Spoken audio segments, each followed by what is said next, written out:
heading back to playing challengers and futures all around the world. And so, I mean, in terms of practical terms, if people have got hotel rooms booked and things like that, is this all done on a sort of ad hoc basis, like, you know, the landlady says, will we see you tonight? And you sort of say, I'm not sure, really. Yeah, well, the rules are the same for the players, whatever hotel or accommodation they're staying in. You know, if you don't notify them by midday, you will be charged for that night. But there are a lot of players who choose to stay with local families as well, who have built up relationships over the years. Or perhaps Airbnbs are a popular choice now amongst players because they're in control of a lot more. And, you know, it's, back to the same. The goal is to win. Listen, we're just by court 10, which has kind of been our home for the last couple of days. We've got Stefan Kozlov of the USA playing Dominik Stricker here from Switzerland. And just, you know, we're just watching the last bits of the warm-up here. How much of this is just, you've done so much warm-up, you know what to do. Is this almost just playing out time, or can you actually make some use of this time? No, it's just really to get your arm moving, legs going. Hopefully, you know, there are nerves in place. So this is an opportunity to just run it out a little bit and get an idea of your opponent. If you haven't played that person before in the warm-up, get a feel for the ball speed, the different types of spin. Hopefully when they walk to their chairs, they'll be focused and with a clear game plan. Can you get intimidated in the warm-up? At the coin toss, that's known to happen. Oh, really? Yeah, I mean, players do like to stare each other out, and you know what they're like, moving their rackets like around. Heavyweight boxers. Yeah, doing all those kind of squats and lunges, trying to psych their opponent out. That does happen, and there are a few mind games to be played if you want to go down that road. Okay, well, this is our order of play for today. We have 4 matches for you, all of them scheduled on court 11. Assuming that they don't run very long, which is for yesterday, we had a whole litany of games that actually went to third set tie breaks, which meant that actually we had a champions tie break, the first to 10. So that, at least on paper, is what we've got in store between now and sometime early this evening. But we had American and Swiss players here on court 10. On court 11, we have a Czech and a Spaniard, and we also have Louise Fleming and Andrew Castle.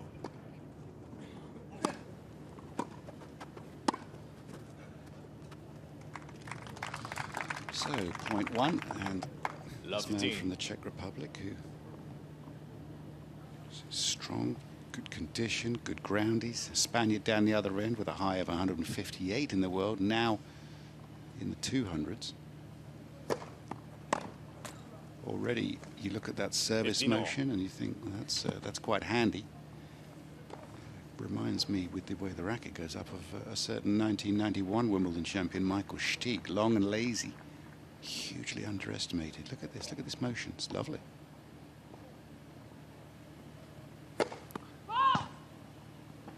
Slightly abbreviated action where Michael took it back along the ground and swept the racket back. Fluid motion.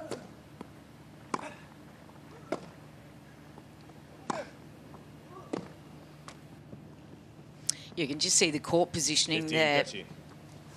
Martinez is going to be a little bit deeper. Have a look at this, Coach. Yeah, it's beautiful, isn't it? There is that. That position there. Yeah. Full extension down the left side. Nice. Yeah, and I like the loading on the legs too. He really gets good right leg drive, which... That back leg is what drives the racket head and gets the acceleration. Trouble. Great points. This bloke looks like he's hit a few balls, doesn't he? Right arm a lot bigger than the left, that's for sure. Well, he played some incredible matches at the French Open. 30-40. Qualified there, beat Lucas Pouille in a fabulous 4-set match. That was a real cracker in front of the French crowd, and then really pushed Tsitsipas. He's a quality guy. Juice. What was the score against Tsitsipas? Unbelievable. Look at the last 3 sets. It was 3-6, 6-7, 7-6, 6-7. Like the guys against Tsitsipas on clay. Huge. Very good.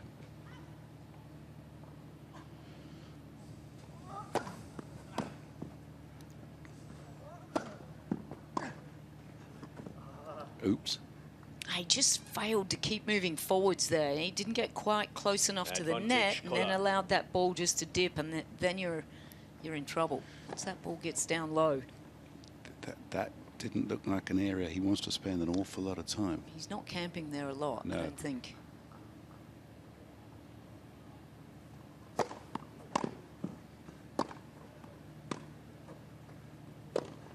Now that's interesting. A slice forehand. Come on, take me back to the 80s. Lovely. Why not? First game. So the fluid motion on the serve, yes, but he's lost it. Maria Valeria Martinez, 1-love down to Kola, who looks the better of these two players already after one game, I would say. Frankly, that might not be fair, and so much can change. But judging from previous record, ranking, previous form, recent form. Strangely enough, after the French Open, the man in your picture, he played 3 challengers in a row: Prostayov, Bratislava, and some place in France that I've never heard of. And he's lost all 3 first rounders, having played brilliantly at the French Open. So when he won his first round match here, it's coming off the back of 3 first round losses. Must have been something of a relief. Strange how that can happen. I mean, he must have been on such a high after qualifying at the French and winning a round.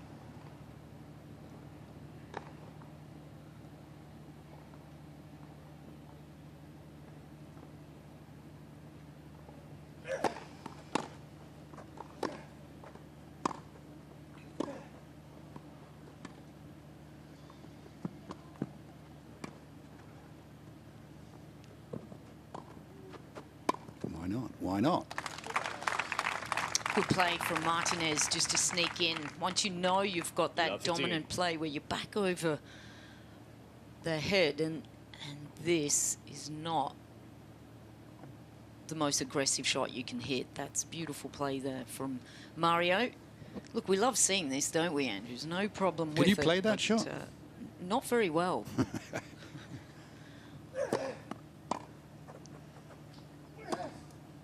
I do have an advantage being a woman, but it's still I can't get the racket acceleration through the legs. That's so cute. You are cute. You're quite close to the ground already. Little True. thing. You don't. You know, you're a petite thing, aren't you? If I was only if you had longer, sort of taller, exactly. foot higher. Yes. 15-30. True. Well, that's a prerequisite, really. Now for the women's game too. A lot of the women are coming through. They're taller, they're big serves, they're aggressive. You know, I mean, we saw a lot of Martina Hingis's back in the day. You know, Irani, he's still here, is of the shorter variety, but the trend is really growing taller. It's a block of apartments. But with the block of apartments, they don't move as well, do they? They never do, those blocks. No.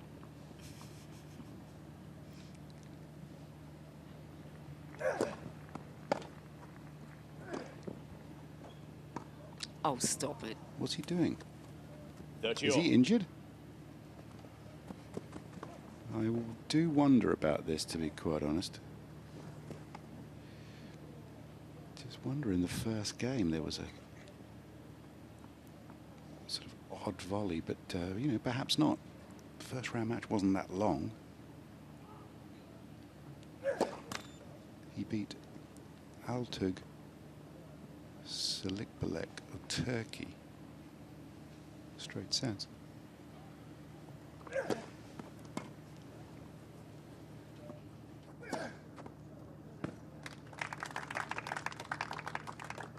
$40-30.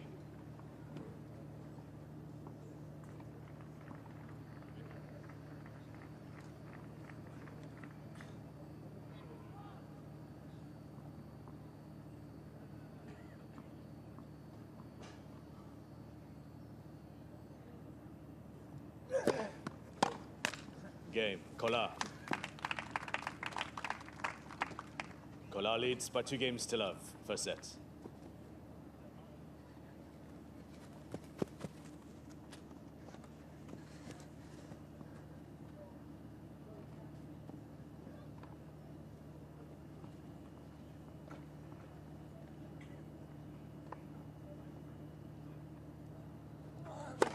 Let's for service.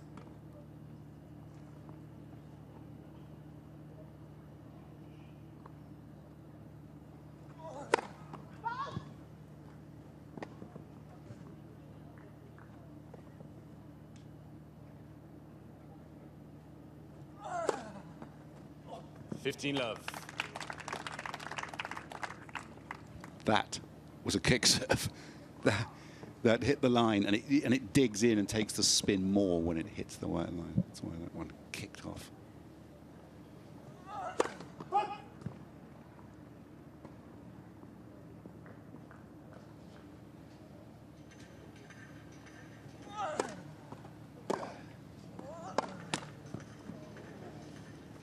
Got a little luck there. It's amazing when you look through the draw, Andrew, where many of the seeds are coming through, and you know it's not based off, as we just said. There's Jose Hernandez Fernandez. Jose Hernandez Fernandez. Don't you love it? I think that's the greatest name I've ever heard. You don't want to play somebody called Jose Hernandez Fernandez on clay.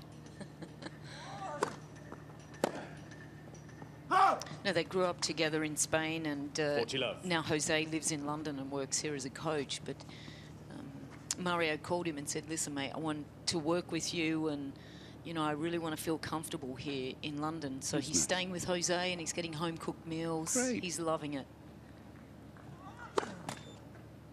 You've done your research. There is a professional in the box. Game. Good game. He's off and running. Still a breakdown from the first game. 2 games to 1, first set. And I still wonder if he's moving perfectly. A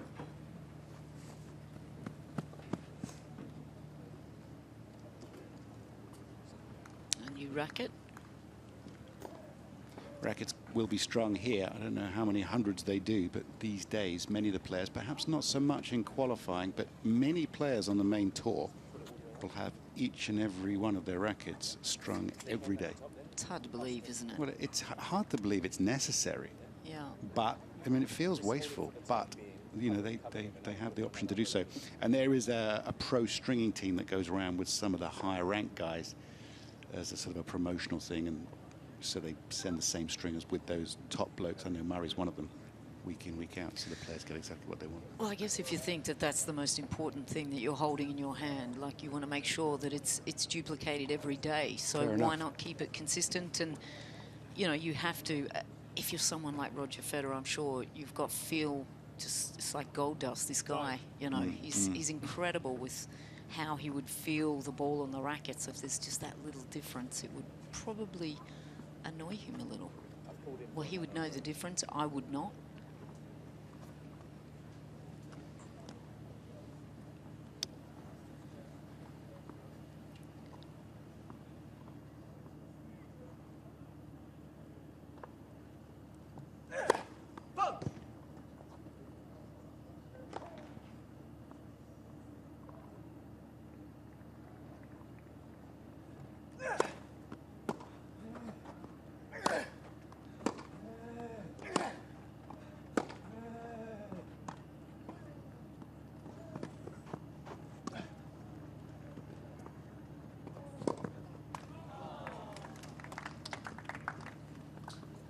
Does he look like he's moving perfectly to you?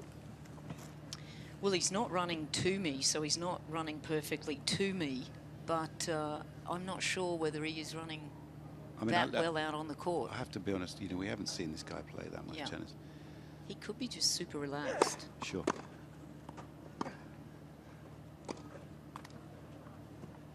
Yeah, 30 love. You're right.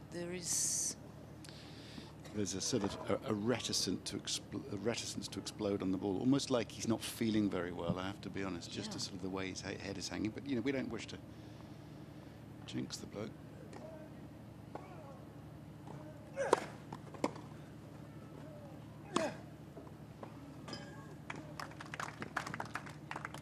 Love.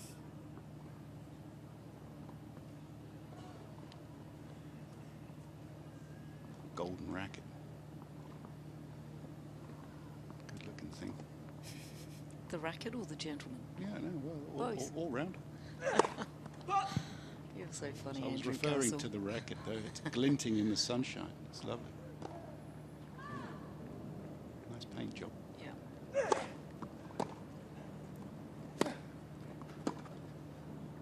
Yeah, there is. I think there's limited mobility just with the way he's really leads by 3 games lifting to his 1. energy as well to really get the body moving. That's disappointing, obviously, if this is the case. But 6-2, 7-6 against Chilliblek, but we shall see.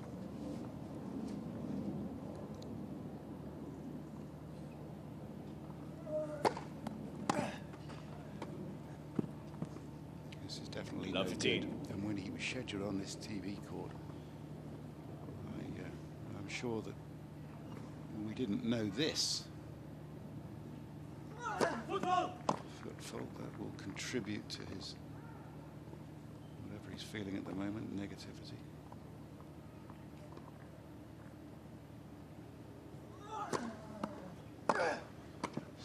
Volley, second serve, and has to dive to his right-hand side. Love 13 under pressure once again. I hope he's okay, this fella. It's often a sign of desperation, either serve volleying on a second serve, perhaps, or throwing in a drop shot to shorten rallies.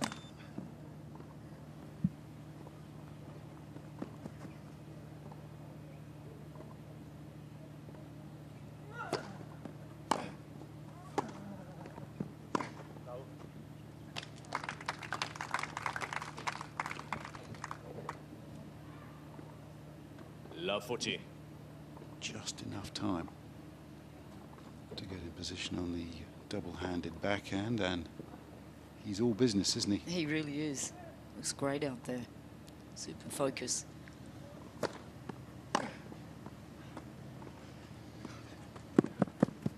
what we were talking about, shortening the rally on the chip drop shot and 15-40. following in, just as with the serve and volley on the second serve, making yourself vulnerable, trying to keep the rally short, usually a sign that there's a minor issue. 30-40. Long arms, long levers, this man, and a very fine serve.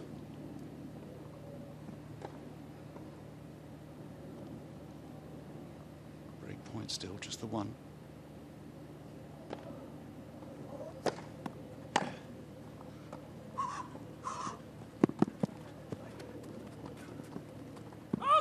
Just wide, it's a break. Drop shot to the drop shot. And this set, one would imagine, may race away a little bit from the Spanish player.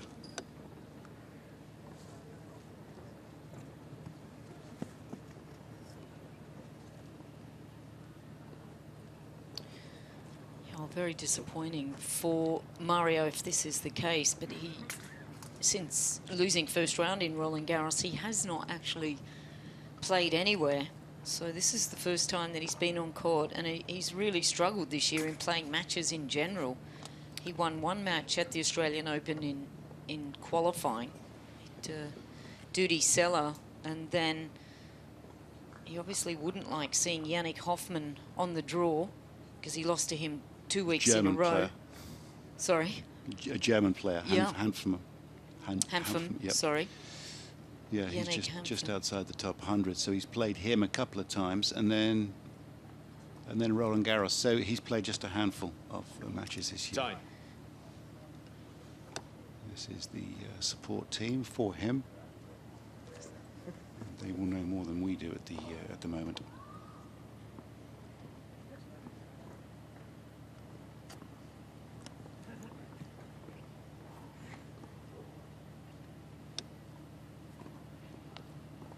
Prize money's good. It's probably the biggest check of his year right now.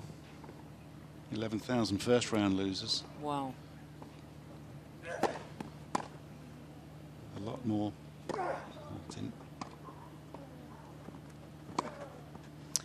A lot more for second. Yeah, really hard to play against someone that is playing 15 like this for Kohler, just who's drop shotting you and giving you no rhythm. You're playing somebody that's doing that, though. I mean, I know what you're saying, but you got to love this.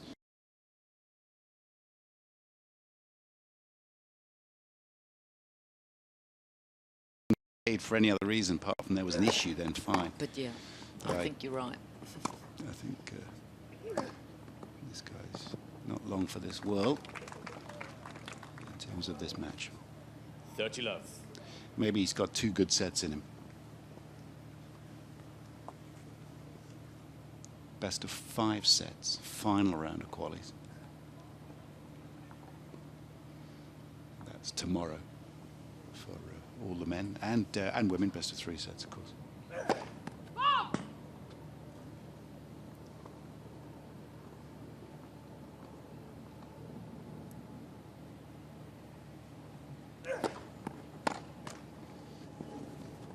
Love.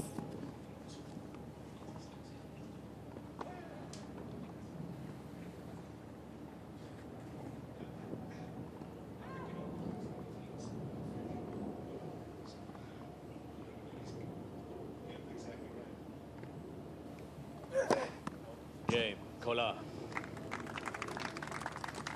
It's just all business, isn't he? How Yeah. tall is this Leads bloke? by 5 games to 1. He's 6 foot. 6 foot, quite stocky, strong backside, back, conditioning. This is somebody that if you saw on a clay court, you'd be going, oh, it's going to be a long afternoon. Yeah, I mean, he looks all like business. he could run back to the Czech Republic before his match tomorrow. Love 15. He reminds me very much of Anders Yared. The way he's receiving serve, all business, square on, ball's not getting past me.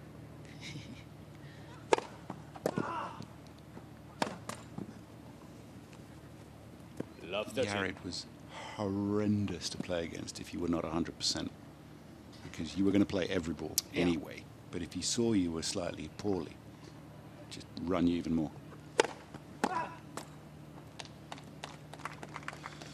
15-30.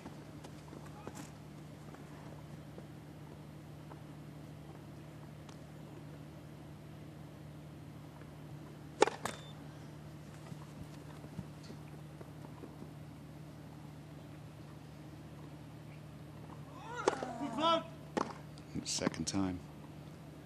15-40. Second time on the footfall. And this one brings up 2 set points for Kohler, the Czech Republic, who could not be more businesslike.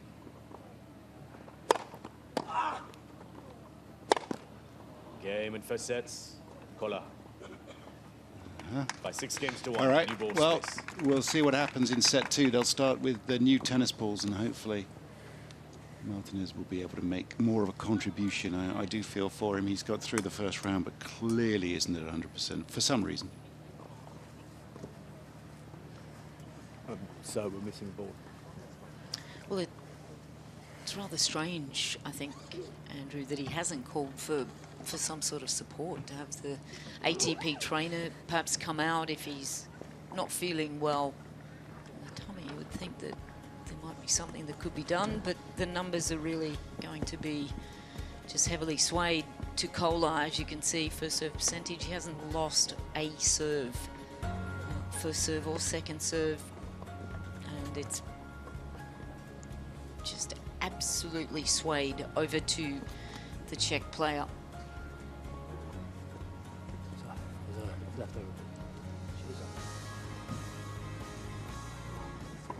Well, here on court 14 is an interesting match going on between Philipp Kohlschreiber, veteran German, who's told us actually a couple of days ago this would be his last Wimbledon, whether he qualifies or not. He's playing Mikhail Kukushkin from Kazakhstan, who I had a pizza with once in Eastbourne. It's a long story. We'll get to it sometime. But anyway, currently it's 4-3 to Kukushkin with a break. And looking a bit further over, I can see that Arthur Ferry from Britain against his American opponent is 4-2 to the good. So that's obviously with a break of serve there. Now, Anne, where are you? Yeah, right behind me here on court 2 is a match between Christopher Eubanks and Lucas Russell. You may remember Lucas Russell was the man who beat Rafael Nadal at Wimbledon in the second round 10 years ago. But he's just set point down. This set's been going on to serve, but Lucas Russell's just saved a set point. Plenty of big serving, not too many rallies going on out here, and lots of tennis to go.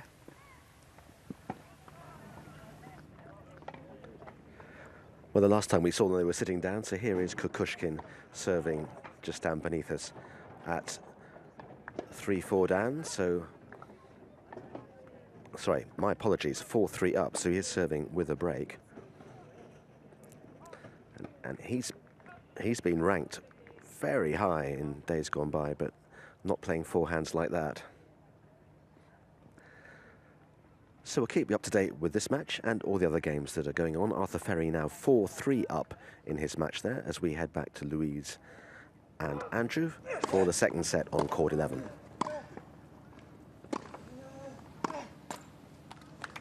Matches taking place all around Roehampton. Kohlschreiber and Kukushkin playing at the moment. Tough old match that is between two veteran and classy players.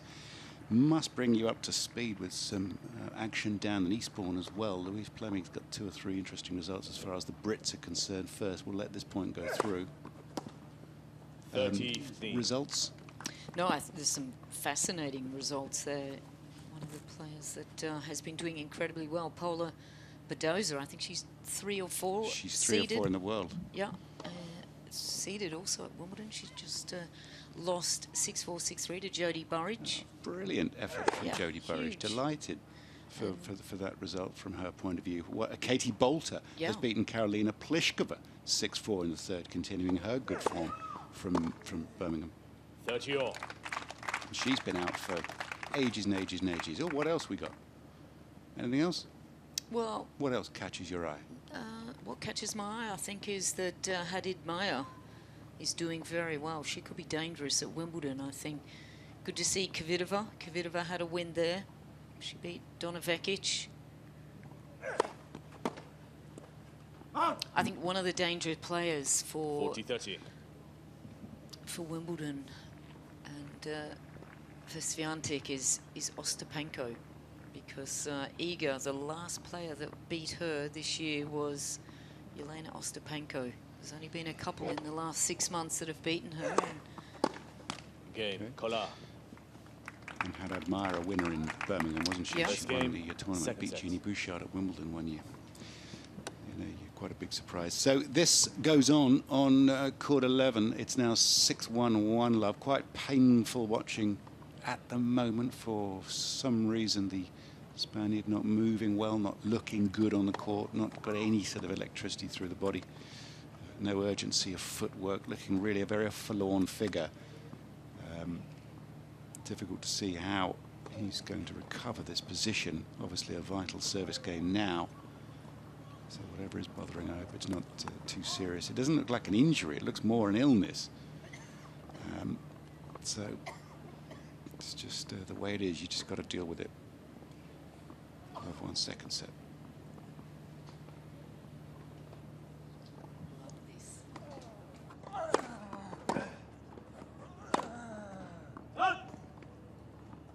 Love 15. Love 15.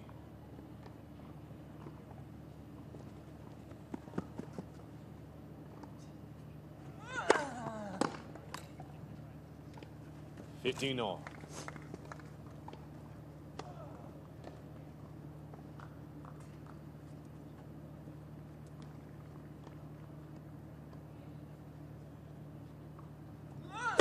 Let's for service.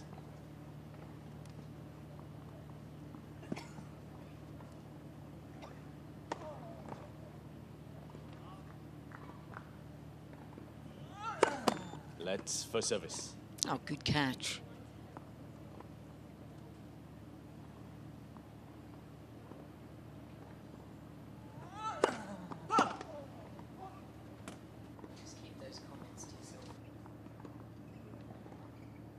Wait, please.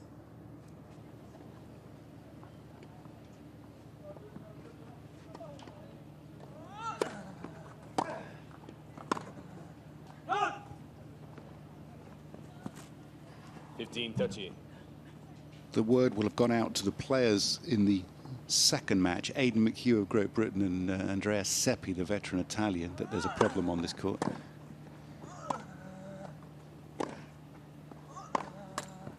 And the problem is that the match is going extremely fast and away from one of the players, and he's not able to give his best shot here. So McHugh and Seppi next.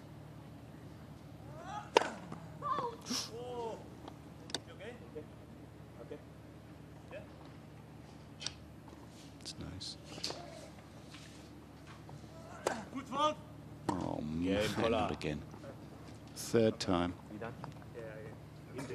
Now, which foot? We can't really tell which foot. Sometimes the back foot comes up, overtakes the front, and just catches the line, but it can't be overruled. He's a laid back. Ladies and gentlemen, unfortunately, due to injury, Mr. Villiers Martinez can no longer continue playing. Game's a match caller. That's too bad.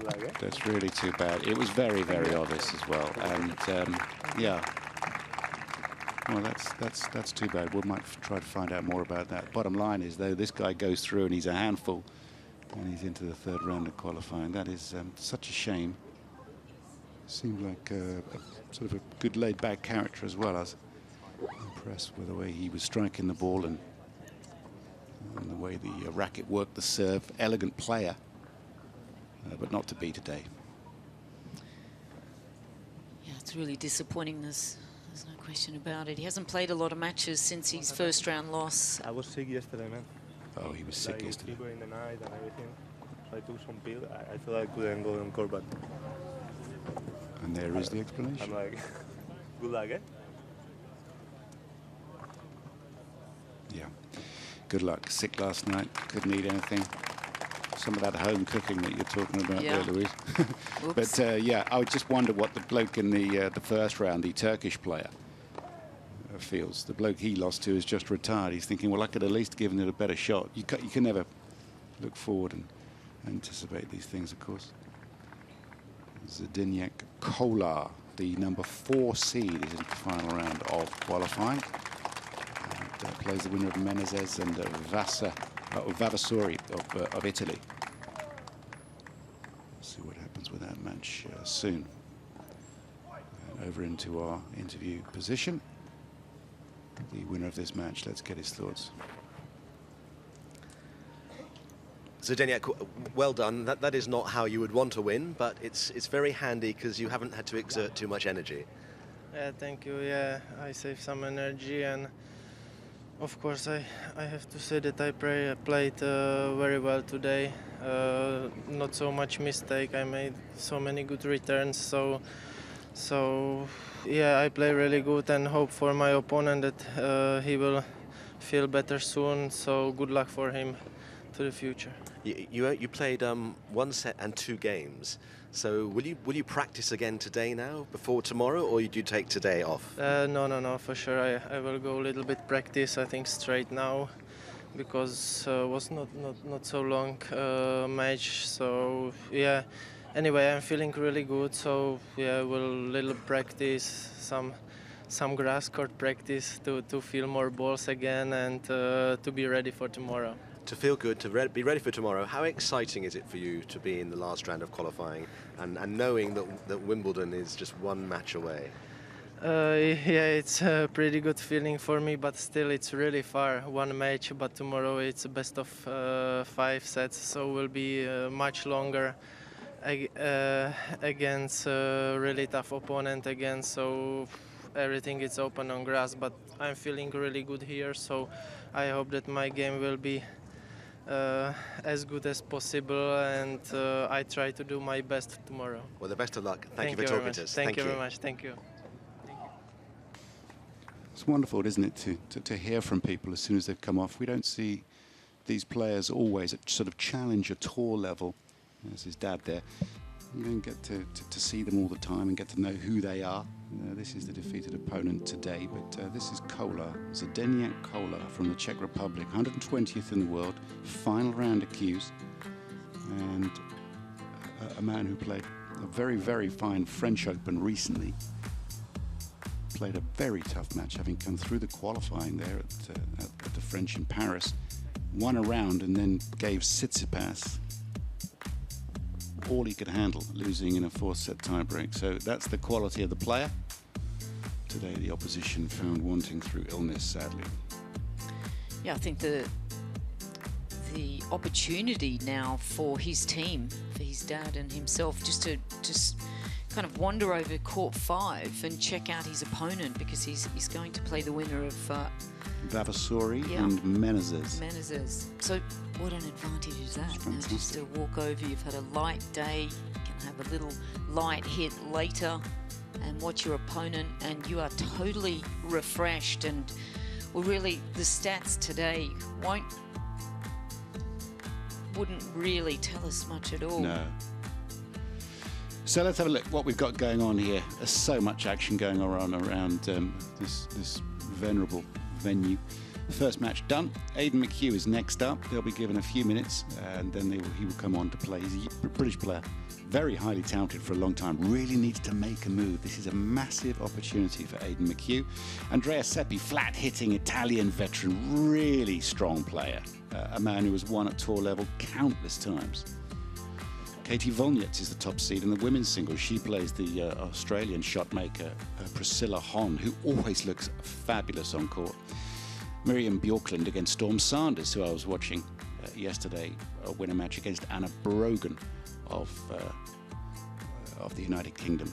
So that's it. That's our offering today from this court, and you'll be back with Aidan McHugh and Andrea Seppi hopefully in a few minutes. Well, obviously our first match cut short prematurely by that injury, so it gives us an opportunity to talk to Jamie Delgado. What a beautiful day, eh? It's fantastic. Oh, it's beautiful. This is what the English summer is about, isn't it? Playing qualies here, and it's going to get nice and hot today. It's I'm jealous of them playing, to be honest. Yeah, absolutely. Now, Zdeněk there was talking about, he's obviously through to the final round of qualifying, and he made the point about it's the best of 5, and it's going to be a much longer match, and he's got to be prepared for that. You have a very good story to tell, do you not, about how we go from the best of 3 to the best of 5 in qualifying, and not everybody has read the rule book. You do, you're right. Yeah, the first, I qualified here a few times, and the first time I played a guy called Franz Stauder, who won the first 2 sets, 6-4, 6-4, and he celebrated, got on his knees, and as if he'd qualified for Wimbledon, and fortunately for me, and unfortunately for him, the umpire said, no, it's the best of 5 set match.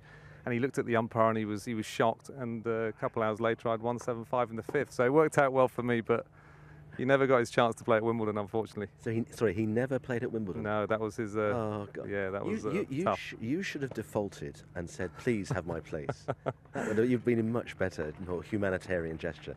Listen, we're going to have a quick check-in on court 2, where Lucas Rosol is playing, who you may remember beat Nadal in, I'm trying to think what year that was, 2011, 2012 maybe, and he absolutely blew him off the court. It was one of the most extraordinary individual explosions of talent we'd almost ever seen. Do you know what? It's one of the matches that you always remember in Wimbledon, isn't it? How he was just hitting the ball so hard off every ground stroke, second serve aces. It was an incredible display of tennis on the biggest stage. So it's nice to see him back out here trying to qualify again. Well, we're actually in a tie-break at the moment, 6 points all, so this is an opportune moment. He's playing Christopher Eubanks, opportune moment to join this. We're actually having to just look at this off a little screen here by our position on court 10. And it doesn't matter how experienced you are, this is still nervy times, isn't it? 6 all in a tie-break. Oh, absolutely, and Chris Eubanks is a very good young American player who's been doing well this year. He's qualified in a few big events, and no, this is nervy times right now. Russell had 2 set points earlier on in this tiebreak. So, as always happens in these situations, once you get to this point, every other point is a set point, and in this instance, it's Russell who's now, having won that point on the Eubanks service, Russell will serve to take this opening set.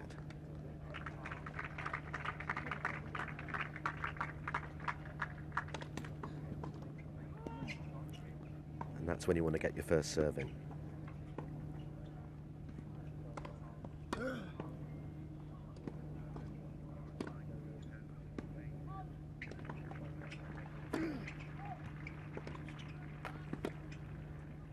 Lots of pummeling cross-court backhands from Rossol.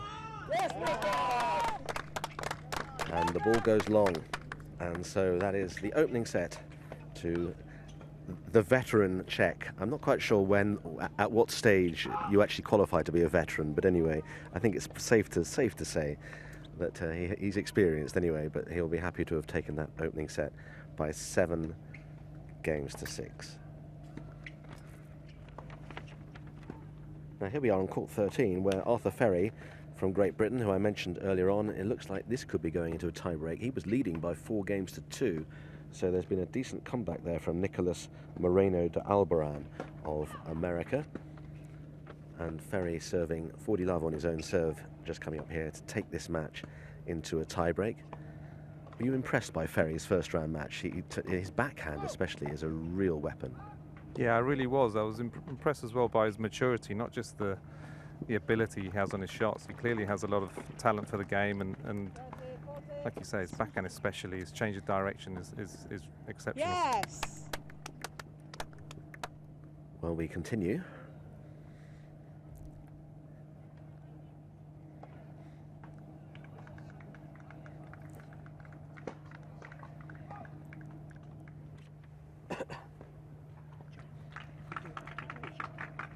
What's your take on the American tennis scene at the moment? That's an opportunity for a put away from Ferry, which he duly does. So we go into a tie-break because there are players like Opelka, and I suppose Isner perhaps has maybe seen his better days, but there's nobody who you think's going to win a Grand Slam, is there, in the men's side, certainly? Yeah, I mean, I think it's strong. I think there's a lot of good players. You got your Tommy Pauls and your Francis Tiafoes, who are very good players, but yeah, you're right. I don't think there's someone that's kind of screaming out to us that's going to win a Grand Slam and take it to the next level. I think that's what they're really craving over there. I think they've been spoiled, haven't they, in the past with Agassi, Courier, Sampras, and they're wanting someone of that ilk, and there isn't anyone just yet with that. I think Seb Korda's an exceptional player. I really like the way he plays, but still a bit of work to do to win Grand Slams.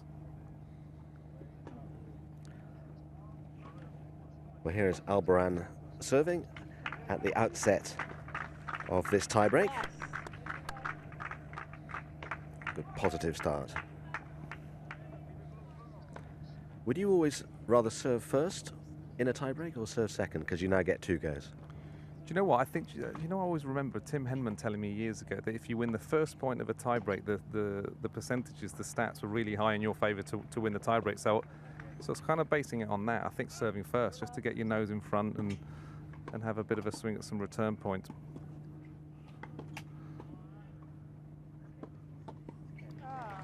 Well, that was well played by Ferry at the net there, because his opponent had a big opportunity, you would think, to have gone cross-court there, but he chose not to do it. Yeah, I think he covers the net well, Alpha Ferry, understands the game, and it's nice to see him come forward on such important points. Really like his game. Are you a believer in generic terms about fortune favouring the brave, or do you think in tight situations it's about making it? Do you seize the moment to try and win it, or do you try somehow to manoeuvre the situation whereby the other person loses it? You know what? I think it a little bit depends on who you're playing. I think if you're playing someone who's traditionally kind of a really aggressive and erratic player, I think the tendency would be keep it solid and I mean still maintain hitting the ball with aggression, bigger targets maybe. I think controlled aggression I would go for. On serve at the moment.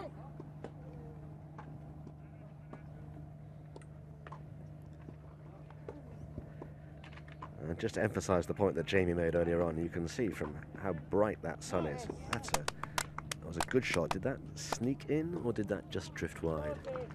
Just drifted wide, yeah. This really is a day for sunscreen and water bottles. Yeah, I think especially as you go down the rankings, people do get nervous in these big moments, so you do want to make them play as much as possible and see if they crumble themselves.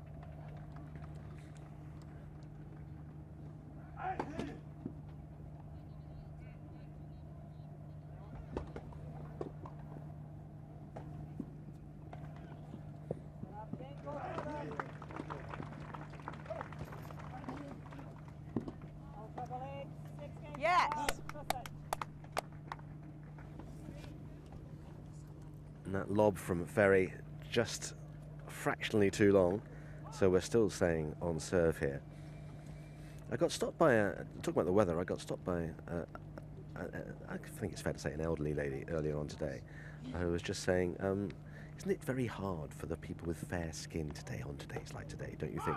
Which is the kind of thing that people of a certain age would think of, when perhaps if you were younger you might not, because, you know, thinking about all the eventualities and things. But it does need to be said, I think, perhaps, you know, especially for tennis players who travel the world following the sun, if you've got a fair complexion and that's just your nature, that's a massive disadvantage, isn't it? Yeah, I think so. I mean, that's just general health, isn't it? And skin problems that can happen later in your life as well.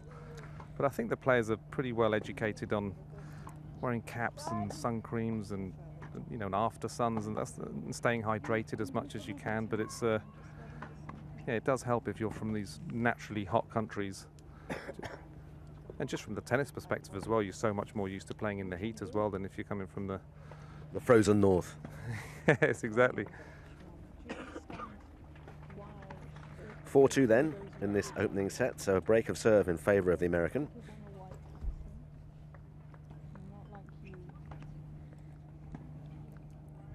If you're wondering why we're on one of the outside courts at the moment, it's because our first match ended prematurely with an injury to one of the players. So our next scheduled match on our show court is at 12:10. So in the meanwhile, we're checking in on this match on court 14.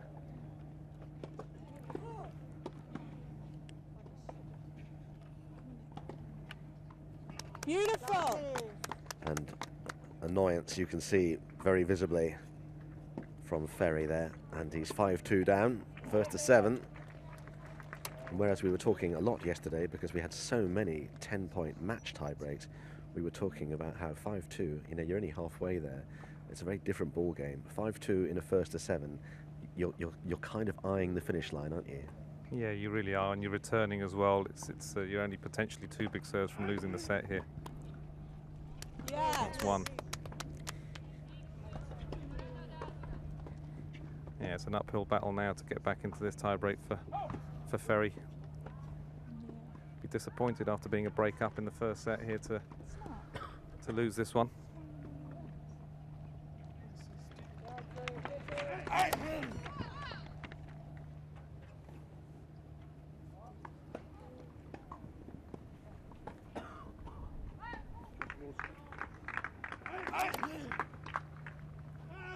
Come on. Yes, Nick. Well, there we go. That's a disappointing end to that set for Albert Ferry, but a very encouraging one for Nicolas Moreno de Alboran. And it's at moments like this that you need those parasols. You really do.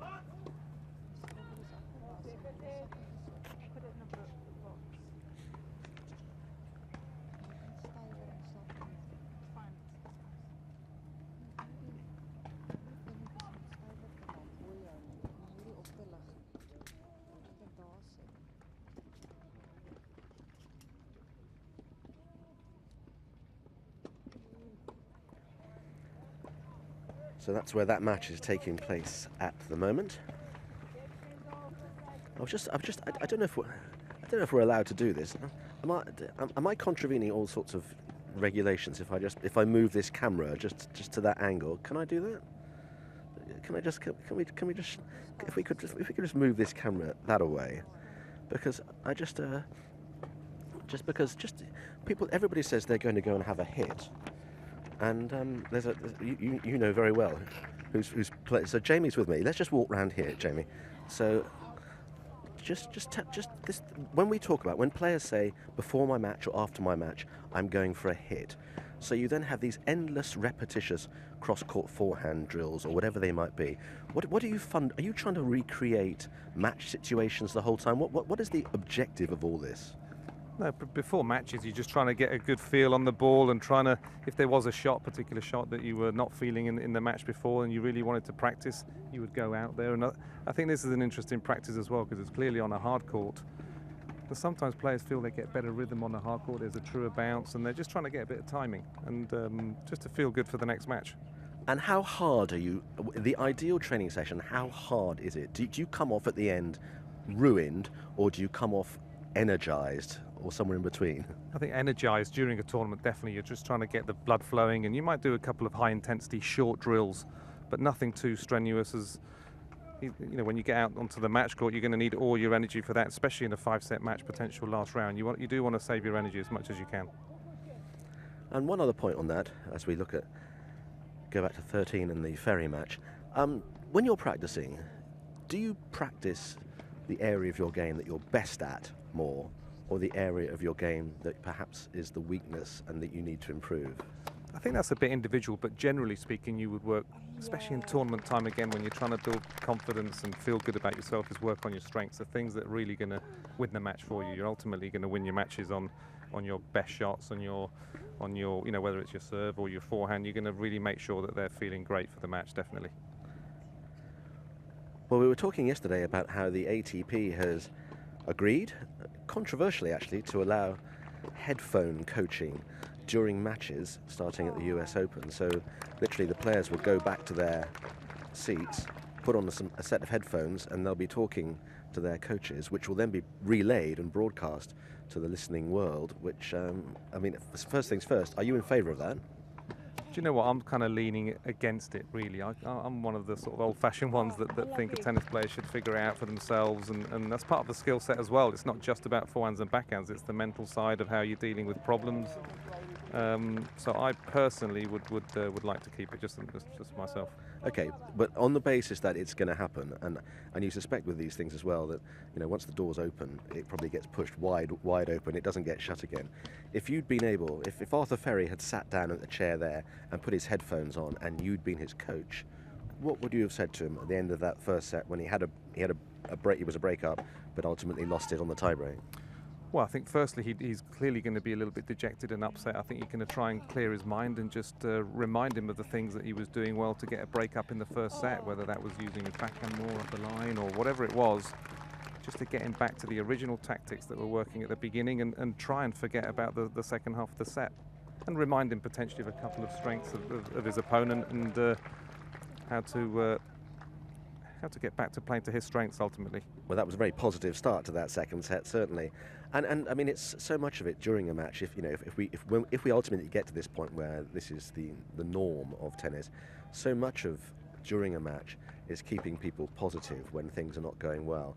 But you know, if for example, you know, they've gone to the net 4 times and have dumped 4 backhand volleys in the net, would you say to them, "Don't go to the net again," or is that planting a negative thought in their mind?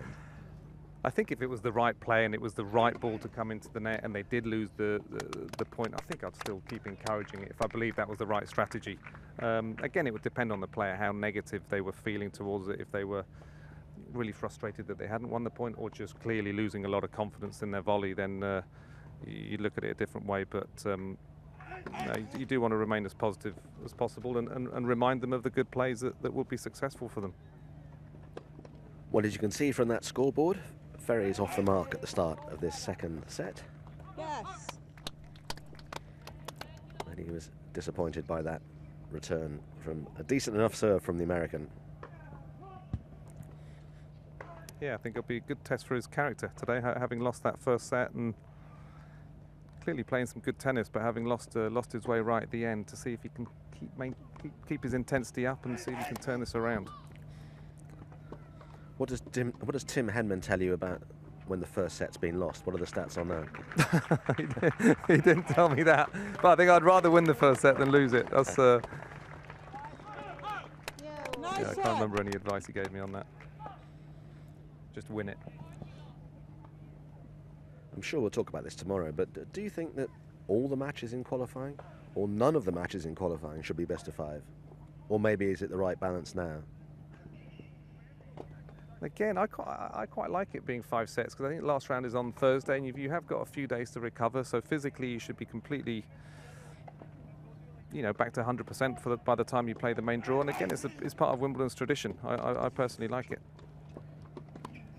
And it sure makes you match sharp, which is why when you look at a draw, and the draw will come out for Wimbledon and it says whoever it might be against Q, if your initial thought is, oh well, that's a bit of almost a gimme and a bye into the second round, it often isn't, because you're actually playing a qualifier who is in very sharp form, because they've played 3 matches, and the third of those matches could have been a 5-setter.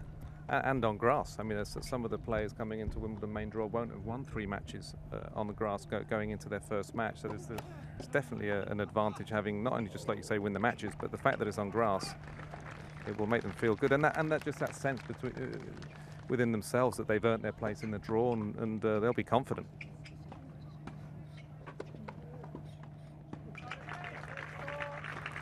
You're not the biggest guy. Arthur Ferry's not the biggest guy.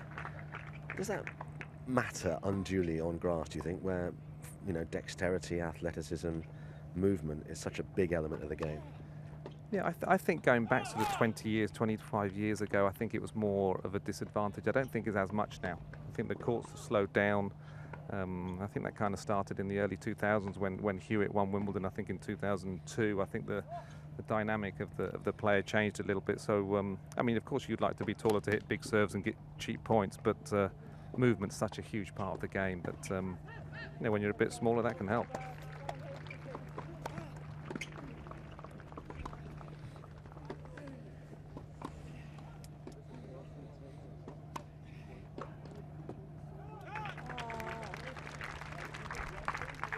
Someone like Arthur, who's clearly on the shorter side, but he's quite loose in his shots, and he's still able to generate a bit of pace in all his shots, really. He's kind of Schwartzman-esque. Yeah, I mean, he's someone that he should be looking at and seeing how he plays and give confidence. You know, he can get to the top 15 in the world with being quite short in tennis terms. Diego Schwartzman, the Argentinian, I actually watched, even though he lost at Queen's last week, I actually happened to have a seat literally on the baseline watching him play. He didn't stray from the baseline much, it has to be said, during the course of the game. But his footwork, I mean, he's just got dancing feet and he never stops. It's like he's tap dancing in the match consistently. In between points, you know, between shots in points, he's just moving the whole time. Yeah, he's really impressive to watch up close, like you're saying, because he's so short as well. When he plays on the hard courts and the clay courts, most of the balls are over his shoulder and over his head. So the skill level to be able to keep getting over the ball all the time is... Well, he plays, I mean, the most amazing thing about watching him play is he plays most of his shots airborne without a single foot. Well, obviously not a single foot, without either of his feet, on the ground. So the core stability required is just staggering. Yeah, it is. Yeah, and he can keep that up for 4 or 5 hours. In a 5-set match on hard courts or clay courts, it's not just a huge skill, but physically as well. He's in great shape. So time for reflection for both players here.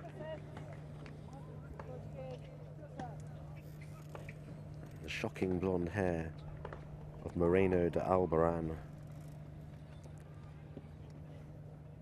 is about to serve this 4th game of the 2nd set.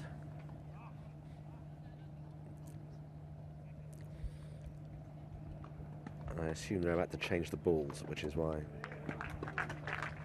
we have a minor hiatus here. Yep.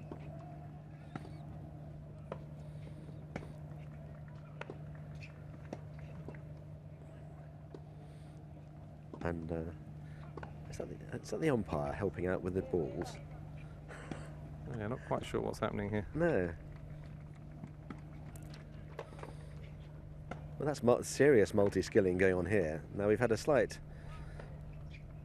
I think probably just a miscount. That people, you know, oh yes, it is time for new balls. So anyway, here we go. How much difference on grass do new balls make? Extra zip, extra pace through the air. What? Yeah, I think you can just get that, especially if you're serving, you can just get that little bit of extra zip through the air and a bit of slice. And if you're using a wide serve on the juice, for example, that serve can just swing away just that little bit quicker. But with these balls now, in recent years, the balls do get quite heavy quite quickly. So I think within sort of 2 or 3 games, they're back to normal. So much baseline tennis, that you're hitting so many more shots than you used to as well on grass.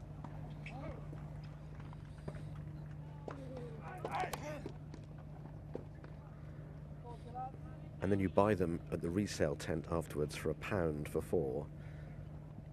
and half of them don't bounce very well. You think, hang on a moment, but they've just been clobbered so much, relentlessly, even though it's only a very short space of time.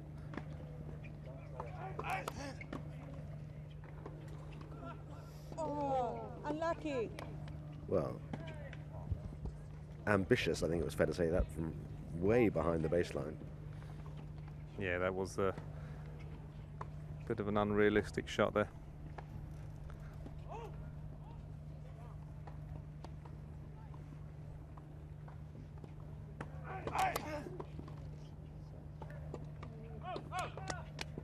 There was a period in the men's game, especially, when people playing a drop shot was almost seen as a cop-out, that you'd run out of all other options. So in the lack of any realism or realistic potential of knocking the ball past anybody, I'll just throw in a drop shot. But now it's an absolutely essential part of everybody's armoury. Yeah, it's something that players now practice a lot. Players are just standing so much further back.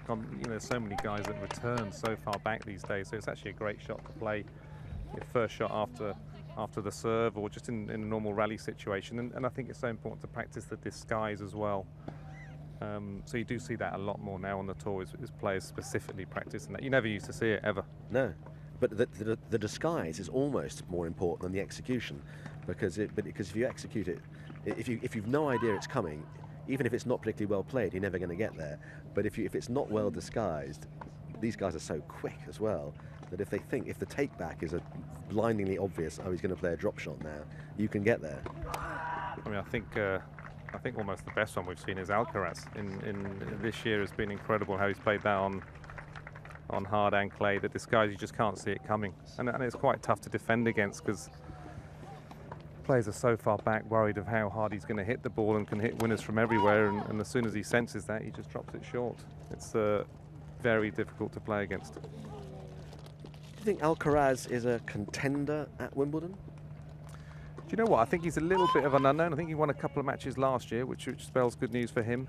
No, I don't think he's going to win the title, but it'll be, I think there's no reason why he can't get to the latter rounds, absolutely. But I think he's one to watch, because we haven't seen him play on grass, really. So I've got to say, everything that he's done so far in his career, he's adapted to brilliantly. So I'm sure he's pretty confident about his chances on grass as well.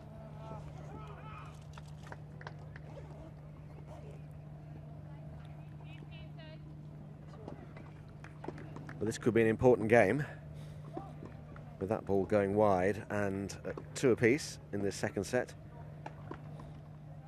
And 15-30 on the Ferry serve.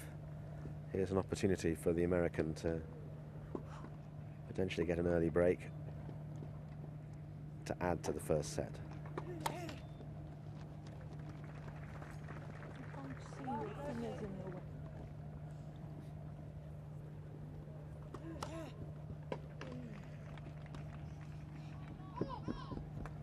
Well, there it is that drop shot, but it just seemed a little bit out of desperation, that one. Just feeling the pressure a little bit of the score, 15-30 down, having lost the first set, it just looked like a little bit of a tired, just wanting a cheap point. So here are 2 break points for Nicolas Moreno de Alderan.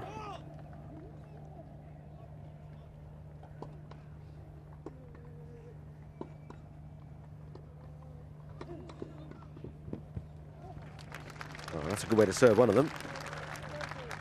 Yeah, I don't know what balls they were, but that definitely zipped off the grass.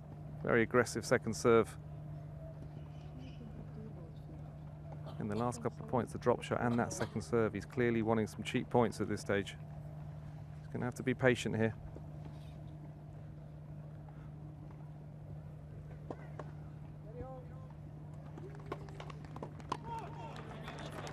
That's good serving. That's the looseness he has. He's still able to give this first serve a bit of a pop and get some cheap points, which is good news for his career in general.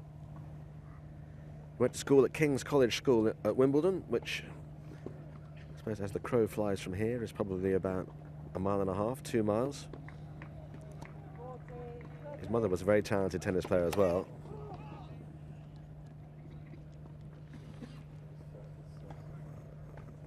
suppose his name technically would be is Ferry. Ferry.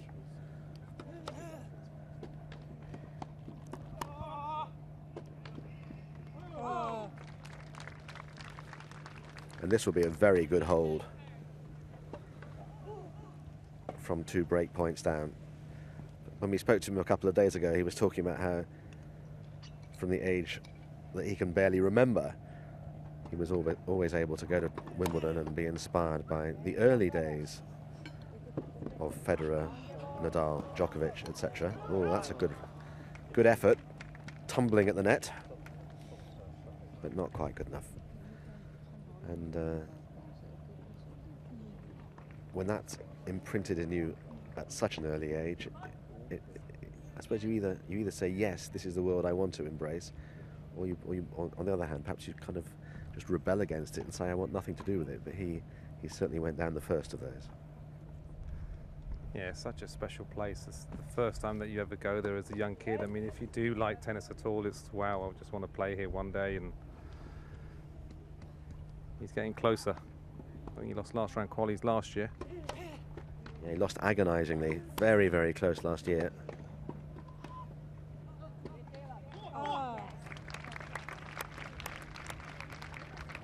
Nice change up with the backhand slice there. Nobody believes me when I say my first time at Wimbledon, I was just desperate to get Ilie Nastasi's autograph, which he duly gave me, and he was so charming. I was overwhelmed by how nice he was, and people saying, "Nasty?" I say, honestly. Well played, Altaferi there. That's a really good hold. And that will give him a huge amount of confidence, while also, of course, deflating the American bubble on the other side of the net.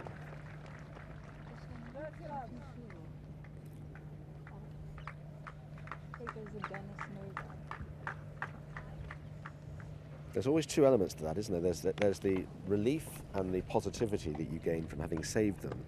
But when you've had 2 break opportunities and you're sitting down thinking, I should be ahead now, I should be a break to the good, why on earth am I not? That can have a massive detrimental effect on you unless you're one of those guys who just is phlegmatic and just take it. Yeah, I think you learn that as well as you're going through juniors and so many matches you play. But I think it's just a good life lesson as well, isn't it? Of pushing yourself, giving everything you have, and even if you fall short, you've got to regroup very, very quickly and go again. And again, just remind yourself that you are getting into your opponent's service games and to keep plugging away, and that you're going to get your break. Well, it's, to use a football analogy, which people always do, it's, if you're creating the chances but not scoring the goals, at least you're creating the chances. Exactly, and as a coach and as a manager in football, there's more of a worry when you aren't getting any chances and not creating any opportunities. That's the time to have a real think about things. But if you are getting them, keep going.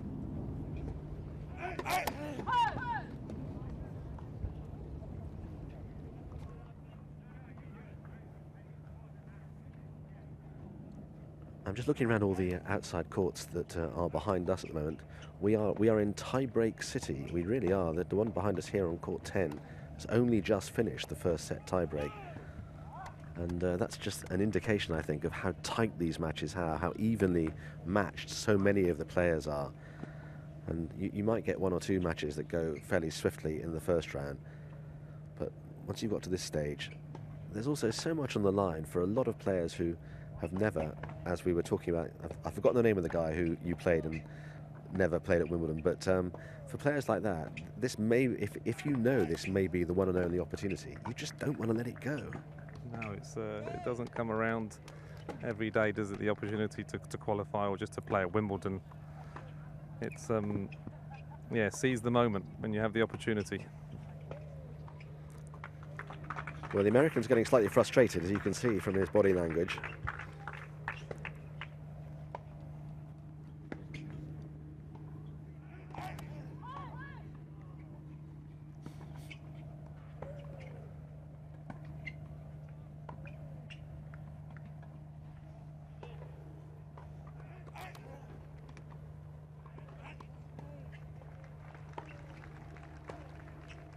Good return from Arthur. Straight down the middle of the court, nice and deep. beginning of this second set. He's been missing a few returns that were on his strings. I think that's something he'll be trying to improve a little bit in this second set. Returns in court.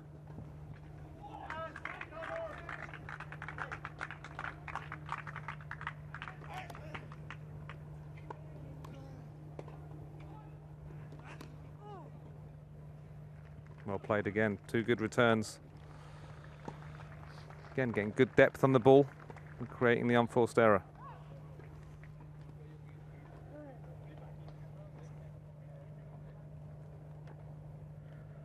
Well, a real about turn in fortunes here.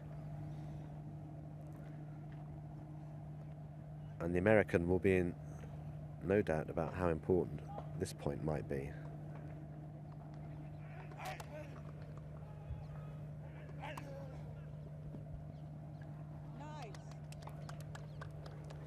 That was a big, powerful follow-up behind a good serve. Yeah, he needed that first serve there just to give himself the short return so he could attack his forehand, which he did exceptionally well.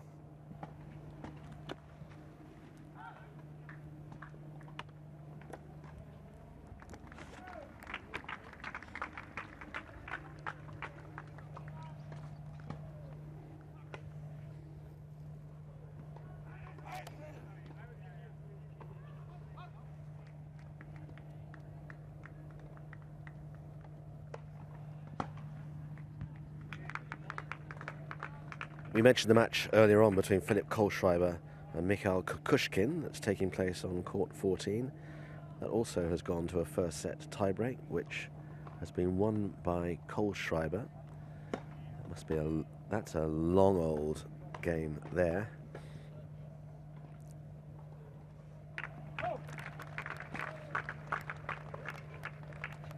It's his last tournament, right, Kohlschreiber? It is.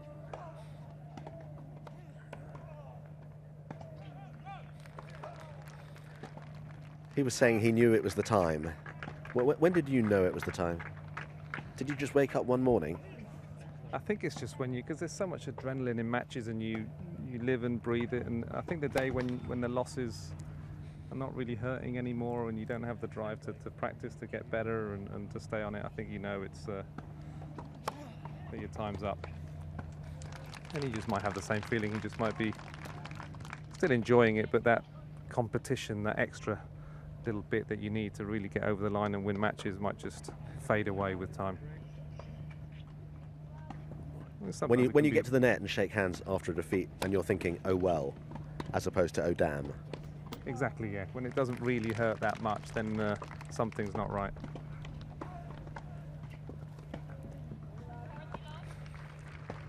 But I assume there are always moments afterwards when one day when you get out of bed and you're feeling $1 million, you think, God, I could take on the world today. Bring on Novak. Just occasionally the odd the glimmer reignites now and again. I think it's the work as well that the top guys have to put in to compete, and they know how much hard work it is to win the big titles, and of course they'd love to win them, but it's are they still enjoying the training and the dedication that it needs day in, day out? Is it's a big commitment.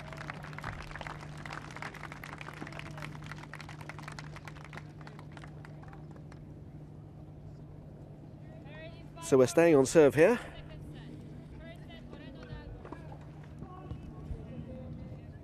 Unlike so many matches we've seen this week, which have a kind of inevitability about heading towards a tie-break, I don't think you would say that about this because everybody's serve is slightly vulnerable. People getting to 30 and occasionally to deuce, so this set is by no means done yet. But you always, in the situations like this is when it's always nice serving first and always just being one ahead. Definitely, I think mentally it just eases the stress a little bit. And you're having a chance to break serve when you're already a game up. It just feels a little bit freer and able just to have a swing a little bit more.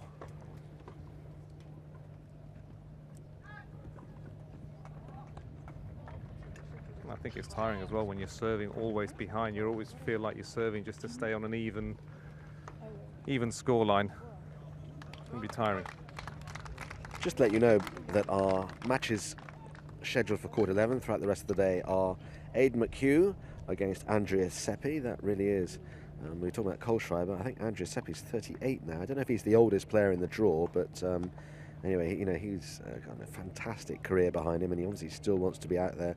Then Katie Volinets, who's the top seed in the women's singles, against Priscilla Hon, and that's at the end of the day. We've got Storm Sanders against Miriam Bjorklund, who beat Sara Errani, the former French Open finalist, in the opening round. Nice one.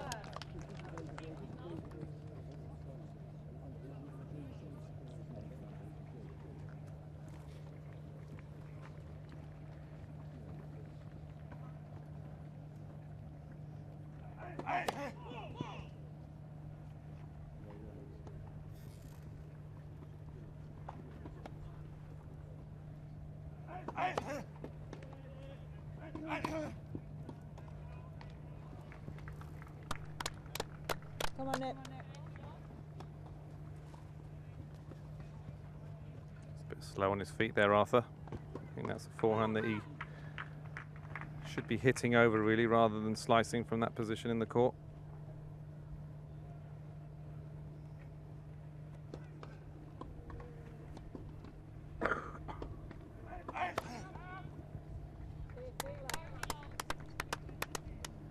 He's got a big serve. Yeah, he doesn't look the tallest, but he's still able to create good angles and good pace and get his fair share of cheap points in this match. Well done. Well, that's a very solid hold as we edge towards the points of no return. 4 apiece in this second set.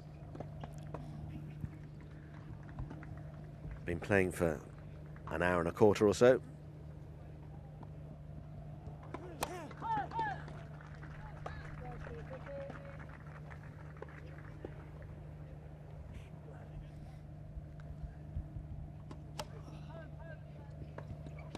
Not the start he wanted here. It's not a lot of margin for error now at these latter stages of this set.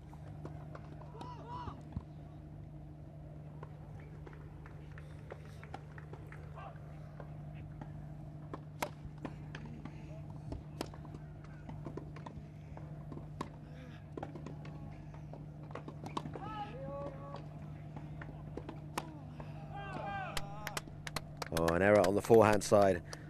His backhand, we mentioned in the first round, is almost a thing of beauty in terms of its timing. It's obviously not, it's a double-hander as opposed to a single-hander, and you always eulogize over the likes of Wawrinka and Federer. But his backhand, the timing is so perfect, the rhythm of it, the tempo is fantastic, but not quite such a reliable shot on the forehand side. And that error means love 30 on the Ferry serve, and this is an opportunity for the American, especially now on a second serve.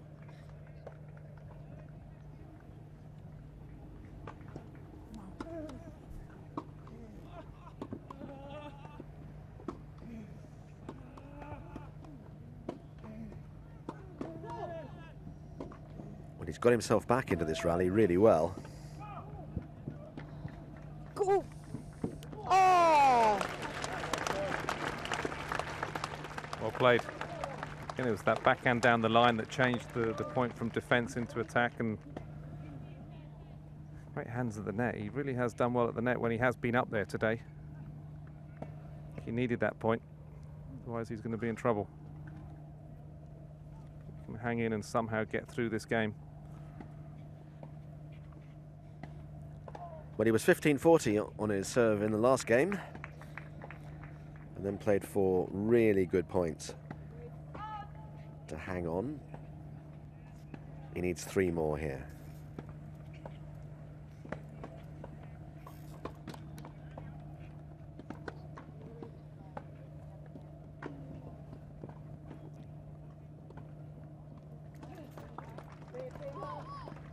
Well, that's 2 double faults in this game.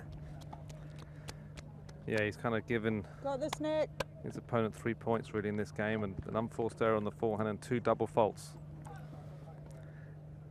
Disappointing game so far.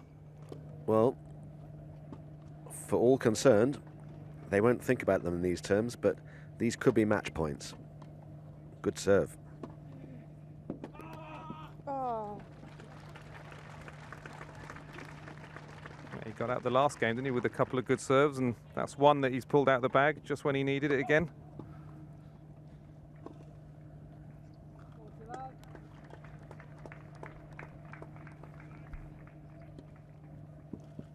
So still break point.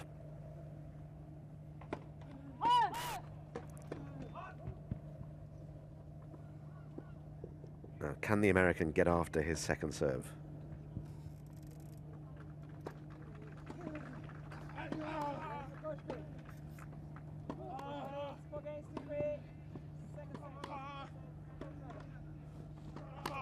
Big grunting from the American here. Yes! That is a sensational pickup. Yeah. Almost on the run into the net. That was a shot deserving of a break of serve. Yeah, it really was. He had a good approach shot, but it did go to Arthur's backhand, and he was able to hit a really good dipping backhand down to the feet. He controlled the racket head and dropped it short. Excellent point. But one of our broadcast colleagues here, he has a strange kind of, I'm not sure if it's masochistic or sadistic streak, John Lloyd, maybe both. But he says he loves nothing more than watching the pressure on the individual serving out a match.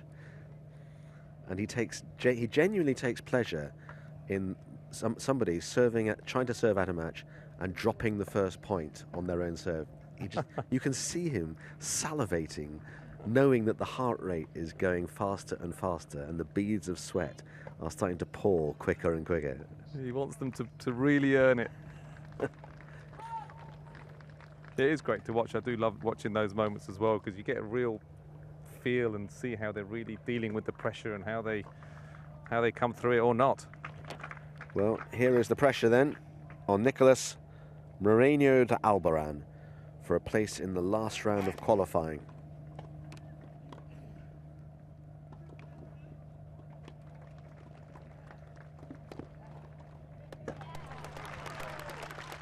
Excellent point from Arthur again. Another couple of good volleys. He's done so well when he's come forward today. Again, it was that early backhand that set up the point, this time with the cross court and a good sneak in. He's kind of playing grass court tennis, isn't he? Yeah, and when he's able to get on the front foot and sneak in, he's got the skills to do that. He's got good timing. He's got good hands at the net. This is what John wanted to see, right? Love 15. John Lloyd, I tell you, if he's watching this, he'll be asking for a cold towel.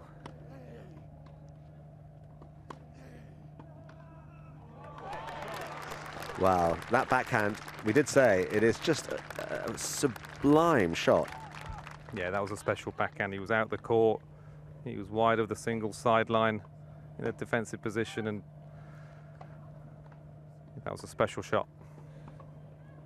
Again, changing direction so easily. I think it's his best shot, backhand down the line.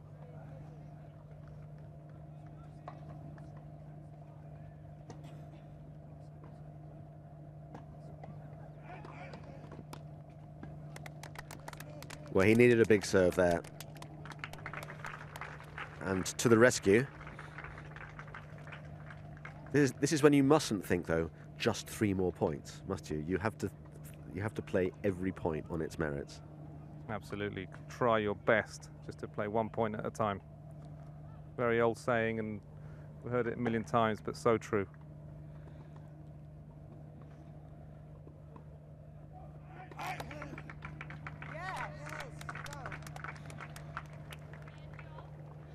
She served well in this game. Made 4 first serves. Still needs a couple more.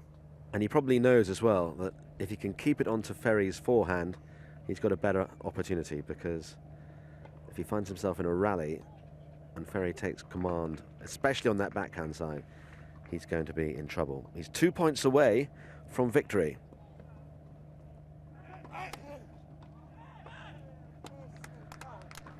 And he's only one now. And a synchronicity about all those serves and all those shots that went awry from the racket of Arthur Ferry. And so after almost an hour and a half, here's a match point for Nicolas Moreno de Albaran to put Arthur Ferry of Great Britain out of the competition and to put himself into the last round of Wimbledon qualifying.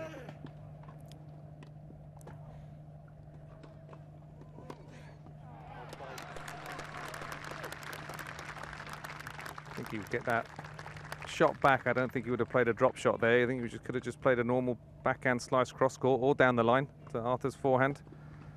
That wasn't a good choice. When players get nervous, they can often make the wrong decisions. These moments, you're just trying to keep things simple if you can.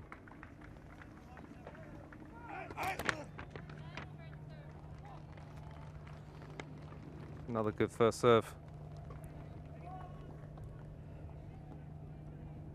I think that's 7 first serves in a row in this game.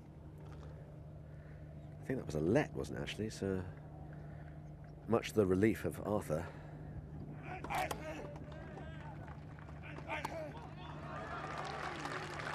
Well, it was a good return from Ferry, that.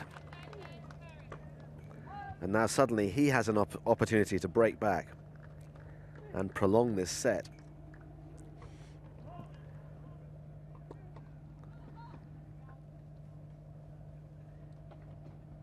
He's sending vibes down to the other end. Go on, serve it on my backhand, go on.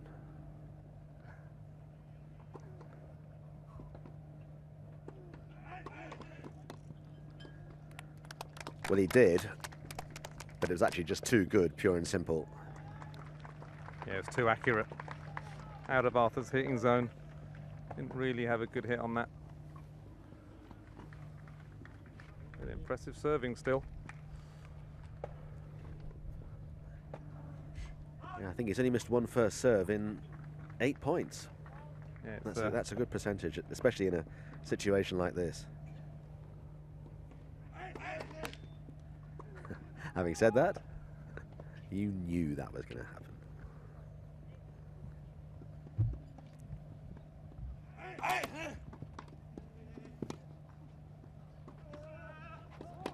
Ferry into the net. He's got great hands, he really has. Yeah, he played that perfectly. A nice forehand up the line again when he's in control of the point, and he's able to set that up with a good deep return. When he's come forward, he's been excellent.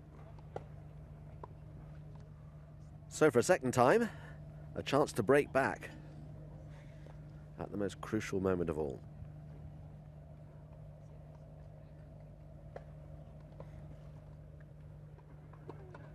I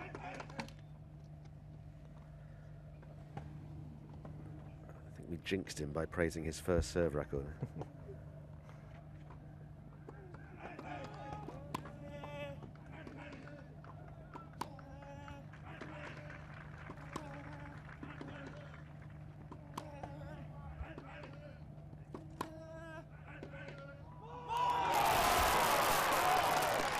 Well, you can see he's got the crowd on his side, Ferry, down on court 13. And that's a really big, positive statement. Yeah, excellent game from Arthur. Made a lot of good returns.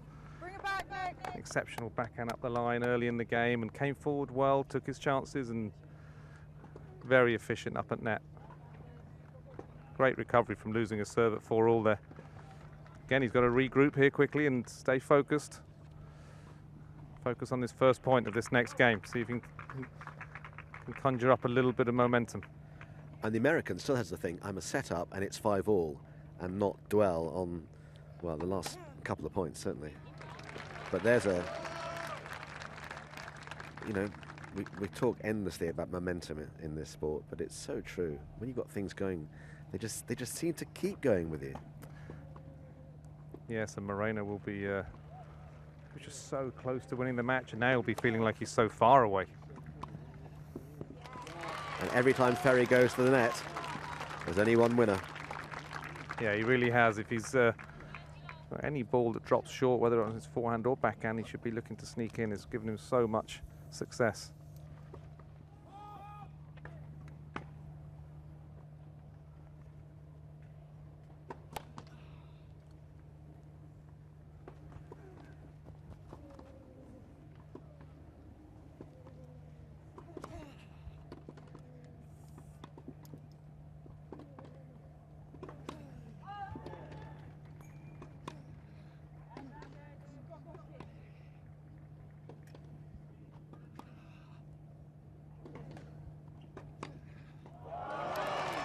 Well, that's just outstanding tennis.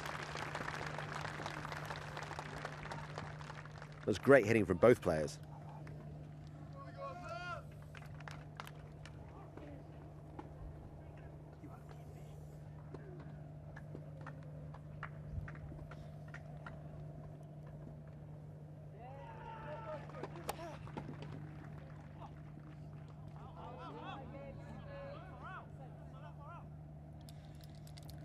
Well, there's no overrule here, or there is an overrule, obviously, if the umpire wants to call it, but there's no Hawkeye.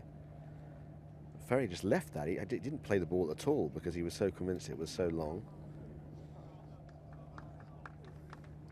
And the key thing here is not to get disturbed by that, to say that I'm 40-15 up and it doesn't matter because I'm going to win this one.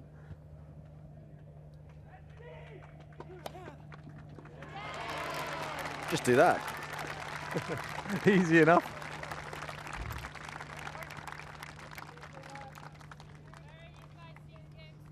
Great comeback. Again, when you're looking for qualities in a player, you do look for the character and the fighting spirit and ability just to hang in there, and that's exactly what he's done. Trying to make his opponent win the match. He faltered a little bit on a couple of unforced errors at the end of that game, and he's gotten back himself into a good position again. And with a little bit of momentum, if he can somehow get the first point in the next game, he's going to be looking at the sniffing out the second set.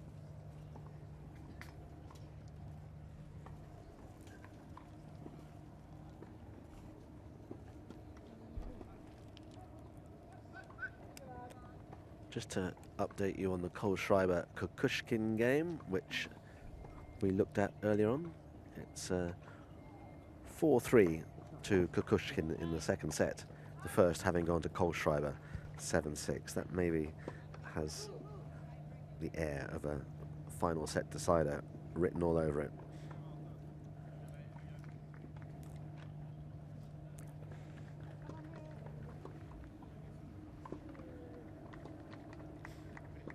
So this is when, from an American perspective, you don't walk out and say, I was in this situation 8 minutes ago, all I had to do was win my serve and I'd have been in the shower by now.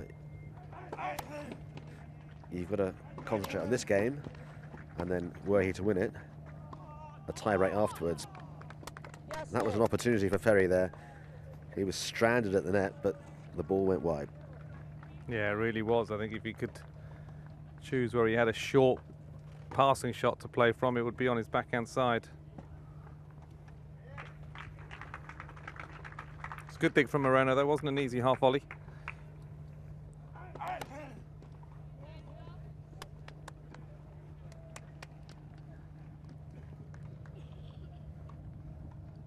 Also start thinking on when you're serving for the match, why couldn't it be in this easy? 30 love up, no problem.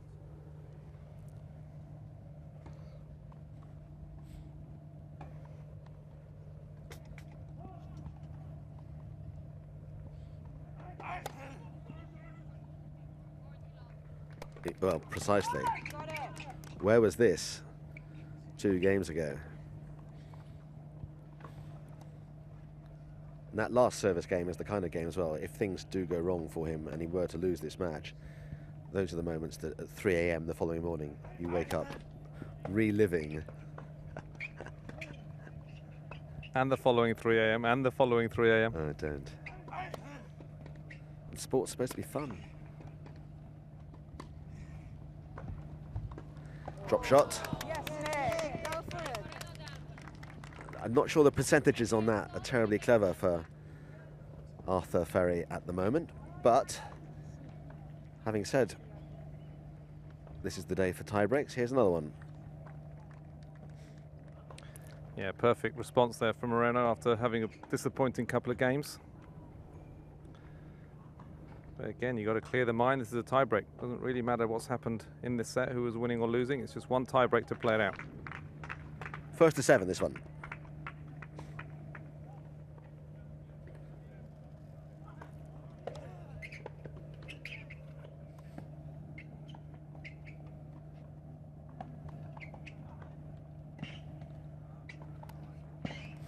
Well, Ferry was always in control of that rally, and he had the Americans scurrying all over the place.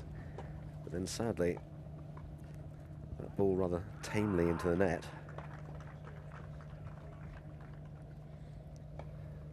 Yeah, unforced error there, high up on his forehand. Didn't look comfortable on that one.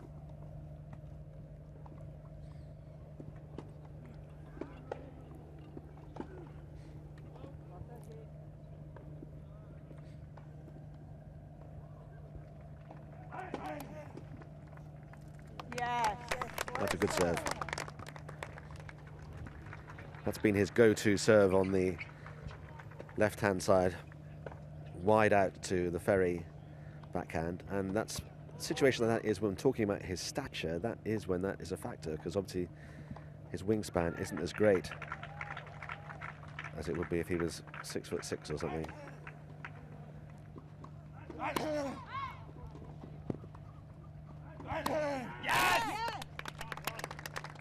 Been a good response from Moreno since losing that game where he served for the match. Picking up his serve again, on a good rhythm again on his serve. Well, these next couple of points are pretty key for Arthur Ferry if he's going to keep his Wimbledon dream alive for another year.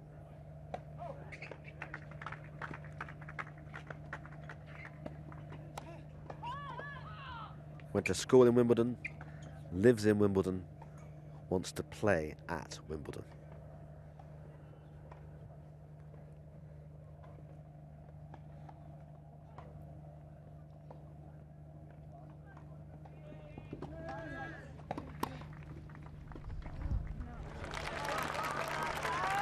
Well played again, taking the ball early and sneaking in. This time didn't have to play the volley, but that presence and that movement forward at the net, winning him the point. He's been so effective when he's managed to get himself up the court.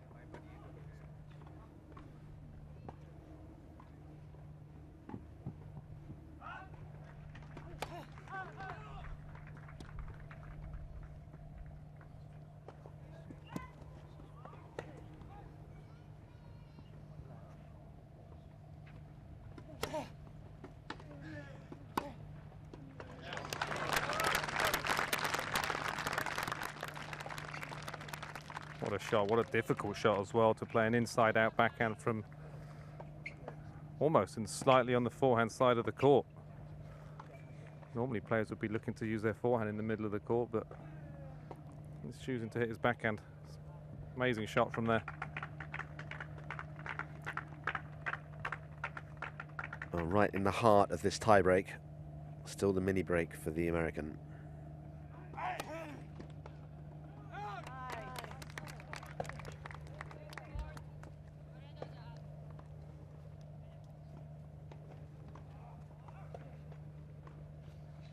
Again, maintaining his good serving, good percentage serving. Sometimes Arthur just on that outside, returning just a little bit too close to the baseline. Just could give himself just a little bit more time just to get a proper good hit on the return.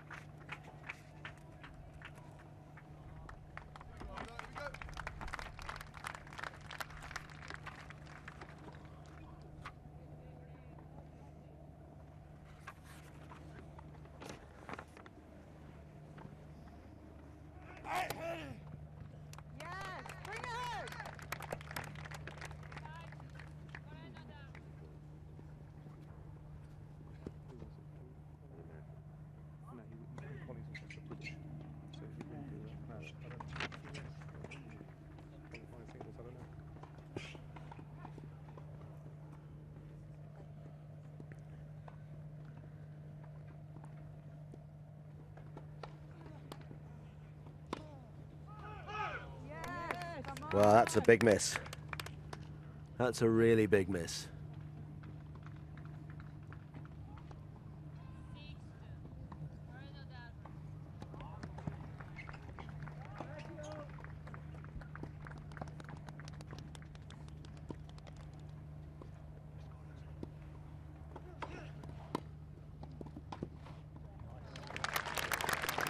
And another good volley. Keep him in this tiebreak for a little bit longer.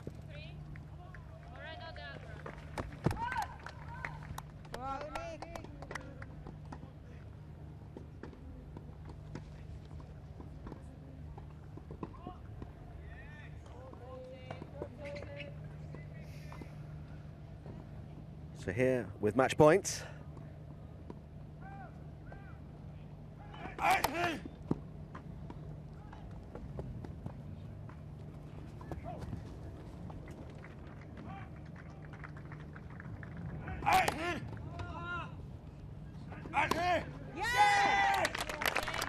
Well, his first serve dug him out of trouble there, really, in a big way. And you have to commend the American for coming through there, because after serving for the match earlier on, he could have got very down on himself, but he didn't. And that was a very forceful statement kind of a tie-break. And disappointment for Arthur Frary from Great Britain, but beaten in straight sets there. 2 tie-break sets, 7-6, 7-6. Yeah, good win for Moreno there. I thought he marginally the better player. Arthur did have his moments. Thought he could have maybe come forward to the net a little bit more and caused him a few more problems, but it's definitely Moreno's day. And I think mentally he dealt with the situation very well. And here he is. Nicholas, many congratulations. Your opponent put up a good fight there, but how do you feel? Yeah, no, it was a great match. I mean, Arthur's a really good player, very talented, has really good hands. And here on grass, I mean, it's his style of play suits him perfectly. So it's a great win for me, to be honest. And I'm just really happy that I was able to get through that one, because I had a tough opponent today. Yeah. Arthur obviously had a lot of home support, but what was going through your mind in those moments? I mean, I love playing in front of people. It's all about the atmosphere. So at some point during the season, I'll play in front of my crowd, and I guess that happens to all players. So I'm just happy for him that he was able to play here in front of his family and stuff. But yeah, it was a great atmosphere, and I'm super happy to have gotten through that one. You're 1 match away now from making your debut in the main draw of a singles event at a Grand Slam. What would it mean to you? It would mean the world to me. This is what we train for. This is what we wake up to do every day. So if I'm able to get through the next one, then it would mean the world to me. Best of luck. Thank you very much. Thank you. We can almost sense the nerves in his voice there, talking about what it would mean to him to get through to qualifying.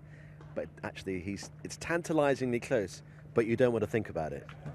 No, he's getting closer, but still such a difficult match ahead. Best of 5 sets. He knows he's going to have to be, whoever he plays is going to be playing a very good player, but he'll be giving himself a pat on the back today, and he's on his way. For some of the players, of course, who are playing in the 3rd round of qualifying, it will be the first time they've ever played a best of 5 sets match.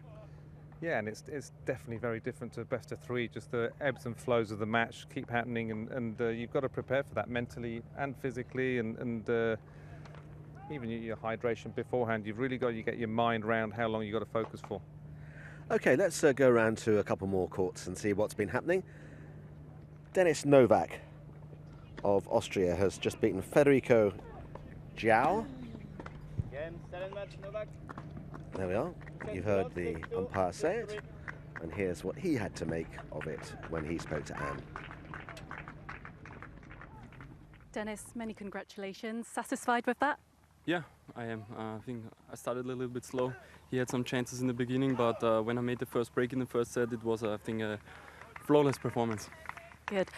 Denis, you've played in the main draw of Wimbledon on a number of occasions. You've reached a 3rd round. I don't know if you're aware, but we're looking to have qualifying on site at Wimbledon in the next few years. How much of a difference would that make for players?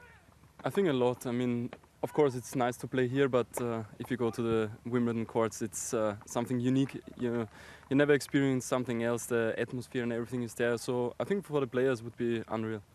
And tomorrow it'll be a best of 5 sets match. How do you prepare, or do you prepare any differently to that? No. The good thing is that it was a short match today, so I saved some energy for tomorrow. But I will be ready. I played a lot of 5-set matches already, so yeah, I'm looking forward. Good luck. Thank you. So, a familiar name. Lucas Rosol is also just 1 match away from returning to Wimbledon, scene perhaps of his greatest triumph all those years ago when he beat Nadal. He's safely through after beating Chris Eubanks of the USA, and he's also been talking to you-know-who. Lucas, very well played. How pleased are you about that performance? Well, thank you. It was a tough opponent today. It was about serving and not much return, not much rallies, and I'm very happy to win each point here on the grass. You know, you never know when it's going to be last tournament for me, and I'm still enjoying and pretty happy for the result. It was 10 years ago when you famously beat Rafael Nadal in the second round at Wimbledon. Will Wimbledon always hold a special place in your heart? Yeah, it will be, always, always. It's in 2 days, it's actually 10 years, I know it. And maybe I will have a chance to play another match in main draw, and looking forward. And what do you remember specifically about that day? Well, I remember not much, you know, I was in the zone, and yeah, I was just thinking not to lose first set very bad, and then I was more calm, and I tried to play my game, and it was working well. Well, good luck in your next match. Thank you very much. Thanks. He's a very tall man, is Lucas Rosol, as you could see from that interview. Anyway, 1 more match away from you going to the scene of his finest triumph all those years ago. And the colours are still the same. It still has that magical air about it. Advantage. Centre court, the greatest stage in tennis.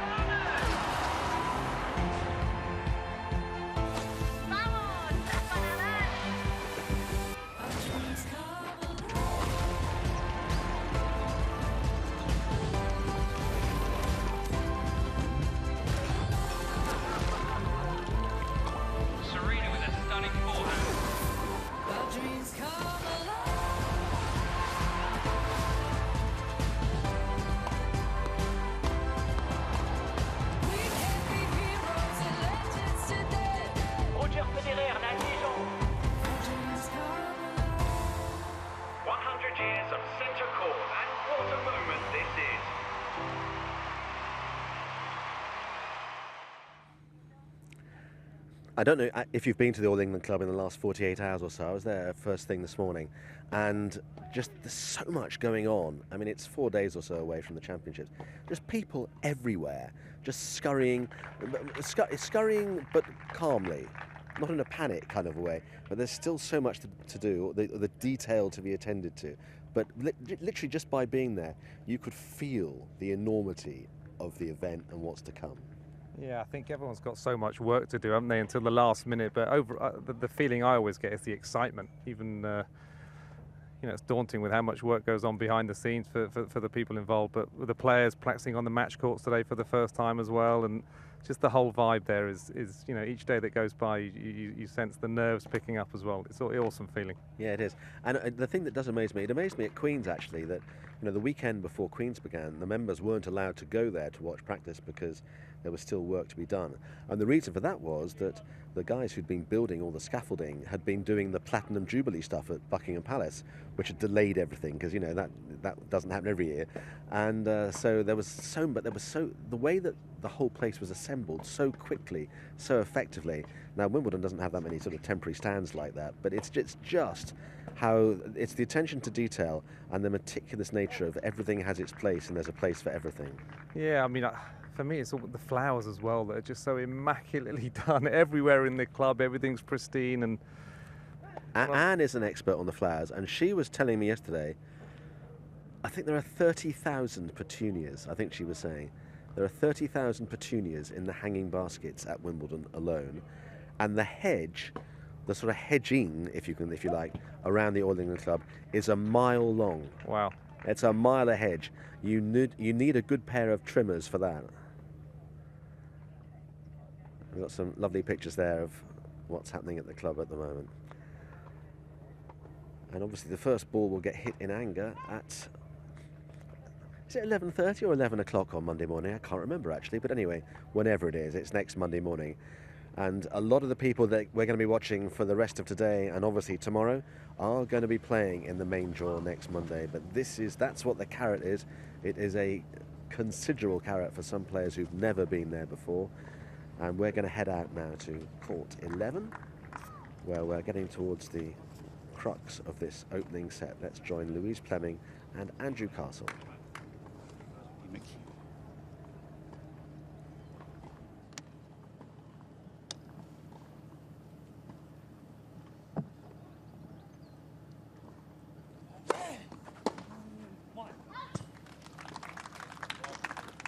Love.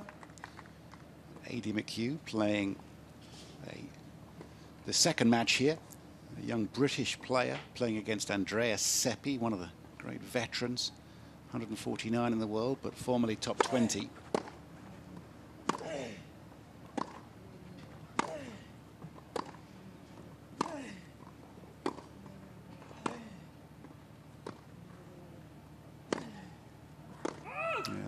Mistaken.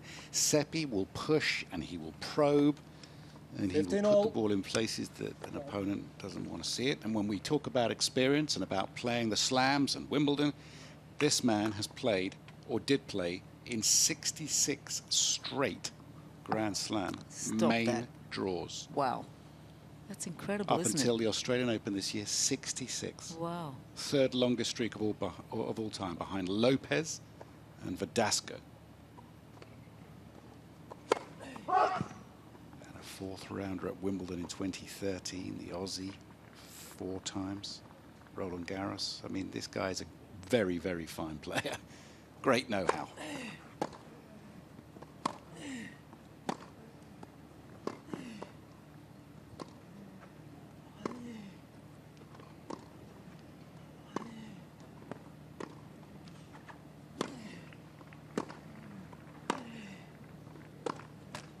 Well done, McHugh, because Seppi was probing like a surgeon there, trying to find the weakness of his opponent, and he didn't manage it on that occasion. 30-15. Not a man with a massive serve, McHugh, not the tallest player out there, but fine hands, good move around the court, does his work. Could use a big serve now.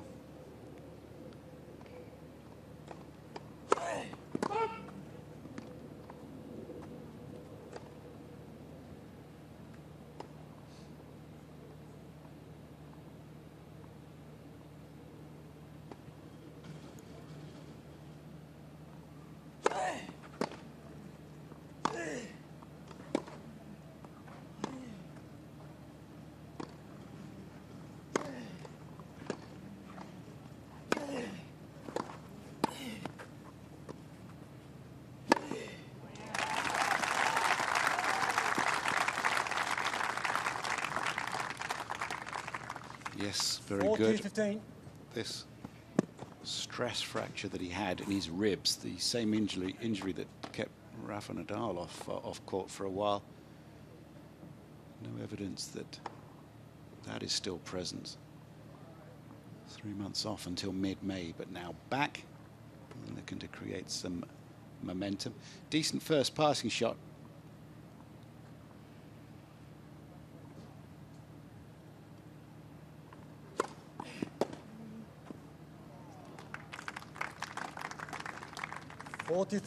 Asking questions, Seppi. Lucky return, top of the racket. Still trying to work out what that racket is in this commentary box. Apart from lime green, we're none the wiser. Is it a Fisher?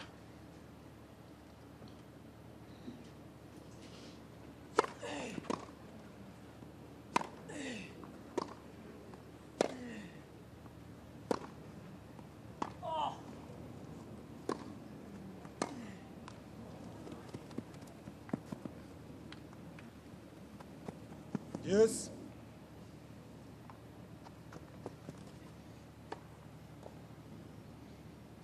Let's have a look at that racket.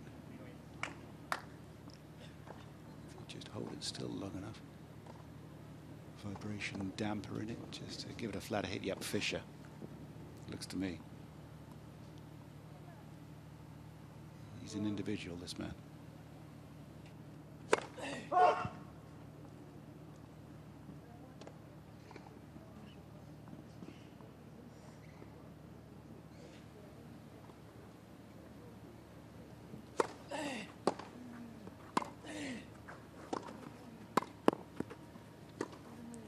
Oh, it's terrific. Rolled forehand, and he just sort of laid himself back off that ball just to get the angle. That was very, very nicely played. Look, he was going slightly backwards and just staying with it, not overplaying. I like the reaction, Andrew. He looked over at his coach and just kind of gave a nice little smile. Great to see. He's extracted the best out of his game throughout this wonderful career. Survived in the previous game, and he's earned himself a set point. Saved with the ace. Right down the middle. We've identified the racket. I think it's a Pro Kenix. We probably shouldn't be talking trade names, but it's a factor. Juice.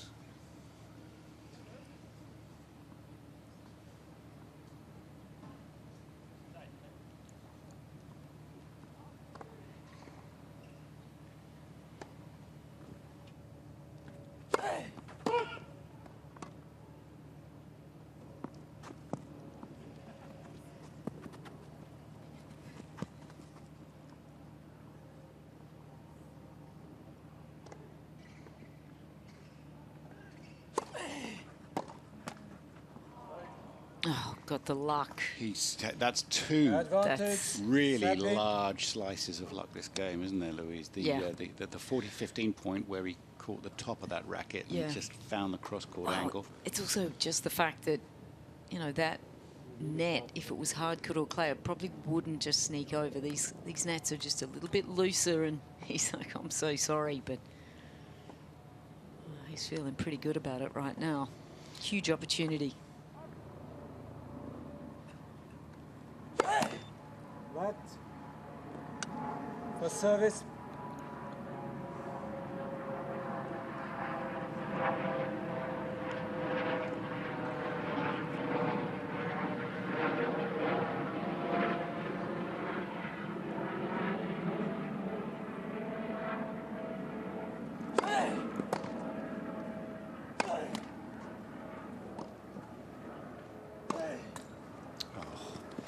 Well, that's a shame for Aidan McHugh, who will feel that he didn't get the rub of the green there, and he's absolutely right. Coach Massimo Sartori pleased with Seppi.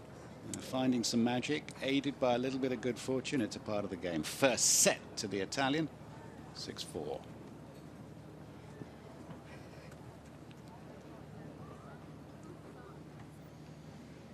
Well, the net's the right height as we look out over Roehampton. So much drama taking place here. Some of the statistics from the first set. First serve points won, Seppi at 80%. Less so for Aidan McHugh. Most of that probably coming from the last game.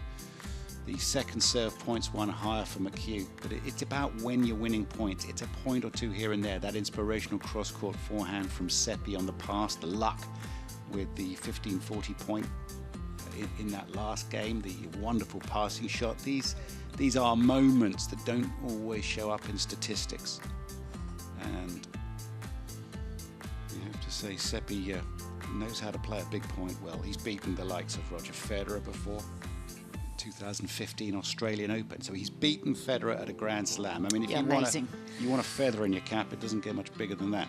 Or how about Nadal at Rotterdam in 2008, the year that Nadal finally would win Wimbledon and become world #1. So, proper player is what we're looking at. Beat David Ferrer. I mean, Ferrer's playing tennis good enough to be here, I promise you that. He just doesn't play anymore. Oh, he's gone. He plays in the Legends a little bit, does he, Ferrer? Sorry? Or does Ferrer now playing the any, legends? Any events that there are taking place, you'd want David Ferreira in there, wouldn't you? Every session, singles, doubles, and mixed, he can play them all. The guy's just so fit. Absolute. He played the Royal Albert Hall last year. It was the last time it was going to be at the Albert Hall in December. I don't know whether you ever caught any of that. It was a great event. Emma Raducanu came down and hit a few balls after her US Open victory. First time she'd played in the UK. And Ferreira was there, Philippoussis, and Xavier Malisse was thrilling to watch. It was really lovely. Yeah, nice. Yeah. It's such an old-fashioned and beautiful venue, the Royal Albert Hall. And they're not playing there anymore? No, that's it. I don't know whether a new venue is going to be found for the Albert Hall or not. In terms of the event, I think that might be all she wrote for a while. Maybe forever. Shame that. Love playing there. The only problem with playing with the Albert Hall is the acoustics are so good that when you have one of those long rallies and you're wheezing at the end of it, everybody can hear you wheezing. Yeah, it's. What's the most venerable venue in Australia? What's the one where people go, oh, that's, it's kind of old and historic? Is there one? Probably would have been Kooyong. Oh, of course, Kooyong. Yeah, I think it was. Memorial Drive in the old days was wonderful. Yeah, beautiful. Absolutely. Right by the South Australia Oval.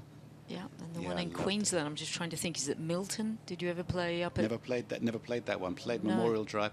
I think I played the last match at Kooyong, the last Australian Open match, mixed doubles final. What year? 87. 87. I was going to say 87, but I didn't want to put my foot in it, but we had match points in the mixed doubles. Who were you playing with? Anne Hobbs. Oh, no. Remember Anne? Yes, I do. Anne was against? Zena Garrison and Sherwood Stewart. And they took the trophy. God. Oh. And you had a match point? Yeah. That hurts. Does it still? Do you still sweat? Some nights you wake up and you go, match point, I should have had it? No, because I just don't sleep. Okay. Oh, no. Which match do you remember having a match point and losing? There's always one. Come on. I remember missing a match that I would have loved to have played. It was, I got drawn to play against McEnroe and Graf in the first round of mixed doubles at Wimbledon, and my partner, about a half an hour later, a German guy, got taken away in an ambulance. He literally broke his ankle, so we had to pull out of the mixed doubles. His name? You can't remember your own mixed doubles partner's name who broke his ankle? Well, it was a last minute kind of like, let's get in together. Oh, wow. That's terrible. I know. Second set, I'll think of it. I do remember at some point. But yes. God, that would have been thrilling. Painful. Yeah, for him as well. Yeah. Okay, here we go. Second sets, first to Seppi.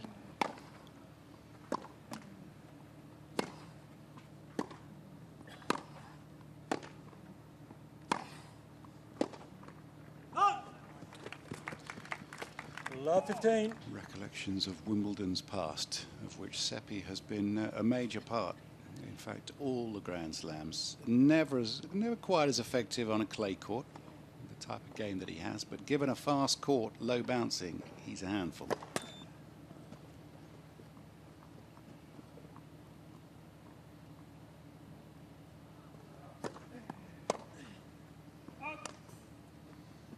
$15 all.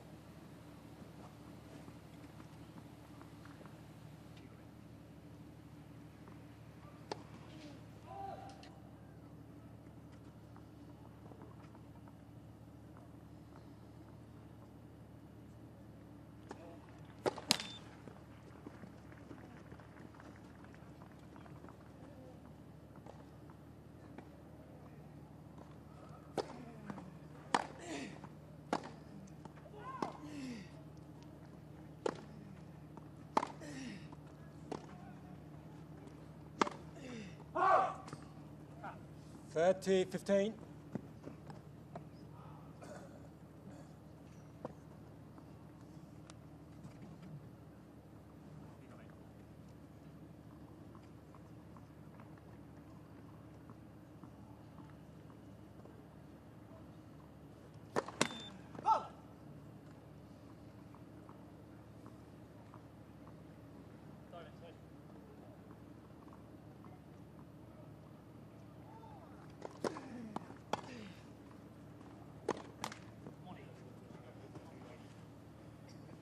30 all.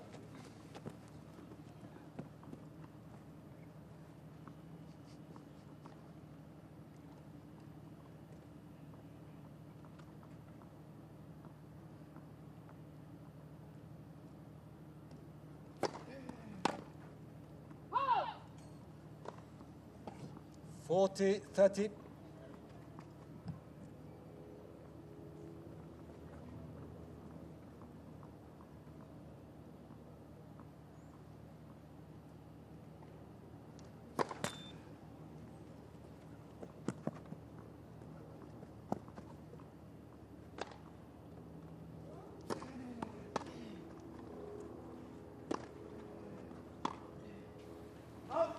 Game, Seppi.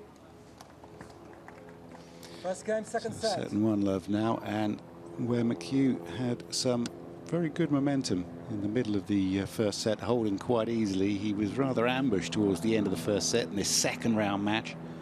Got plenty of support around the court, and great to see the world #1 doubles player, another Memphis graduate, Memphis Tigers in the United States.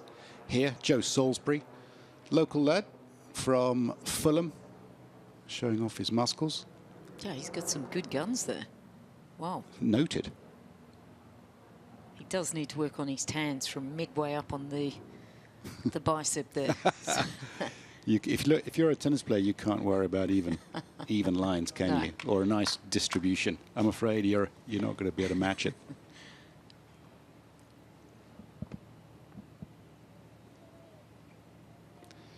Is the Sunner factor from this side? Absolutely on the ball toss.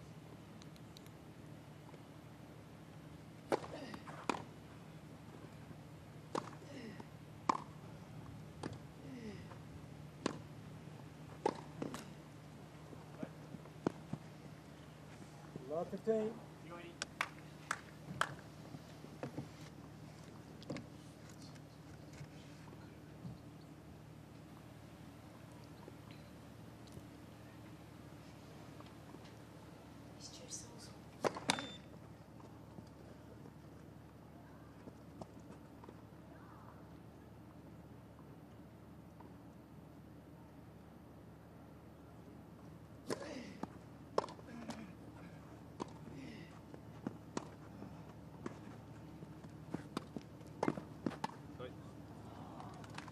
Wow, look at that. Beautiful hands from Seppi. Just follows that in, tracks the ball down really well. Nice pickup from McHugh.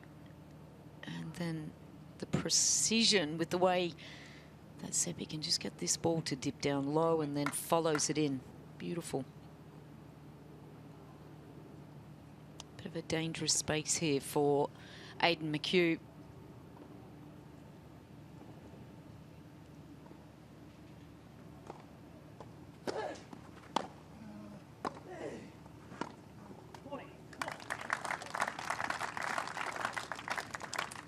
Gets back 1. 15, 30.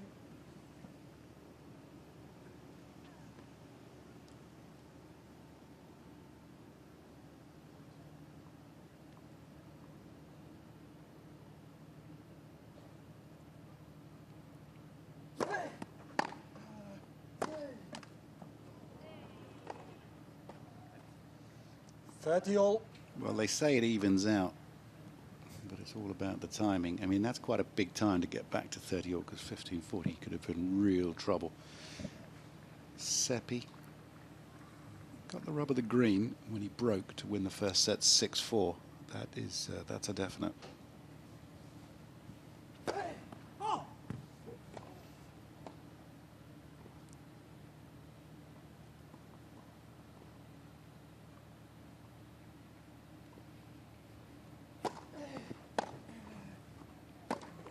Ah! 30-40.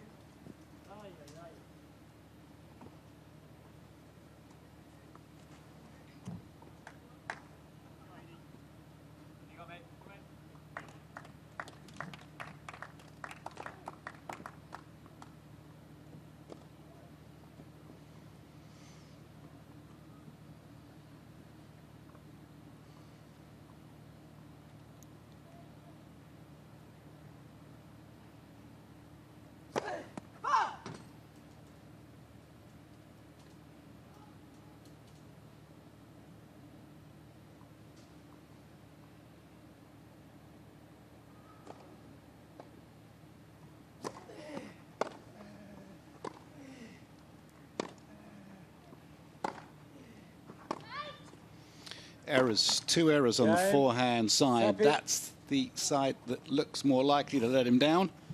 It always has been the case. 2 games to love. And just pulling the trigger down the line at 30 all and too long at 30-40, and suddenly it's 6-4 and 2 love. I'd love to put a pulse meter on Seppi, or a perspiration meter or something. It looks like he just never gets a sweat. Looks like his pulse never changes. He looks like he's so calm with the way he goes about everything. Never a doubt or a stressful moment.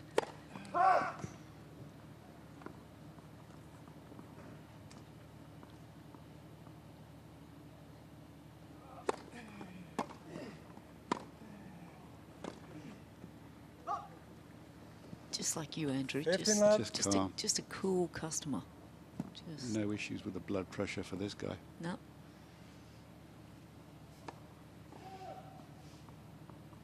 Yeah, well, there's a reason why he lists grass as his favourite surface. He's so well suited to this, isn't he? His game is one of substance. 30 love. And he's identified the weakness down the other end 100%. You only realise sometimes when you've really concentrated on a match where the direction is going. If you casually view it, perhaps not, but yeah, he's definitely on the big points going to McHugh's forehand. 40 love. Changing it up there at 30 love. But I guarantee you, when he really needs it, most of the time, he'll be looking for an error on the McHugh's forehand side. Game, Seppi. Very, very impressive, sadly, for the British player here. It's not going his way. It's 6-4-3 love to the Italian veteran.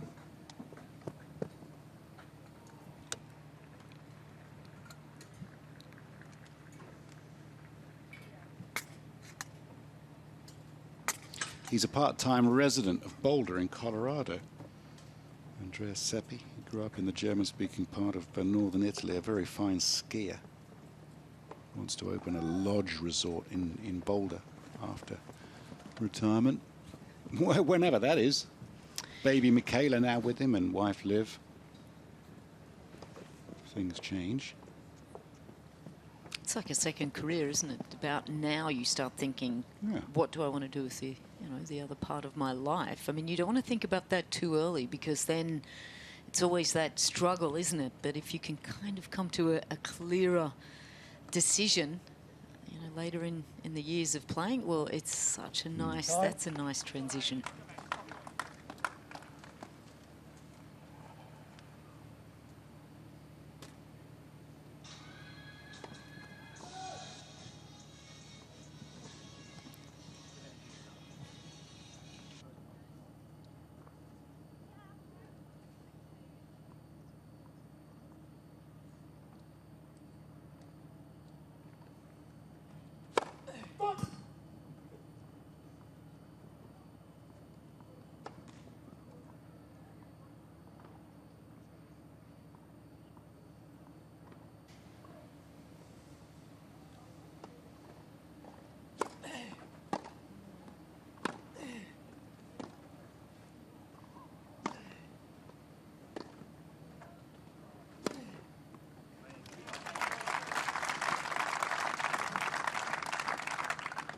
$15 love. He's been with Andy Murray's management team for quite some time. Aidan McHugh from Glasgow, both parents from a medical background, both doctors. Working out of the National Tennis Centre now, right next door to this facility.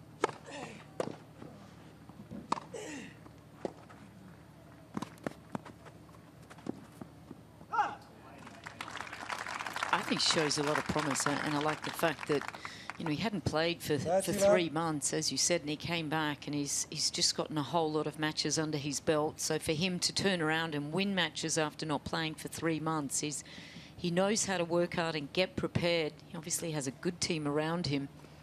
I think he shows a lot of promise. He's only young.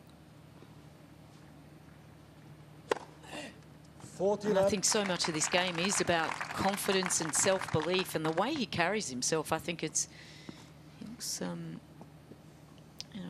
quite...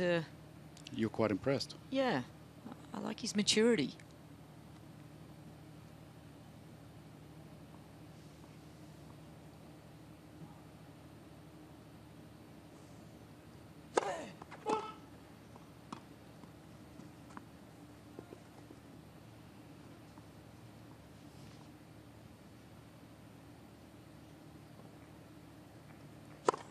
Oh! 40-15.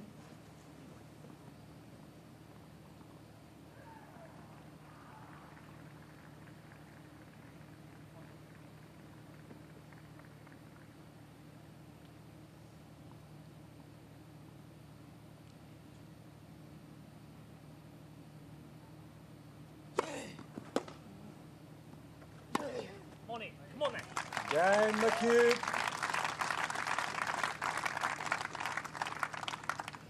Well, that's good, just to keep him in this and just somehow create a little bit of pressure here on the Italian. He hasn't been able to break his serve, but, well, he might relax a little bit and almost think, well, I have to start to do something a little bit different, differently to try to impact this match.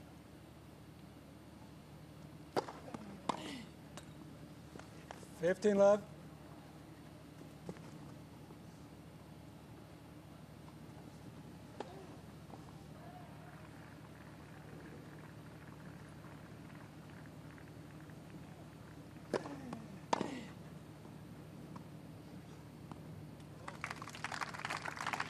You know, the trouble is there is a substance to the game. The games of people who make top 100, top 120, 150, there's a substance to the game. You can look $1 million, but, you know, making the right decisions at the right times, how do you put your finger on that? You know, what is the difference? Because, you know, Aidan McHugh here can definitely play the game.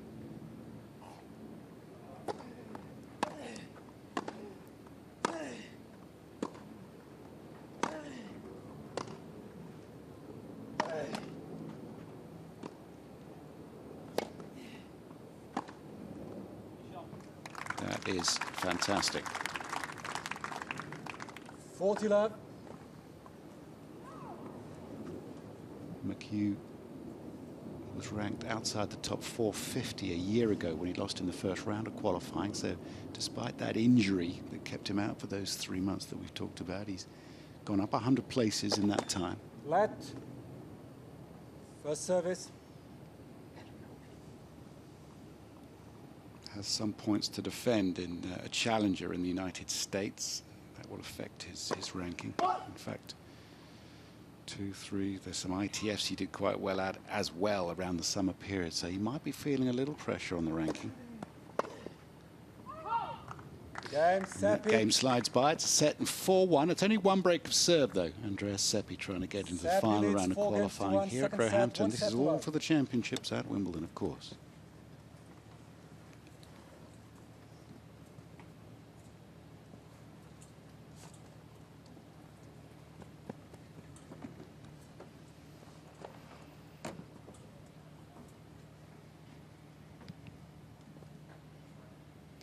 Stunning day. So many people out and about the courts here, Andrew, just walking around. So many great matches. This really is, it's like a garden party walking around there. Look at all that, those stunning courts all the way down to the back of...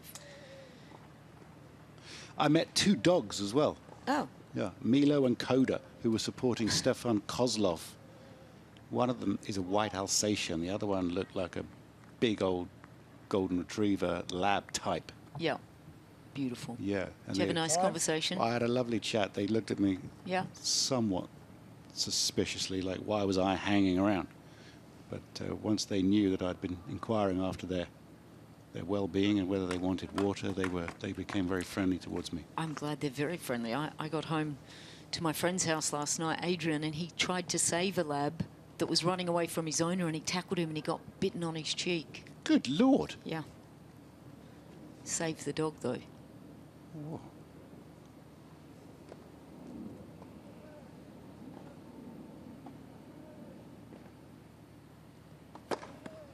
Serve. Well, let's just conclude a story then. Yeah. Well, what happened? So the bloke that you are staying with, your friend here for Wimbledon, Adrian, tackled the dog and got bitten. Why did he tackle the dog? I'll tell you in a minute. Yeah.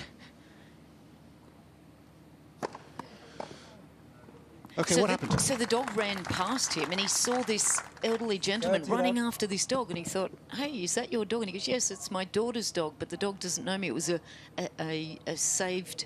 Oh, a rescue dog. A rescue dog. Oh. So it would have been like the Benny Hill show. Here, these two guys, Adrian's running after him, and they all tackled the dog, and the dog wasn't happy and bit Adrian, my friend. But they saved the dog.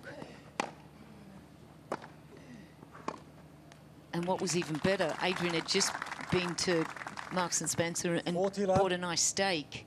And he was holding the dog, and to calm him down, he gave him his steak, and he just laid with the dog for half an hour until it calmed down. Oh, amazing. Well, a fillet steak will win you over.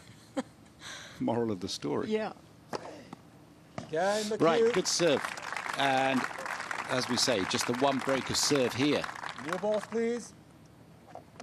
See, that's the sort of serving that we saw a little bit more in that first set, and he's got to be able to produce that a little bit more often. It's a lot easier to do it at 1-4 down sometimes than 4-all. Yeah. So, does he find a little bit of inspiration here? Time will tell. He knows he's on the way out otherwise. Seppi, a man who's beaten Federer and Nadal, and there are others like Lukáš Rozol, who we've seen win today into the final round at Q's. Plenty of other big star names. All trying to get back into the championships. 4-2.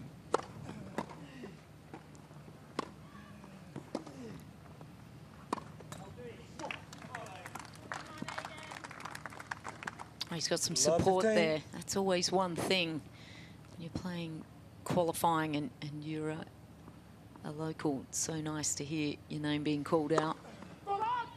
Just that extra support. Probably not a lot of Italians here for Seppi. Probably at 38 doesn't need it as well.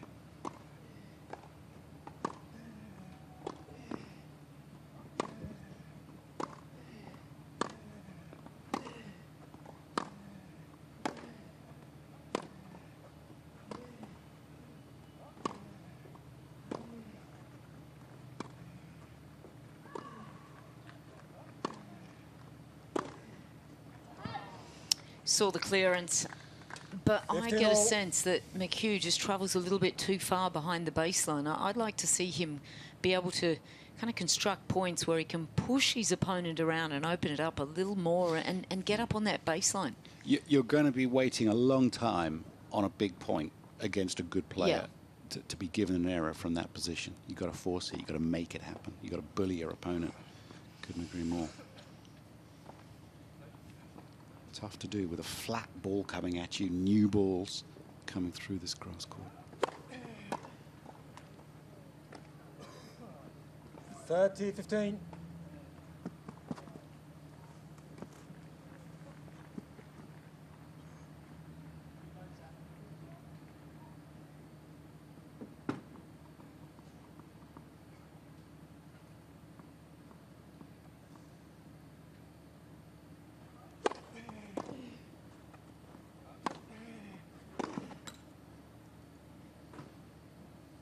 $40-15.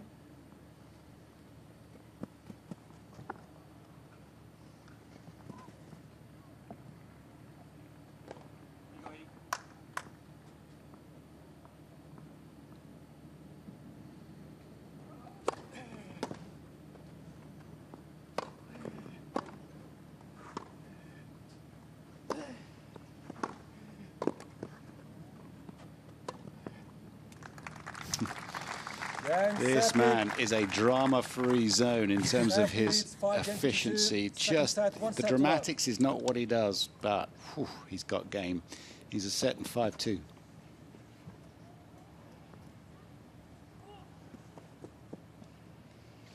He's amazing, isn't he? He just, the way he moves around the court, it's as though he just doesn't leave a footprint. I said before, it's just like there's no noise, there's no kind of hurrah of what he does, but you just know he's going to make that backhand down the line. You know he's going to just be calm here. Just everything he does He's so cool. There are plenty of people that would see this guy play and they wouldn't see a great player because they don't know what they're looking at. And if you know, you've got to have something in your game. And sometimes it's intangible. Yeah. You can look at results after a 20-year career and say he's a great player. But, I mean, if you saw him at 16, 17, 18, would you have said this is the guy? Now, if you've got people who are talent spotting, who don't know what they're looking at, the trouble is you can miss people like this. If he needed support, I'm not sure whether that was the case or not. But, you know, you have to realize that the game is not all about, you know... Bigger's not always better. Well, well, that's right. I'm sure. Yep. And that's Joe Salisbury, isn't it? Is that Joe? World number 1. Doubles player. Tremendous career he's carved out for himself away from the singles court. Graduate from the University of Memphis here. Practicing and supporting Aidan McHugh of the United Kingdom as he tries to stay in this second round qualifying match. It's 4-6-2-5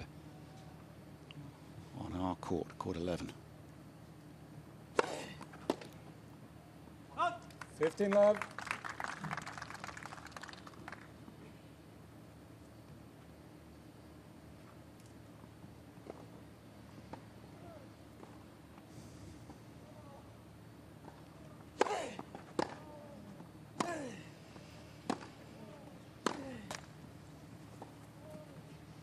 Fifteen all.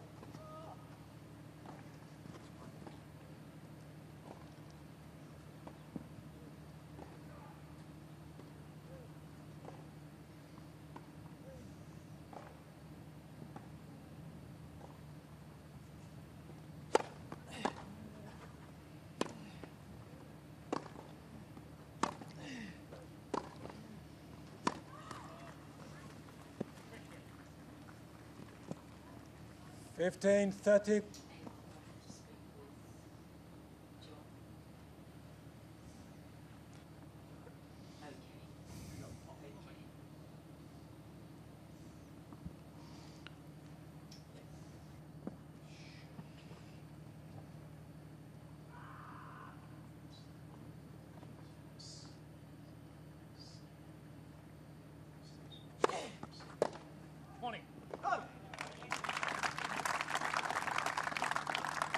30 all.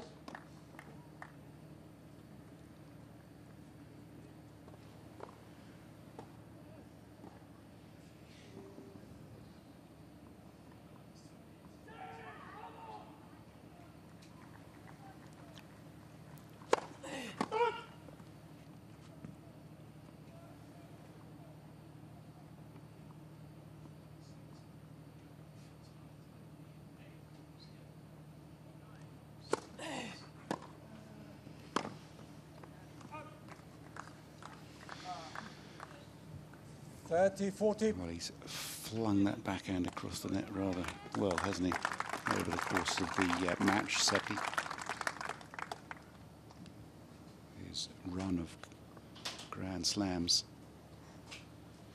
finished at 66 at the Australian Open this year, 3rd amongst active players. Quality player in the qualifying and match point.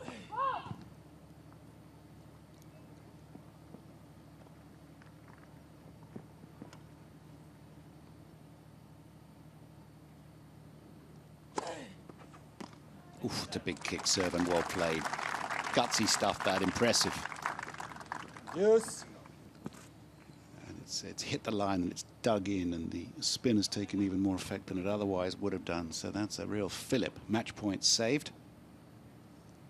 Really wants to get Seppi to serve for this. You know, who knows? Maybe get nervous.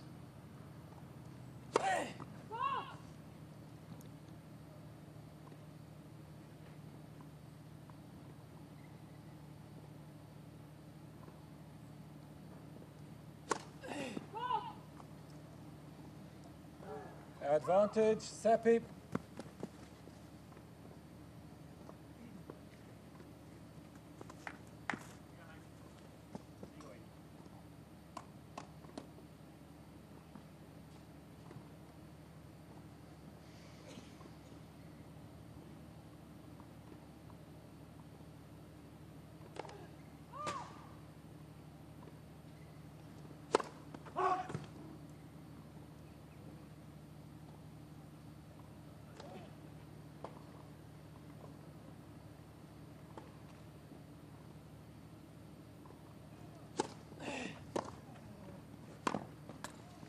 Game, set and match, Seppi. Very tidy on the backhand side, and the forcing play down the line brings the final error. Too many errors for Aidan McHugh today, I'm afraid.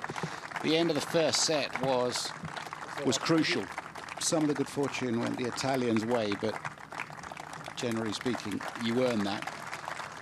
And as an exhibition of clean striking and quality tennis, Coach Massimo Sartori, well, he'll be delighted with what he saw, as will any fans of world-class tennis, because that's exactly what that was. He looked a class apart because he is at the moment. Still 149th in the world or so. Certainly looks better than that on a grass court.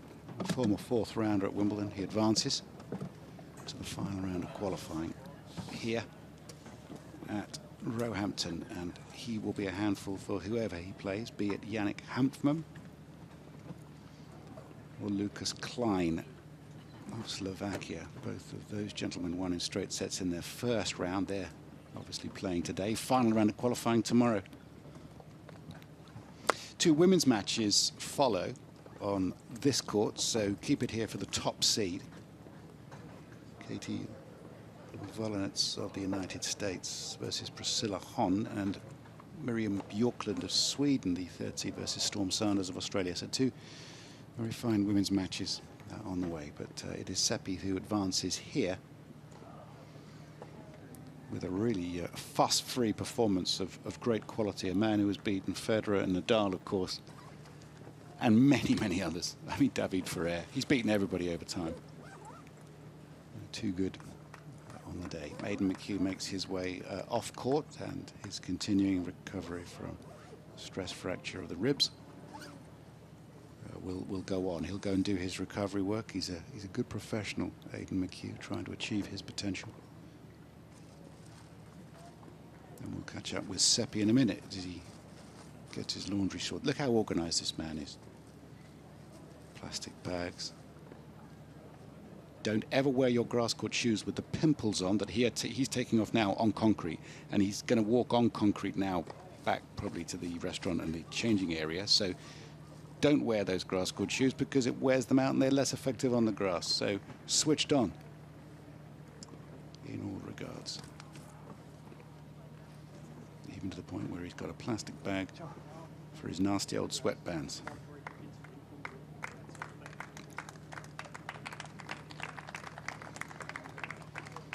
So here he comes.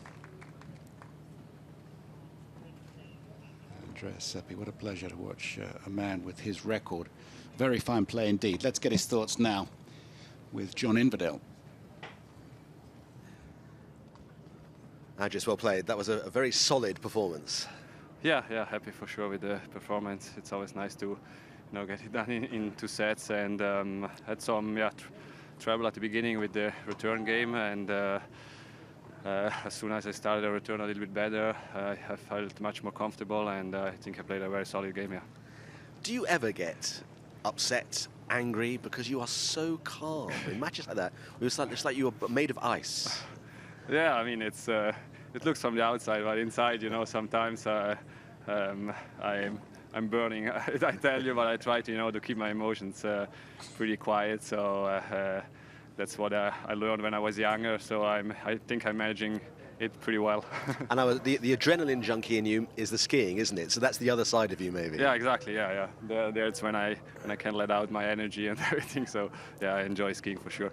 And I've read that your intention is to open a ski school or something like that in Boulder, in Colorado. Is that your ambition? No ski school. I mean, I really love to ski. I didn't go in the last 3-4 years because you never know about with injuries and everything. So. But for sure, once I'm done with tennis, I will go back to ski, but no ski school for me.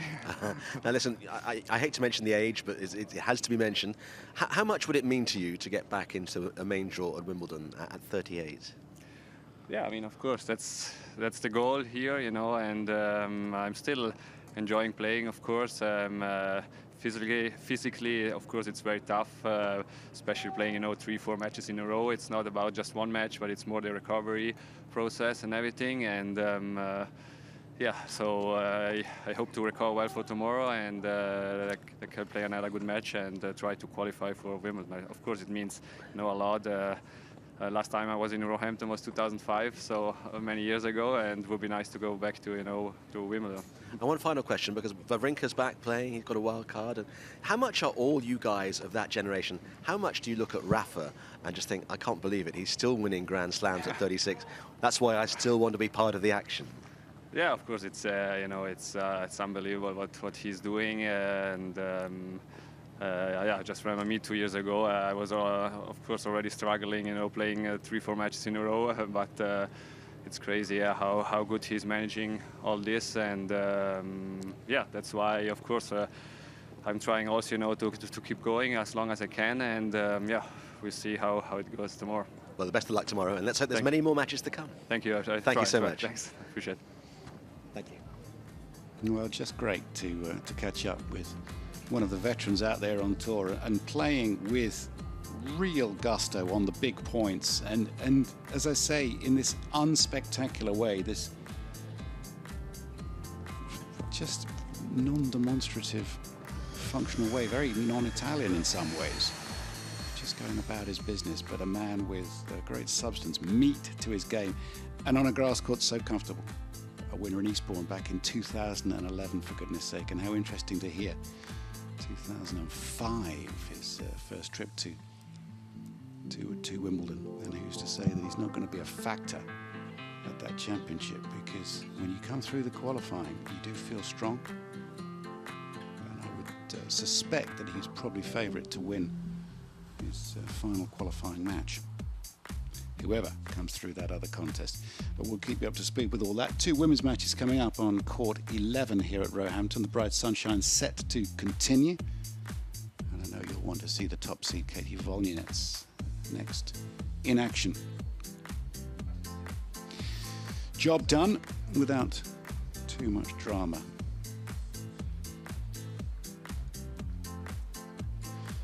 The statistics don't always show who won the big points and when, but this will be fairly one-way traffic, I would have thought. First serve points won pretty high for Andreas Seppi down the right-hand side at 81%. His first serve was accurate, so he got quite a few of them in at 64%, and they were accurate. Second serve points won as well from the back of the court. The big points were won by Seppi. He constructed the points slightly better. He had more opportunities to break, and he took 3 of them. And that's why the score was 4-2. Confirmation of what we've seen on court 11 so far and what we've got going ahead. The first match sadly saw a retirement. Mario Villalia Martinez unable to continue at a set and 2-love down to Zdeněk Kolar, who qualified, won a round and pushed Tsitsipas at the French Open. He's a good player, but he benefited from the withdrawal today, not feeling well, the Spaniard. A.D. McHugh, really no match for Andreas Seppi in this particular match, 4-2. Our attention turns to the women's draw now. Best of 3 set matches, Katie Volniets versus Priscilla Hon, and Miriam Bjorklund plays Storm Sanders. Much ahead here under the blue skies of Roehampton.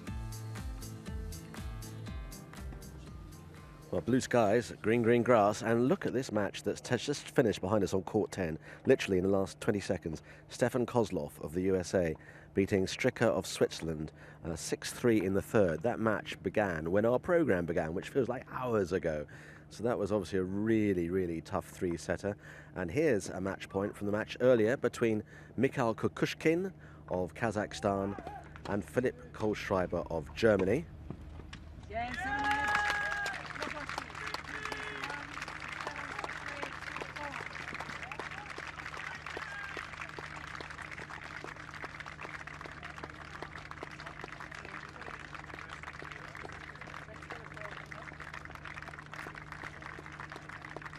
Well, Louise, we've got some long old matches, and in this heat, it's tough going, eh?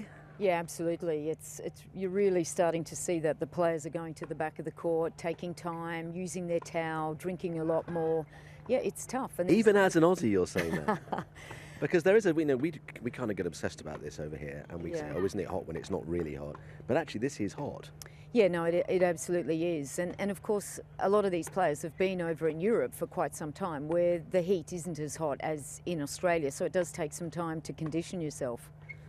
In terms of what you've seen so far, I mean, watching a match like that, Seppi's ability to remain ice cold in the heat is a fantastic asset to anybody's game, isn't it? Even when you make a few mistakes, you wouldn't know if you hit a blistering winner down the line or if you've just dumped a volley in the net. You're just the same all the while.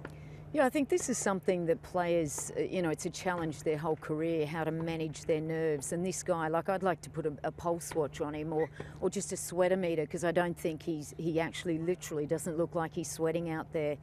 And that's an art, isn't it? And I think a lot of players are now working with mental coaches and psychologists to really improve that, because if you can stay calm, then obviously you're using a lot less energy. I think the master is Roger Federer, isn't he? Who, if let's not forget, was actually quite bad-tempered when he was younger. Yeah, again, you're right. And it is something that challenges a lot of players. I mean, imagine if Nick Kyrgios could really, get a grasp on that emotional control. And of course he's working on it, and players do mature, and that's what you really hope, that those players, they learn and they just, they get the right support around them. Well, Andrew Seppi is a name who's been on the tennis circuit for a long, long time, as is Radu Albot from Moldova, and he's currently playing on court 4 against Michael Moe of the USA. And as you can see, it's on serve in the second set after Albot took the first. It's the nature of the second round of these games. We had 1 or 2 matches yesterday that were quite one-sided, but it's the nature of being in the second round now that there's a lot of levelling out going here, to use it's our third match of the day, a topical parlance. And as a consequence of which, we've got lots of matches that are lasting a very, very long time, which is when, as Louise was saying, this is when it's as much a mental game as it is a physical game. Yeah, absolutely. I think Michael Moe, he's such a talent. I love watching him play, but coming into Wimbledon, he's hardly won a match. So he's really being challenged out there for confidence. And when you're playing someone like Albert, who's got a lot of experience, is a little bit older, this is really a very, very tough match for Michael Moe. We'll just stay with this game for a moment. No pun intended. Almost amusing. And an opportunity actually here at 15:30 on the Albot serve.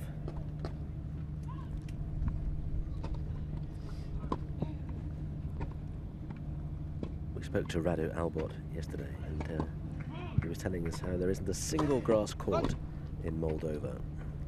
So this really is kind of alien territory for him.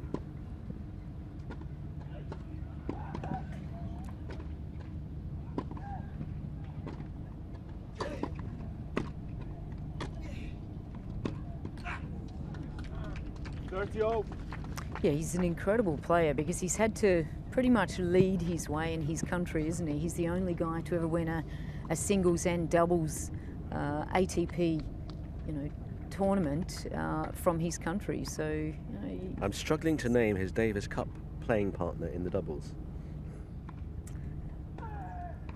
Seems like I'm struggling as well.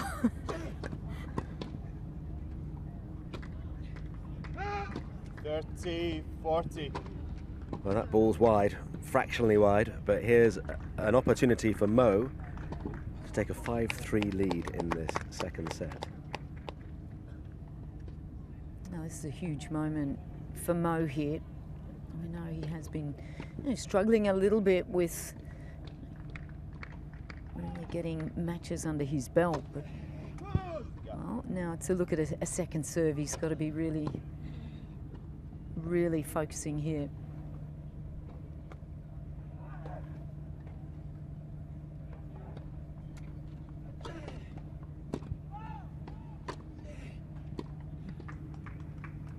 Oh, it's great play from Albert there. You could just see really, you got the short ball, and Moe probably was a little bit passive on that return. Had an opportunity on that second serve, but just didn't do enough with it. And again, that's just confidence and experience, isn't it? Just showing right there under pressure. But also, at a break point in a key moment like that, you would have coaches also saying, whatever you do, get it back, make him play. Yeah. So there's a balance there, isn't there? Absolutely. Yeah, there's no question about it. That's an unbelievable serve there. That's probably, I think that's like one of the smartest serves, just to slow that ball down and get a three-quarter look at that one. You could just see that just slid. That gave the 6'2" Moe no opportunity really to reach for that. And as What a great athlete. He normally would be able to just slide across, but that was struck so well.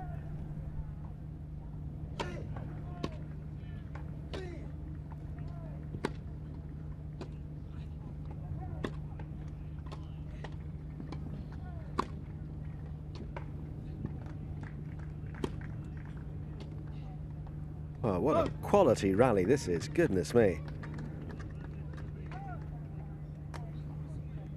Well, we'll leave that now because it looks as though that match has got an awful long way to go. Some really big hitting there.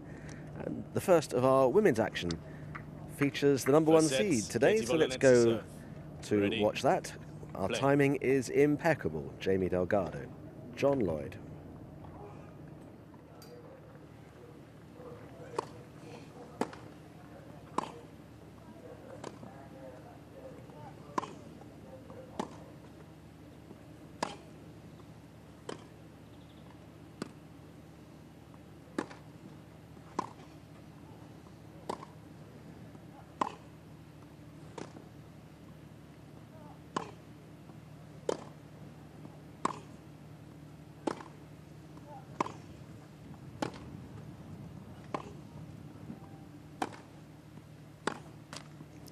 Well, we talked about in the warm-up this could be a long match. How about we could be here all day? what a first rally there. Katie Volnietz from Southern California against Priscilla Hon from Australia.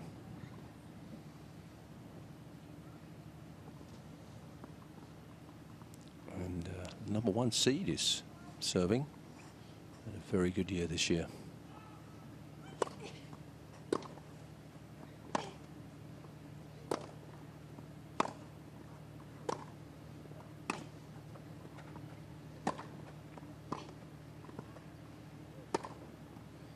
Well done, managed that well. Yeah, excellent couple of points from both players to kick off this match, I think. So helpful early on in the match to get a couple of rallies under your belt. Whether you win them or lose them, they both feel like they've had a very good few hits at the ball.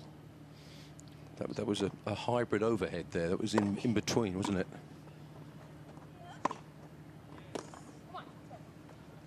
Excellent. You can already see Volnietz that ability just to step up the court and take the ball a bit earlier and flatten the ball out on her backhand already.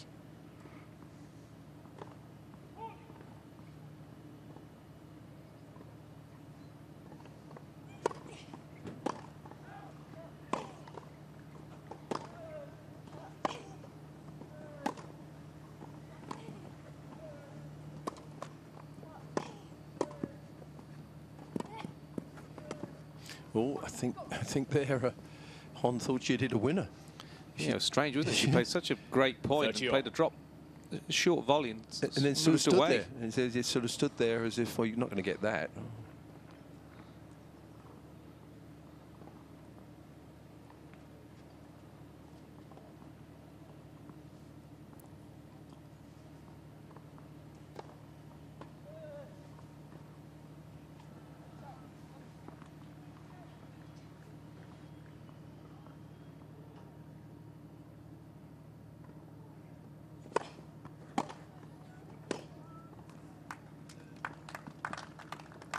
.30-40.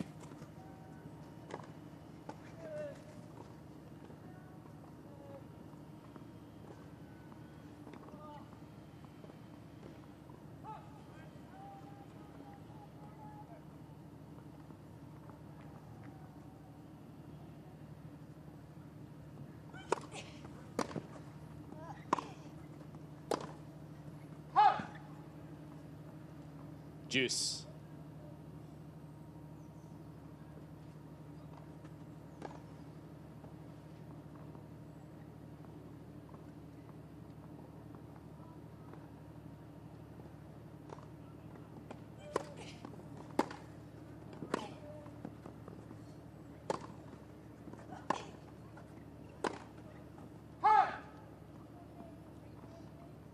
Advantage, Volnietz.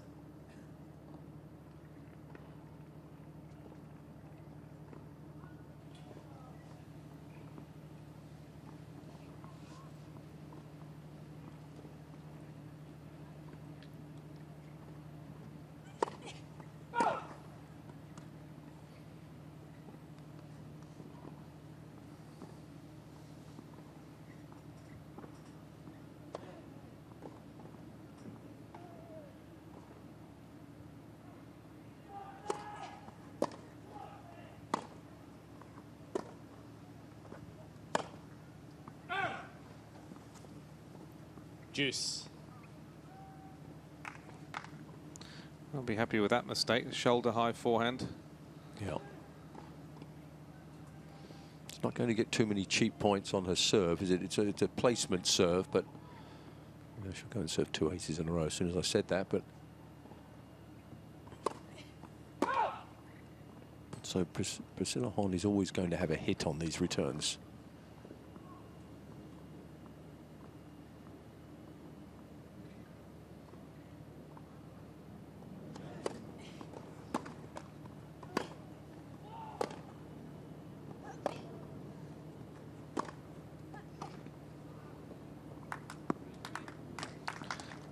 Excellent shot. You can just see Advantage Hon.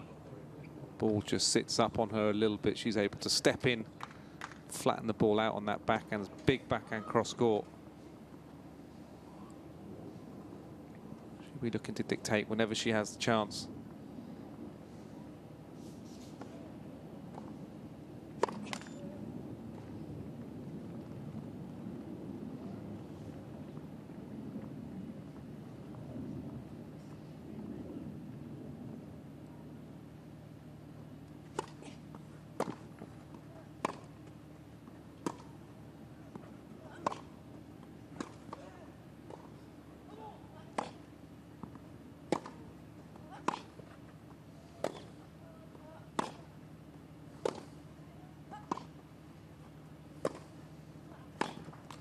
Game on. Oh, very good point again. And what an excellent start from First game. The Australian. Yeah, moving very well. Straight off the bat. Good defence. Getting a few of those points very well. Mixed up a few slice backhands as well in the first couple of points. It was nice to see.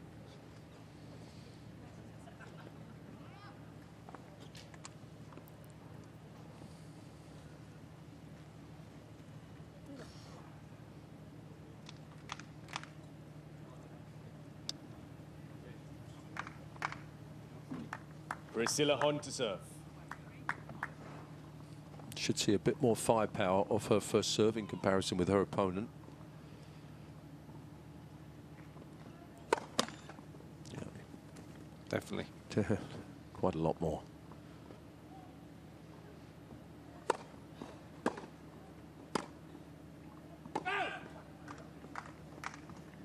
Love 15.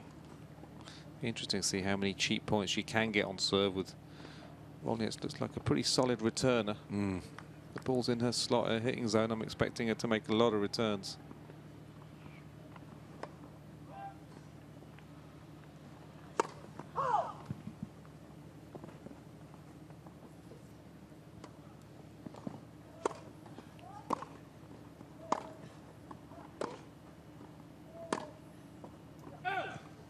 Good depth. Love 30. Yes, I think on her forehand she's very explosive, very dangerous when she has a bit of time. But if she's rushed into that side a little bit, Ronnie will be able to win a few points in there, I think.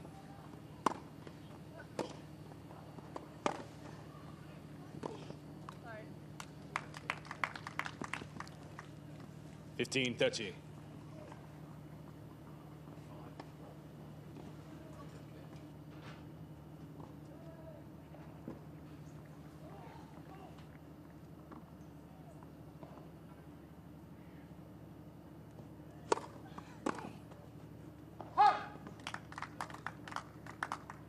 Sergio.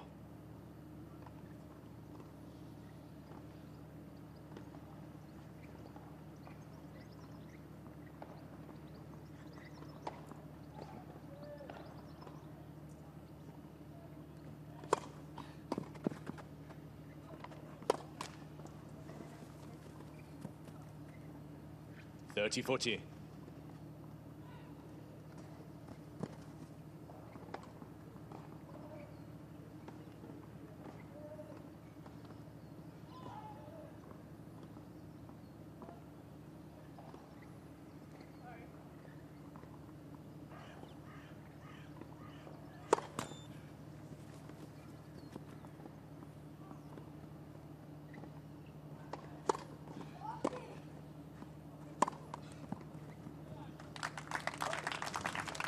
That was not a very good return of serve there from Juice. Folliet's.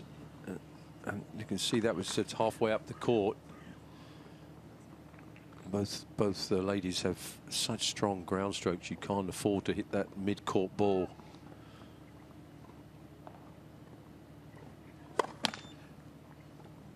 Even though there's more pace on this first serve, she's not finding many at the moment. Yeah, that's not good. Advantage Volynets.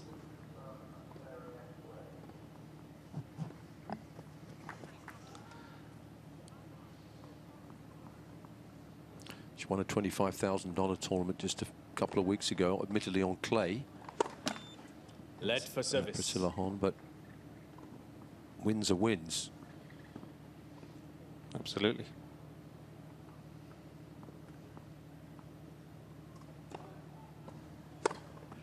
Juice. It's good pace off that serve. Placement as well. Yeah, I think the confidence of winning on any surface, that feeling of coming through the big points and getting over the line, winning matches is invaluable. Advantage Hon.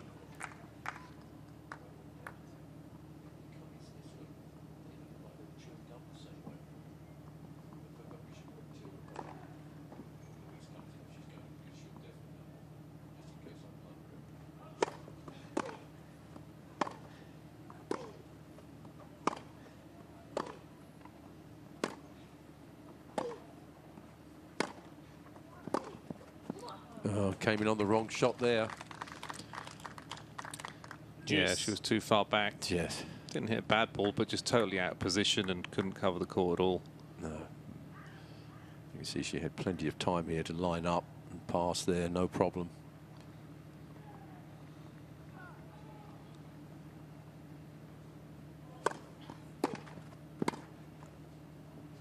Didn't see that one coming. Good change up. That was beautiful. Advantage Great Hon. to watch. Yes. More of that, please. Yeah, fantastic. Nice technique on the volley. Don't know if she was necessarily intending it to go that short. Well, if she was, then that was world class. I don't think she was either, but it was still very nice technique. That was a very good return to serve.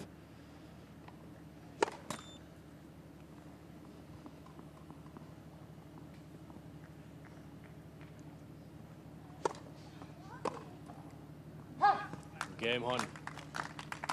Well, it was. Hon leads by 2 games to love, first set. It looked like she was struggling a bit in that game, but again, as in the first game, played the big points better than an opponent, and #1 seed in early days, but down to break. She was very happy the way she started.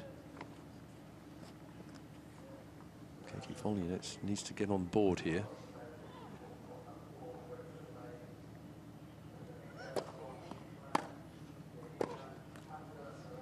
At the moment, Hon's just got that little bit of extra weight of shot. She's just hitting through the court a little bit better, and a couple of the shorter balls, she's able to generate a little bit more power. So far, so good for Hon.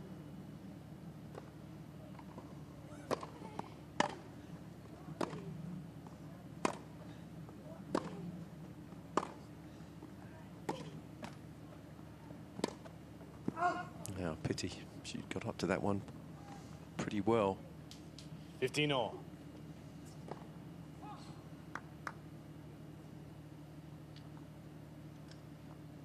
To have a win over Kvitova earlier in the year, that's no... That's nice, isn't it?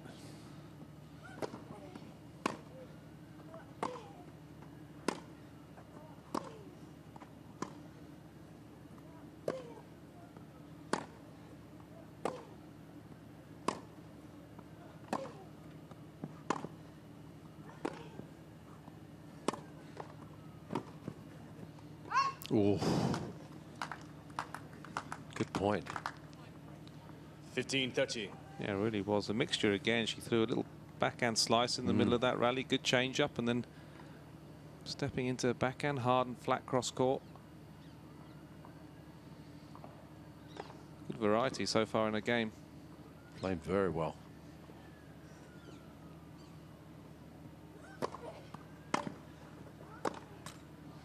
And that forehand is causing damage.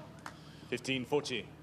Yeah, it's a couple of times in this game where she's been rushed on that backhand and just taken it a little bit late and it's gone into the net. I think the power in Hon's ground strokes is a little bit too much for Wozniacki in the first couple of games here.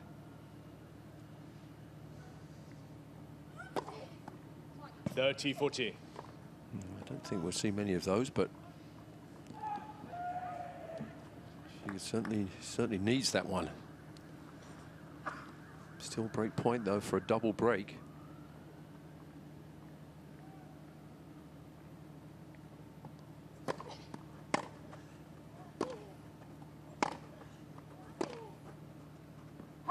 Getting extra power, and what a tremendous start this is. On The leads by Australian 3 games to love, first set. Priscilla Hon up a double break against the #1 seed. 3 games to love lead.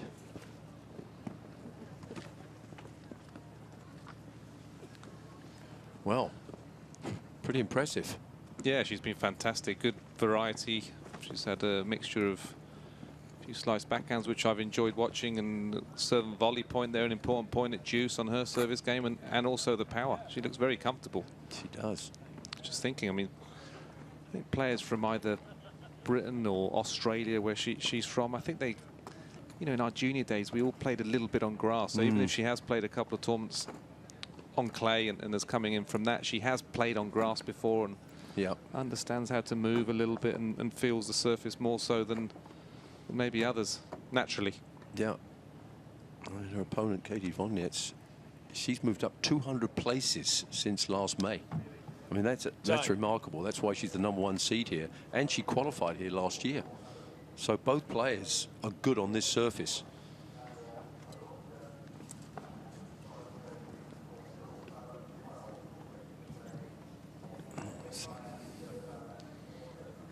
Another amazing day.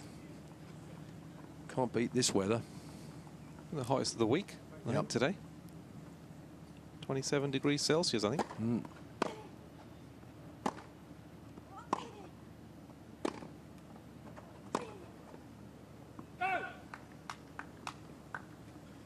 (15 love). In the zone so far.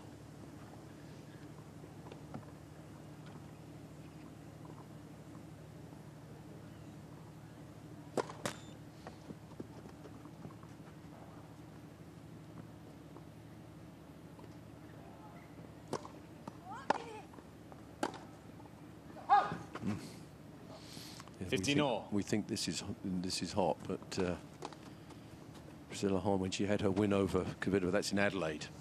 Adelaide in the summer. There you could fry an egg outside on the pavement.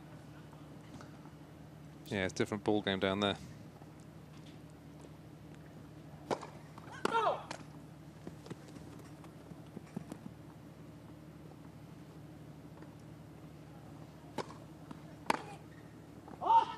Not that you want to fry an egg on the pavement, but 30-15. But you can if you wish. If you wish. It's got a good service motion. She has. Second serve, the ball goes over a little bit to her left, which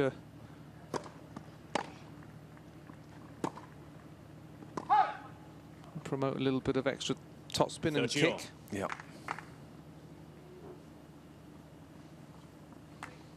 Yeah, very loose. Keeping the head up tall, I like it.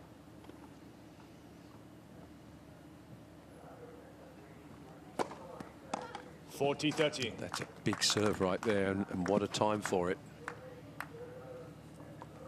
Yeah, even at this stage in the match, early stages, she has played the big points better than Wozniacki.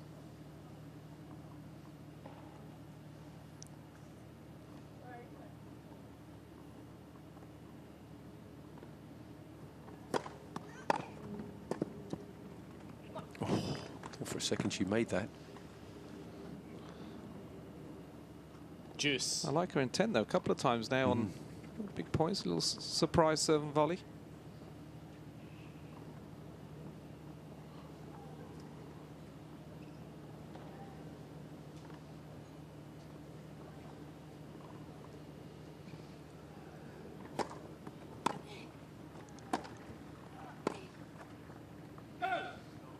you can see Volinet's advantage on. There's been a few times where she sort of gets a little bit late and the ball stays a bit low and she seems to sort of jump on it a little bit. Yes, a few times now she's been rushed on that side with a hard ball into her backhand.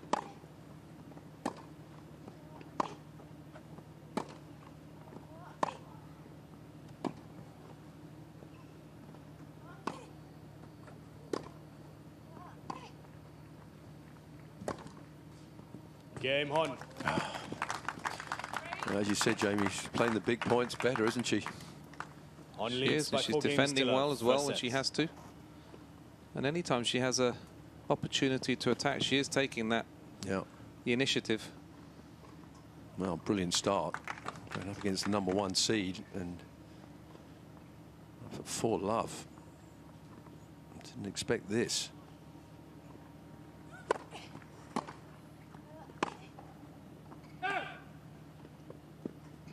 It's almost like Volinet's at the moment. She hasn't sort of quite figured out what her game plan should be. I think she had a game plan going into the match, obviously. But at the moment, she's sort of getting rushed, and it's almost in between. Shall I go for it right from the bat? Shall I make sure I don't miss it? It's sort of a little bit iffy at the moment.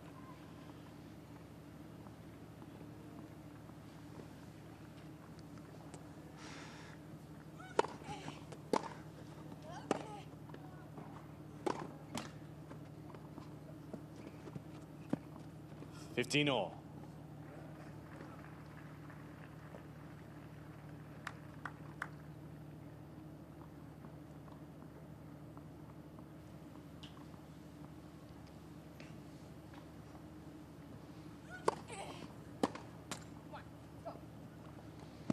(30-15). It's just Volinet's sending that message out there with a little verbal come on. Make sure that her opponent hears it. She's not going away.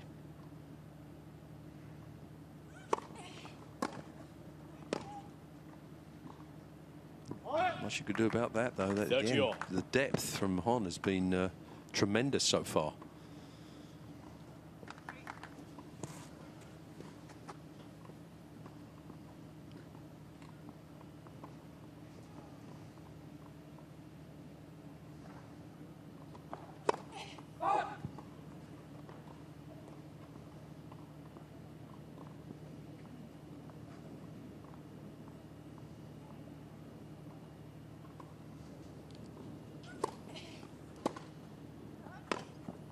Again, I mean, she's not having any time to breathe, is she? And we talked about Volinet's wasn't going to get many free points on her serve with aces or anything. She's certainly not getting that, but she's actually getting pushed back all the time. Even when she gets her first serve in, she's not having time to maneuver in these rallies.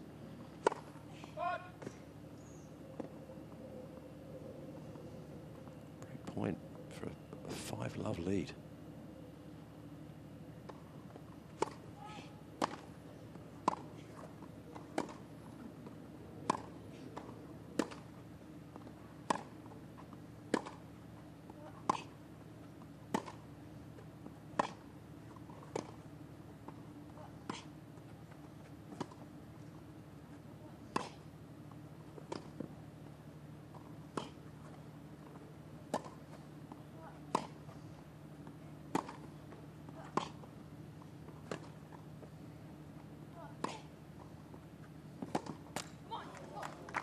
What a point. She did a lot of running in that rally. She had to defend most of that rally. She was the one that was getting, the angles were getting to her a little bit, but she did well until that last forehand didn't get up to the angle quick enough there. Missed that forehand.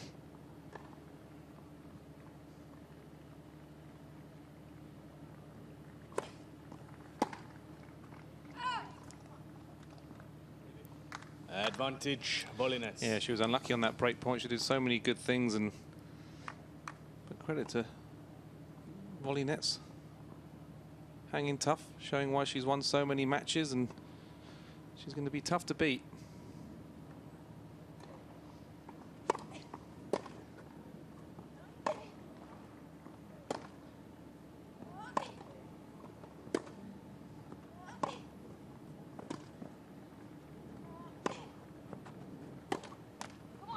Finally, she gets on board.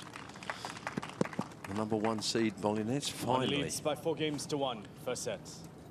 It's a game, but she's still down double break, 4 games to 1.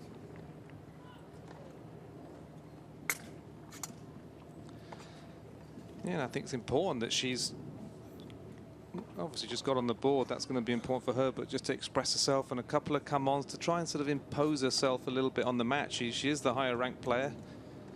That kind of intimidation as well of playing, you know, when you're playing someone higher, if you feel their energy and their intensity is really high, it can be a bit intimidating. So I think she's trying to stamp her authority on the match a little bit. Do you think at 4-1, is it still early, or is it already time to sort of go out of the sort of the original game plan that she probably had and go out of her comfort zone a little bit? I think she needs to pick up her own game, really. Yeah. Some of the unforced errors that she's been making of you know, she's going to struggle against anyone if she's going to be making those errors, but not just yet. No, I think she'll give the full set a go and see what happens.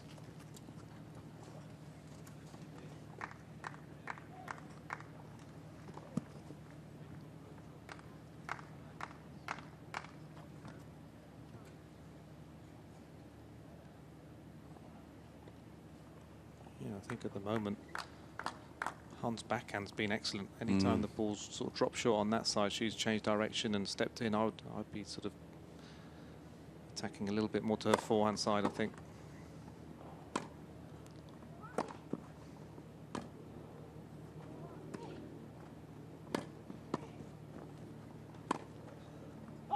That's a good point. And you can see the fire she has in her belly. She's a competitor. There's no doubt about that. Yeah, I think it's important. I think Han will know that this set, however well it's gone for her so far, that there's still some work to do here.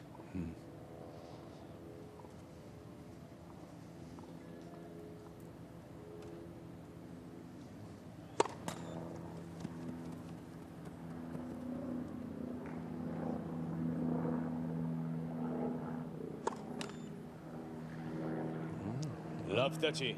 Little opportunity here. Yeah, that break point at 4 love to go 5 love could turn out to be a very big point.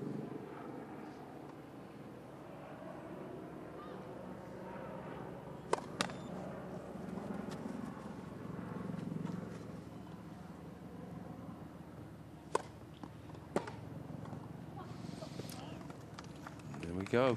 Love 40.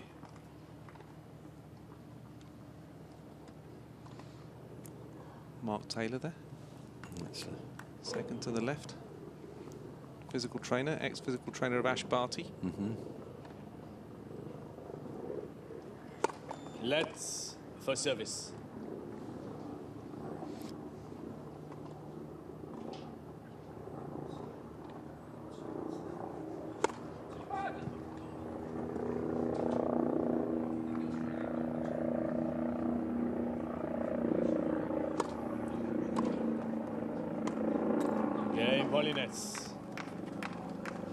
Well, deserved that game.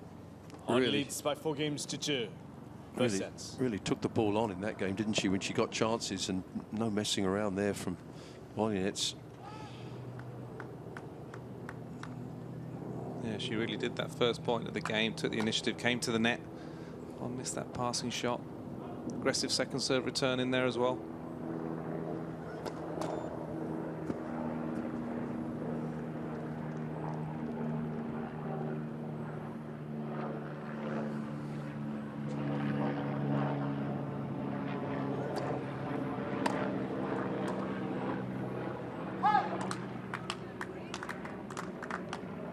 Love 15.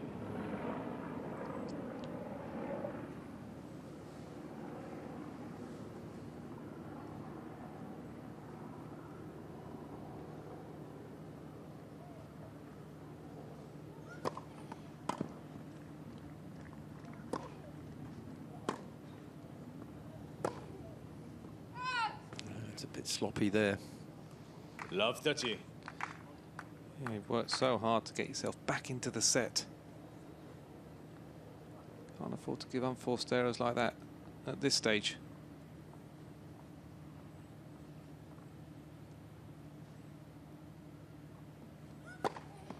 15-30. Couple aces now. I know. So really hit the spot well, right on the line. yeah, it wasn't that hard, but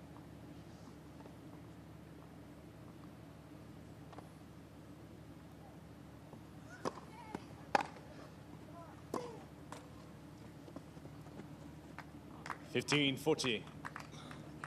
Total deceleration on that forehand.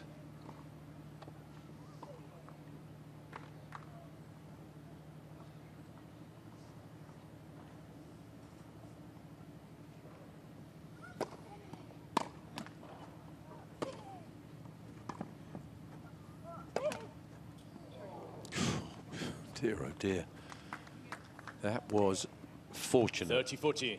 I don't know why she hit the drive volley here. Why would you do that from that position on the net? It just hit a normal volley. It would have been so simple. Got away with it.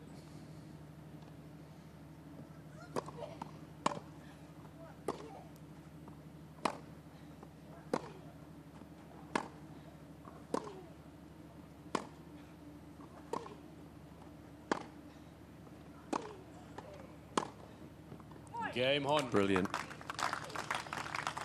New balls, please. Got the On double. leads by 5-2, first set. Got the double break back.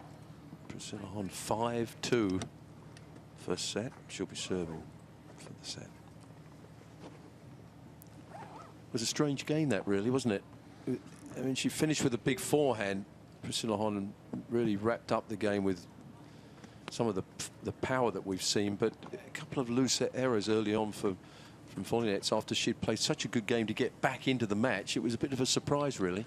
Yeah, she'll be very disappointed with that last game, having worked so hard to get herself back into the set with an opportunity to turn it around. Of course, she still could do, but two unforced errors on the forehand were the two disappointing points she played. That last point, beautiful point construction and fully deserved, but a little bit of self-sabotage there from volley nets. Time.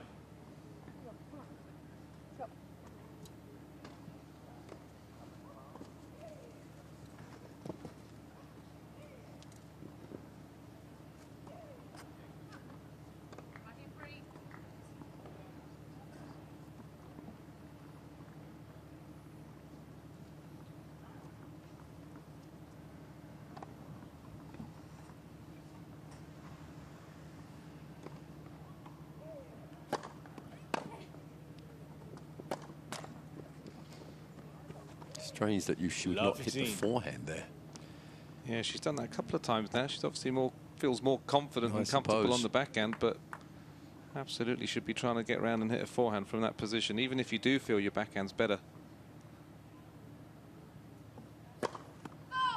There's a forehand all day long.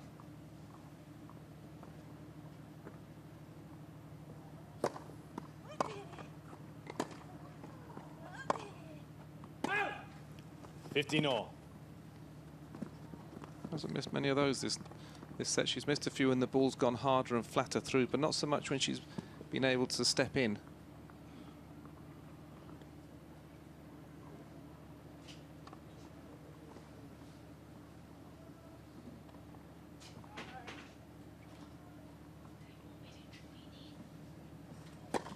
Let's for service.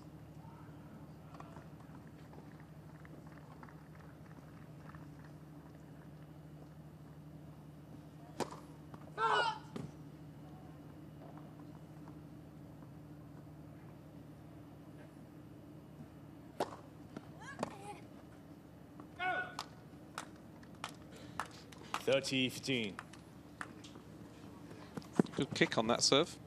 Getting it to jump off the court. Definitely got options on serve with the different spins that she can hit.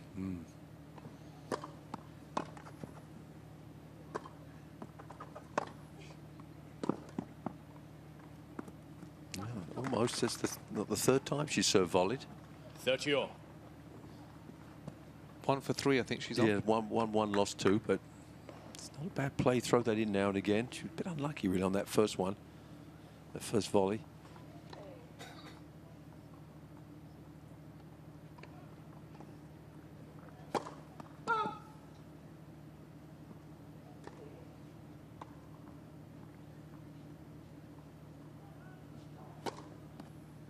That is a tremendous second serve ace.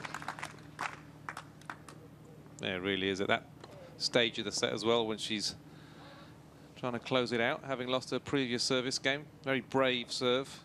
See the rotation on the ball, good spin. Well, that was as good as you'll see anywhere on the circuit.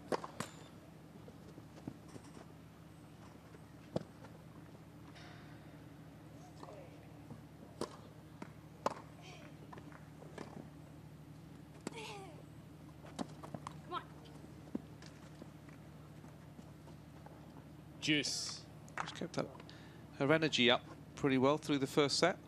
Regardless of the scoreline, she's trying to be as positive as she can, trying to find a way. She's got a great attitude, isn't she? Yeah. The American, she just, every point, win or lose, she's just hustling to get back into it.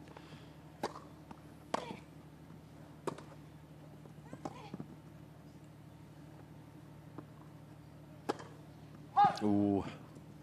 It's a big miss. Advantage volley nets. Yeah, you can see there, she's just trying to adapt to the sun.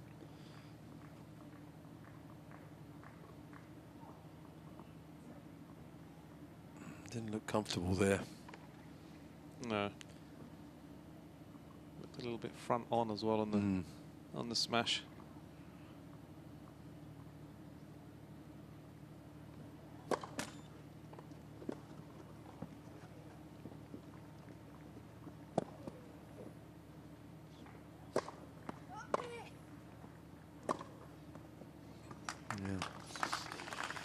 Done that well today, though. Anytime there's been a disappointment, whatever, she's just remained aggressive and taken the chances well on big points. Just seems to have a little bit more firepower, doesn't she, than an opponent at the moment.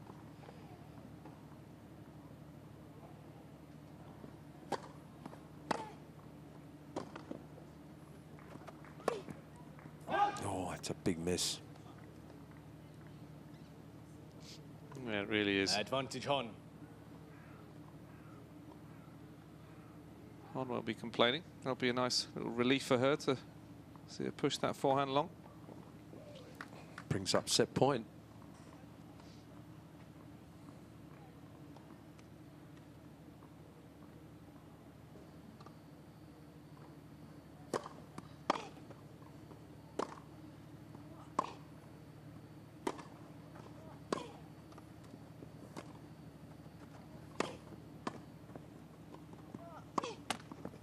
Game in first set, Hon. Well done, Priscilla Hon. By 6 games to 2. And she wins the first set, 6-2. Well, a really interesting first set that. I watched a bit of it courtside, and some of the rallies were absolutely fantastic. The ball control and the athleticism, and getting around the court for long, long rallies in this heat is not easy with that intensity and with that regularity as well. So back there for the second set, just behind me on court 10 at the moment, Jason Kubler. We saw him playing his first round match a couple of days or so ago. He's playing Thiago Agustin Tirante of Argentina, and the Australian is 5-2 to the good. And earlier on today, we checked in on Radu Albot from Moldova. And here is match point in his game against Michael Moe of the USA. And here is the mandatory interview with Annie. Congratulations, another straight sets victory. Thank you very much. Straight sets, but it's not an easy match. You know, as I said before, here is Wimbledon, everybody's fighting hard. And I'm really happy I could finish in straights, even though I was losing with the break in the first and also in the second set. Happy to make this comeback and to win in 2 sets. Will you watch any of the match on the court next to us? Because I believe you play the winner of that. Yeah, I was playing and watching a little bit, now jogging.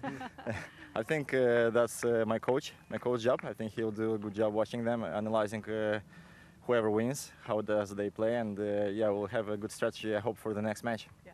And what would it mean to you to win tomorrow? It would be main draw, obviously. I finished here being first out of the main draw. I was first in alternate, so I think I deserve to be in the main draw, and I won already 2 matches. Hopefully I can win third, so I can prove that I'm a main draw player. Well, let's hope we're chatting tomorrow. Yes, I hope so too. See you tomorrow. 15 love.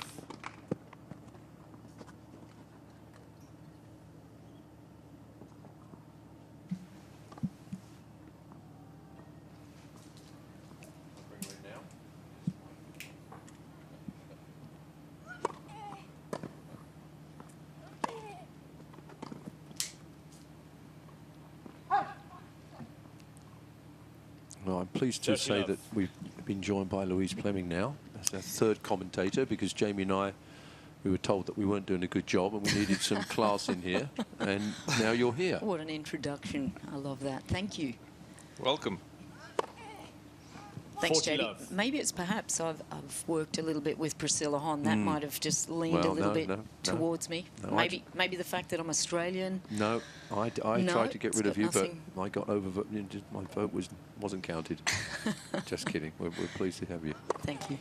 Pretty impressive first set. Absolutely. Yeah, she came out here really wanting to dictate this match, and she's done that.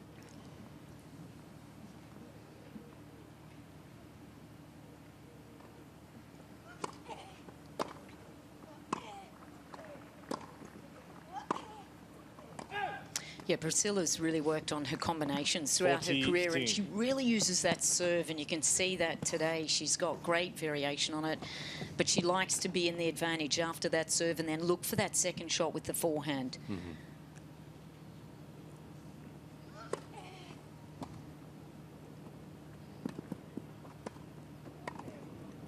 Game volley nets. Yeah, just didn't do enough with that volley there, but first game, you know, it's interesting. As a 15-year-old, Priscilla had an unbelievable forehand. You know, she was very, very confident with that, and then went through a little bit of a patch where she really wanted to improve the backhand, and then the backhand became kind of her strength. She plays very flat, and there's the team that really has worked a lot. To the far left is Jared Bunt. He is working with Priscilla at the moment. To the right, obviously, Nicole Pratt and Alicia Mollick, and those two are really running, you know, the women's side. In Australia, they look after Fed Cup, which is now called Billie Jean King Cup. But, you know, a lot of Australian players get a lot of information, and Priscilla has really benefited from that. Good group behind her.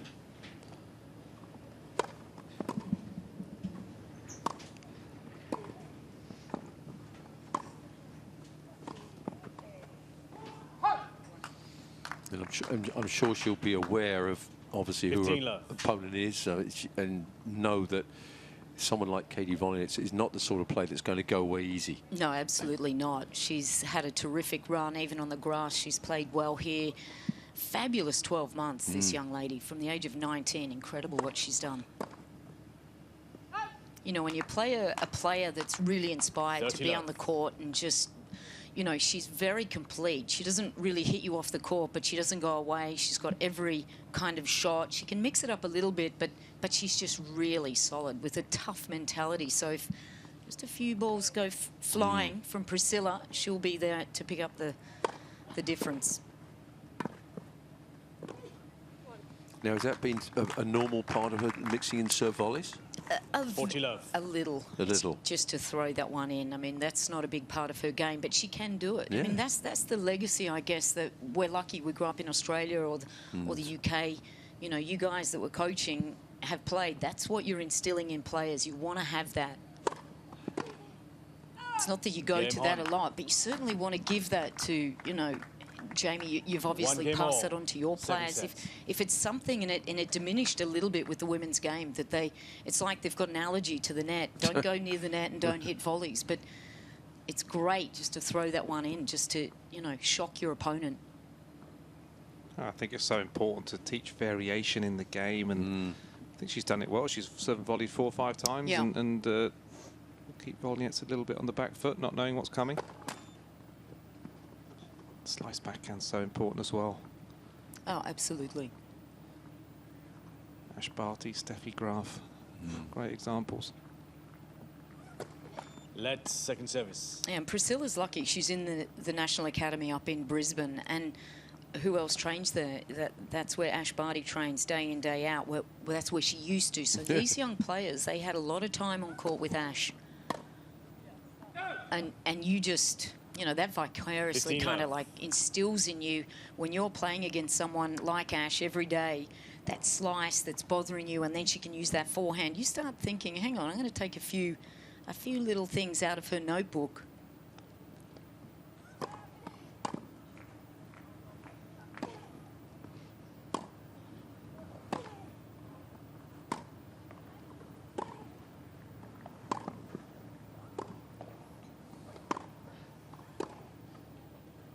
The depth has been extraordinary. Yeah. I mean, from the first set, she's hitting the ball. I think she thought that one was just out, but they're landing 6 inches from the line. She's hit so many late balls on it. Yeah, and Priscilla, she stays up on the baseline on that backhand. She hits it pretty flat, so it's coming through. It's got some clicks behind it.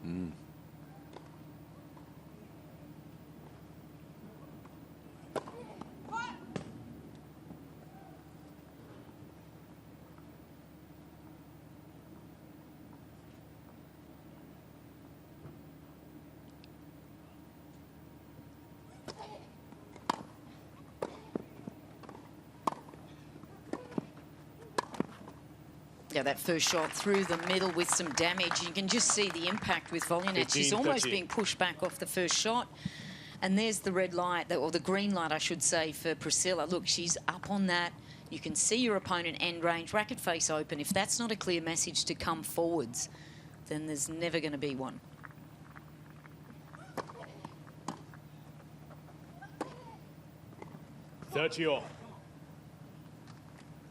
Yeah, I love that hard return straight up the middle of the court. So effective. So often get a short ball after that then you can attack. Yeah, absolutely.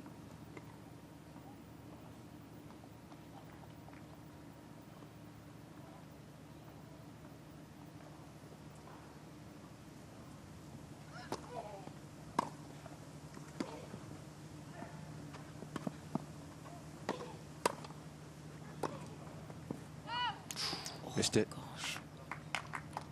30-40.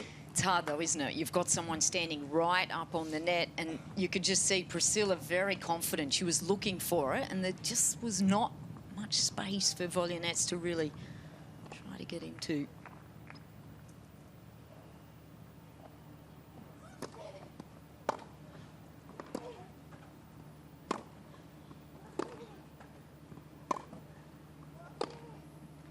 This is good tennis. This is really good tennis by Priscilla Hon. She gets by 2-1. an early break in this second set and needs a set and 2-1 against the #1 seed. Well, this is outstanding. Yeah, you know, really that return back through the middle, Jamie, I mean, it just takes away any kind of thought process, doesn't it? You know, off the first serve, I'm just going straight back at the body. You've got a clear target. You know, no risk because you're not going near the sidelines, and there's no confusion as well. You just got that. That's my mindset. I'm going there. Second serve, that's a different story. I'm going to go across my body, or I'm going to step in and go to a target. But when you're clear, particularly with players that really struggle with, you know, being very convinced about how to play against a certain player, they can get a little, you know, lose their confidence. There's an easy game plan to go back to, and you know, when you've got, you know, a big game, sometimes you don't need direction as well.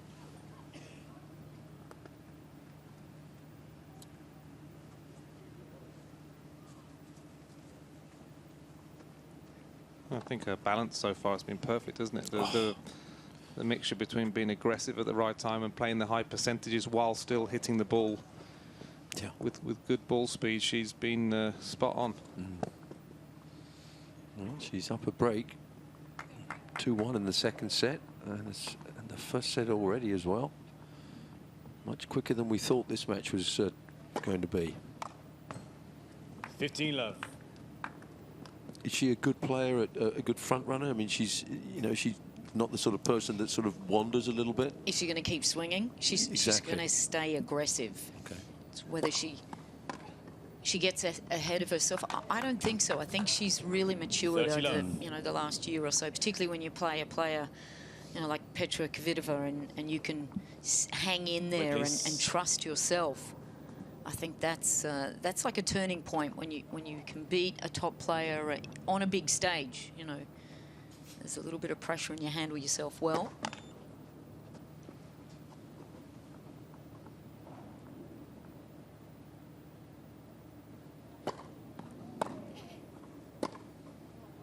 They're the kind of things that you benefit when you're in an arena with someone who is the #1 player in the world and you're practicing. So, you know, Ash, that's when a champion really is a champion. When you've got enough confidence just to know that you want to help everyone else below you. Ash was always lifting the other players, giving them some, you know, some tips.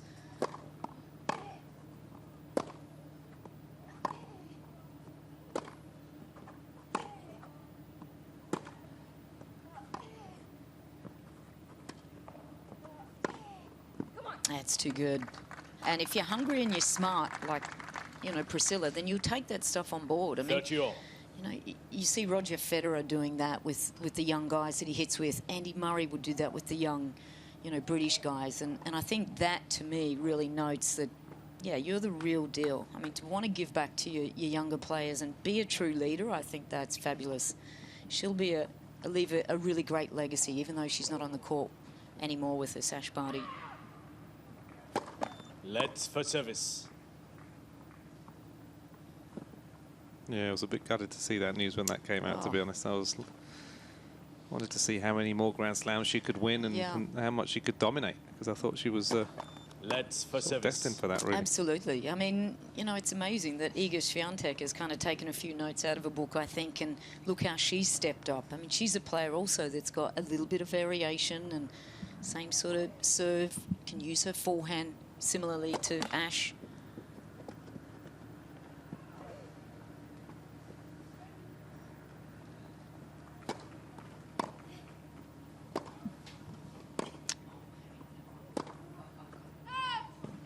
But that's going to be an interesting situation, isn't it? Whether Iga Swiatek can win Wimbledon this year. I mean, she lost first round last year here on the grass. She hasn't, sorry, not first round, a couple of rounds she won, but she's never really gone too far in Eastbourne, Birmingham. If you look at those matches, very limited time on the grass. It's an interesting equation. I think it's...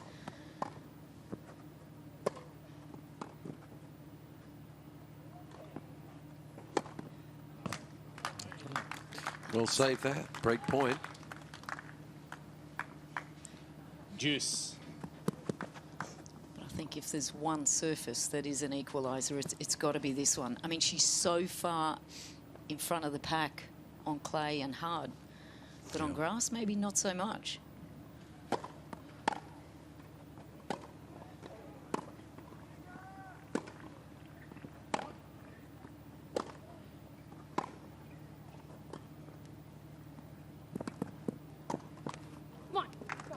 A good play from Volyanets there. Priscilla has to be a little bit mindful of her court positioning. You can just see there, just stepping back a little bit more on the forehand. That's just giving Volyanets an opportunity to stay up and take time away from Priscilla. This young lady, she's a fighter. I like the way she competes.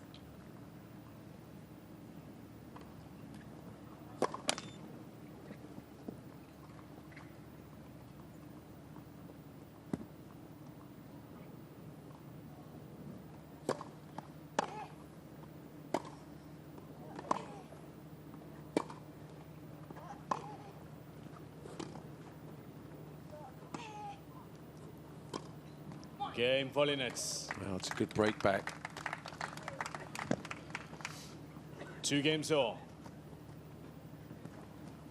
Yeah, smart just to get that ball to sit low. I mean, obviously, Priscilla is really going to be able to impact the ball a lot more if it's between the knee and the hip. That's the contact where you want to really try to keep working out of that position. Smart play from Volyanets.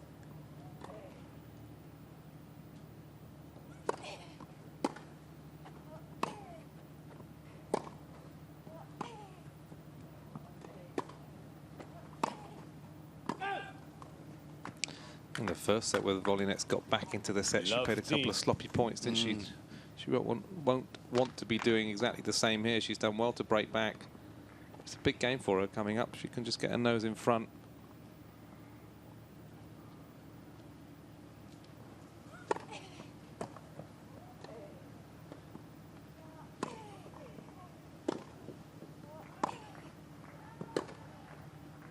Out. 15-all. That was an overall, I presume.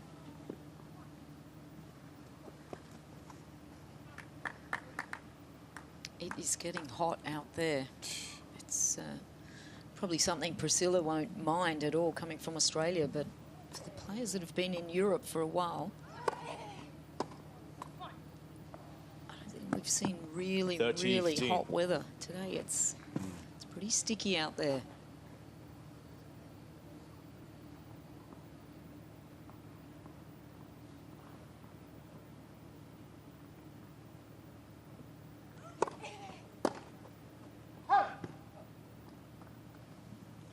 $40-15.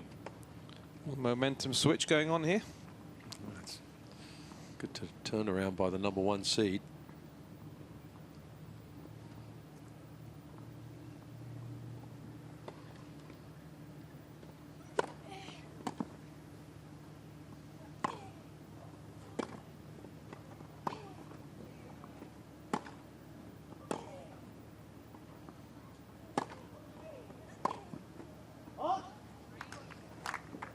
Well, that's what you hope to do, isn't it? You're playing with someone that it's kind of almost dominating the play, and you think, okay, well, I'm going to challenge them. Perhaps they're going to give me a little moment where I can just keep that ball nice and heavy, keep that consistency, and I'll get my opportunity.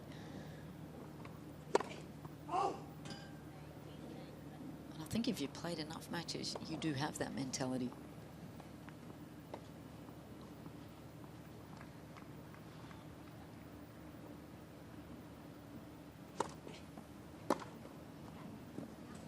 That's the thing there with Priscilla Hon. She knows in almost every case she's going to get a hit on these serves. I mean, Volley-Nets served a couple of aces, but generally speaking, especially on the second serve, she can really get ahead of the rally.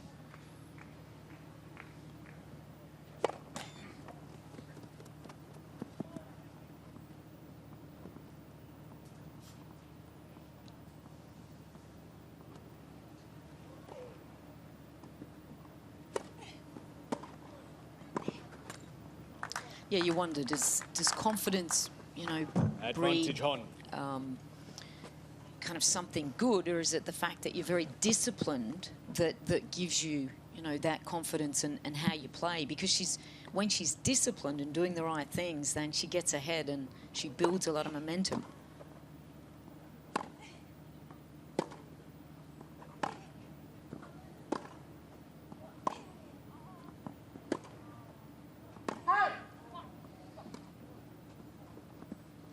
Juice.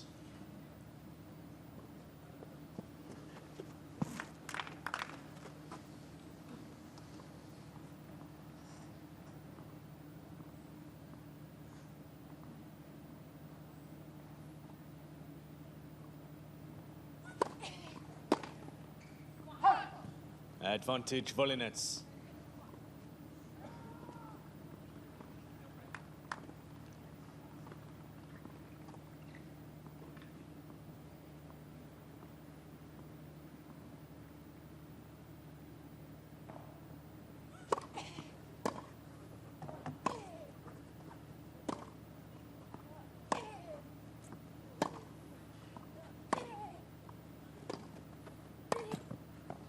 Oh, that's disappointing, because that was a perfect situation that she was creating there. That was smart play from Volley-Nets. You could see that the racket face is open. She's on the defense here, Hon. Look at that. That's, you would think she's going to make that volley 999 times out of. Wow. Disappointing.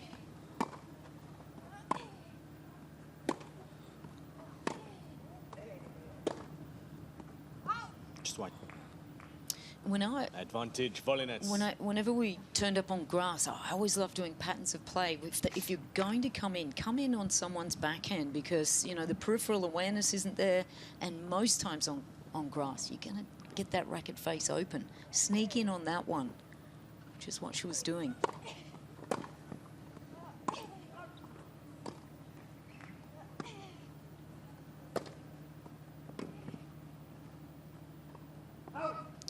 I love that change-up slice from Honda, that backhand cross-court. I love the change of pace. But you know when you're coming in on someone's forehand, their chest is looking at you. They're watching. They've got options. I find that's not the smartest play. That's so dangerous coming on people's forehand these days.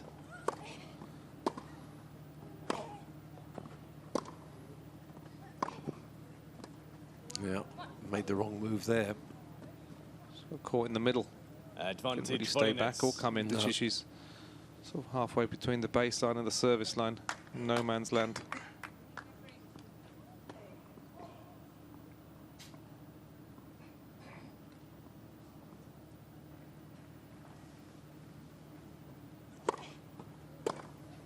Game, volley nets. Well, impressive hold there from volley nets. Volley nets leads by 3 games to 2. Second set. First set, Hon.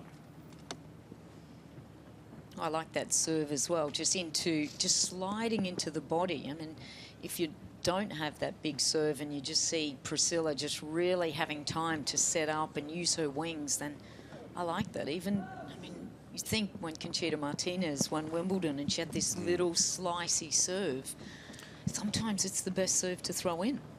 In the first set, she was only winning 14% on her second serves. So if you were coaching her, you had an earpiece in, would you say to her, hit the 3/4 first serve and get more in? Absolutely, yes. Yeah, and just not go for the, just get it in. Absolutely. Yeah. No, there's no question about that, because obviously when it goes into the second serve, it's sitting up a little bit, and Priscilla is just enjoying that. That's one player that can just generate a lot of pace. Yeah. No, I'd be... But also, there's a lot of players you need to work on that slice when you come to grass. Yeah. I think also on the second serve itself, if you're not serving at a huge pace, a huge MPH, more into the body, just to try and tie them up a little bit more, rather than going with not much pace to the side of body. Is a little bit too easy to clock returns from there.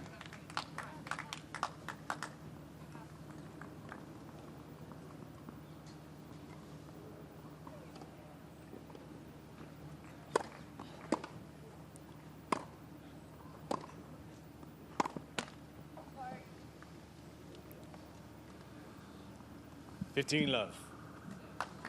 She needed that one there, I think, after losing the last couple of games. Yeah.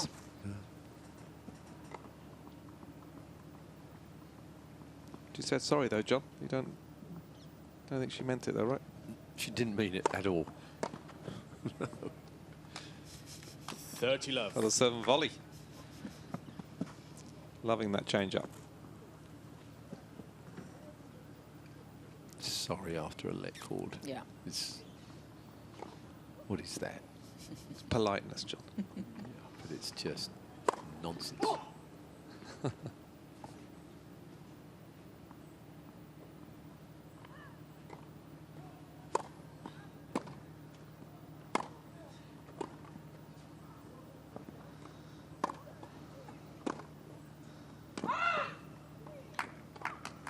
Love.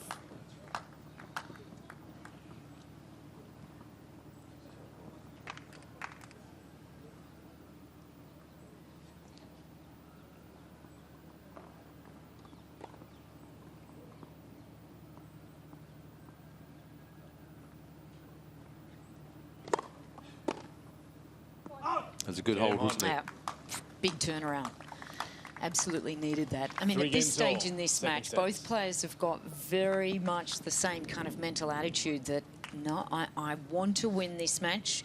Katie is really trying to find a way. She was a little bit more steady. Just that one wasn't a great game, but both players have come very close. One qualified last year, one just was pipped at the post. They're both really believing in this match. This is not won by Hon yet, and volley nets is, she's just got to be super solid right here, mentally, physically.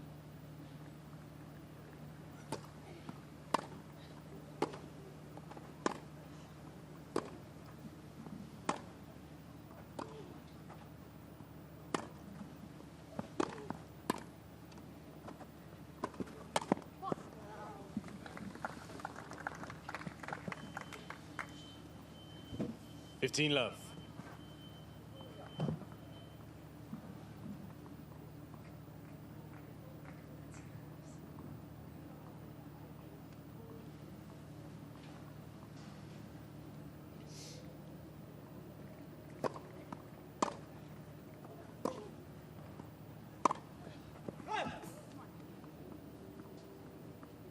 Love.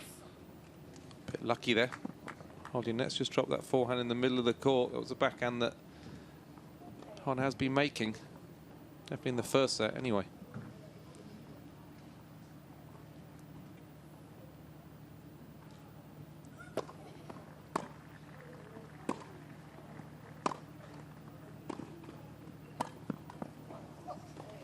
Well, she gives one back. I mean, that's the shot that volley nets just missed. But again, that's the right shot. Just probably tried to play it a little bit too finely. It's the right idea. It was.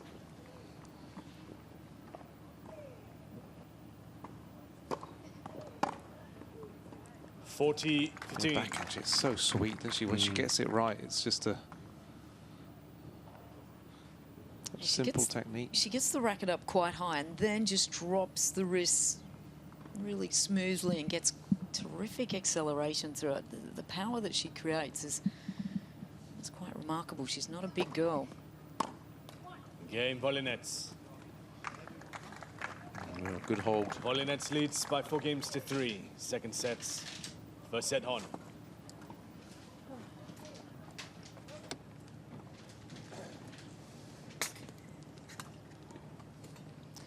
Well, this is when, you know, it just comes down to mentality, doesn't it? And she just looks like she's a fighter, isn't she? I mean, obviously Priscilla Hon as well. There's no question about that. They're both fighters, but when she was getting battered around in that first set double breakdown, she was just fist pumping, and it was, you know, this message of, yeah, okay, but you've got a long way to go.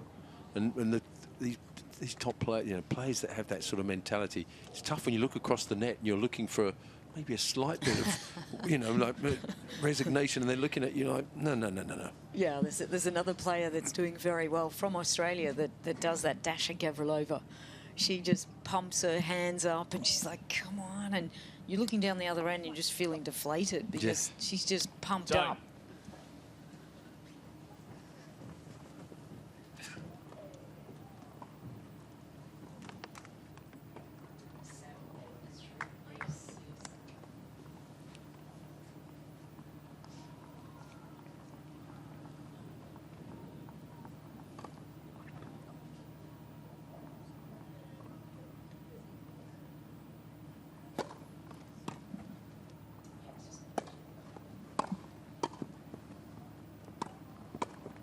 Didn't do enough with that volley. You've got to really stick that when you've got an opportunity on grass. You want to put that away. Give it a little airtime and you're in trouble.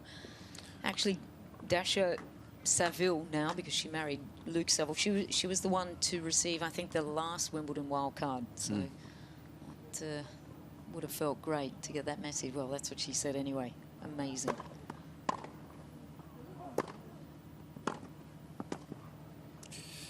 Uh-oh. She got away with that. There's a couple of pretty poor volleys that she's made. Yeah, she's been coming forward a bit, but the volleys haven't been that special. But she gets away with this one. Good hands here. It's a big opportunity for volley nets there to get herself love 30.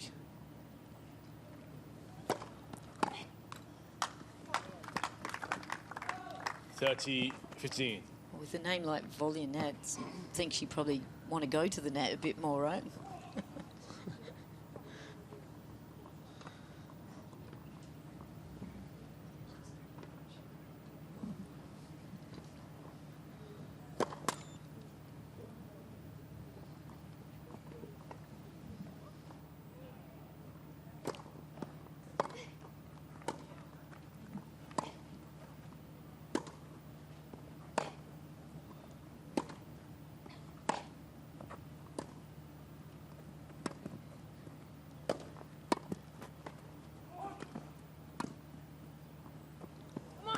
Well played.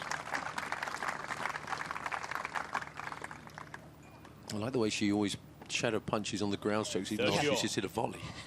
And when she missed the easy volley, she started practicing the ground strokes. I'm like, no, but what about shadow punching the volley? You just missed one. That's funny. I was just going to be a little bit careful, just getting a little bit passive on her forehand, starting to lean back a little bit, and Lynette starting to dictate a few more of the points. Let's for service.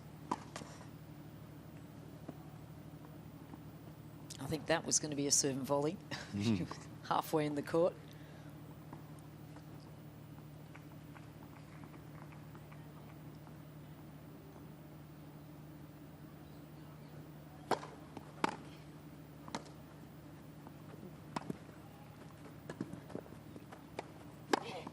And that was one of the best returns we've seen in the whole match. She put that on the baseline. Hard, flat. It was a ground stroke though, John, not a return. Big point here.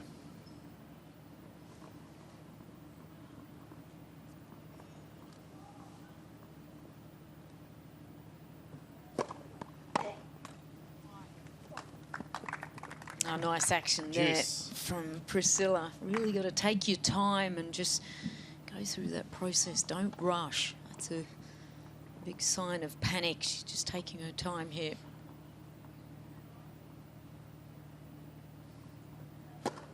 Let's for service.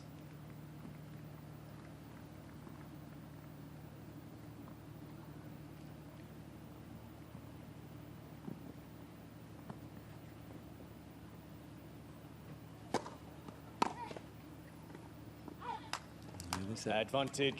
That advantage she has where she can throw in some pretty big serves and get a couple of cheap points in a game.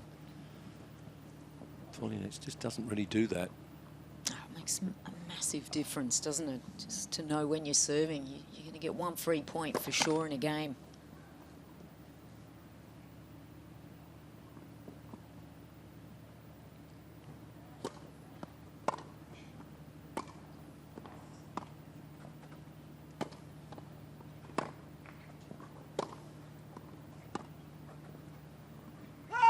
Game on. Hold. New balls, please.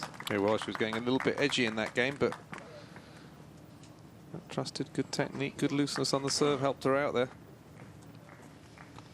Yeah, this will be very interesting just to see how Priscilla approaches this and where she really goes to. It's new balls. Four games all.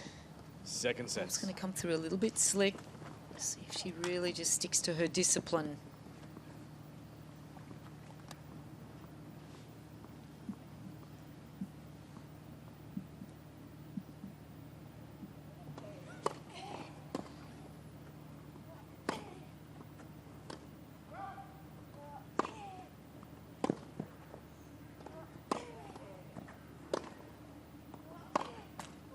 Wow. Did well there, didn't she? Because she was always defending there. She never really got a chance to get back in that 50-50 position, but she hit some really good punch ground strokes there, just defended, got the ball back into play one more time.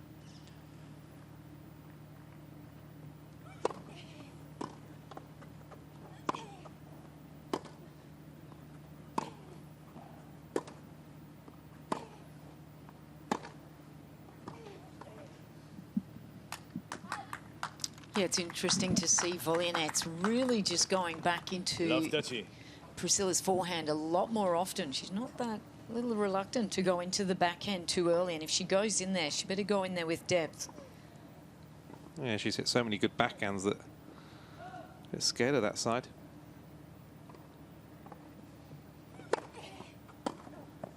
Good serve. Doesn't throw many of those in, but that was 15-30. Much needed. Crucial.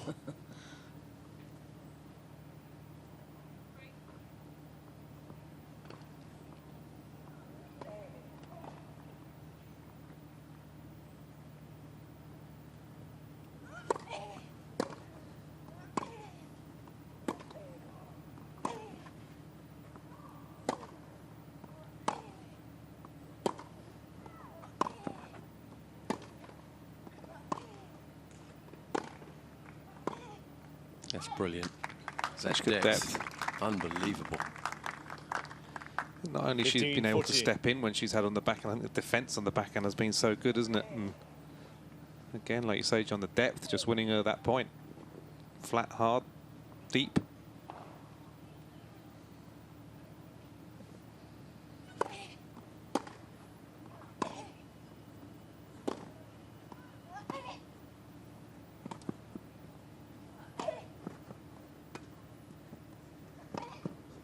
That's an outstanding break of serve there.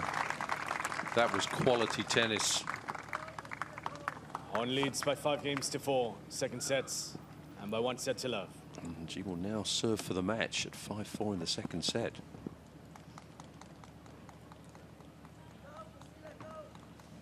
Brilliant game, wasn't it? Yeah, quality. I mean, she made all the returns. She just really stuck to her guns here. I like it. And you made a good point, Jamie. She really has worked on her defensive skills, you know, and a lot of the time aggressive players, you know, even though Priscilla is a very good mover, you know, that's not really her best game, is defending, but she's done that so well today. We've seen her use that wide, that slap forehand, keep the ball in play. Just look at her really nurturing the ball, keeping her eye on the court. Good recovery, getting back in the middle of the court here. And then this one, just nice and low. She's just really stuck with every movement there. She was behind the ball and really worked hard physically. And I think that's a real craft for a player that's, you know, an aggressive player. They sometimes forget the defensive game a little, so really came in very well.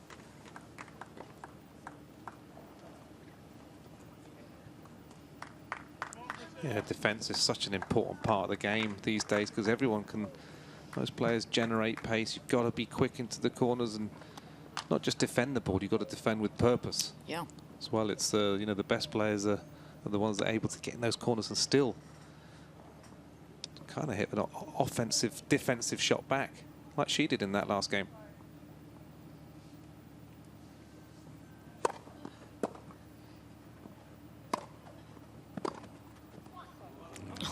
Not quite good enough. I mean, it was a very good passing shot, but love 15. Gave her a little bit too much time there on that passing shot. Good start for the American.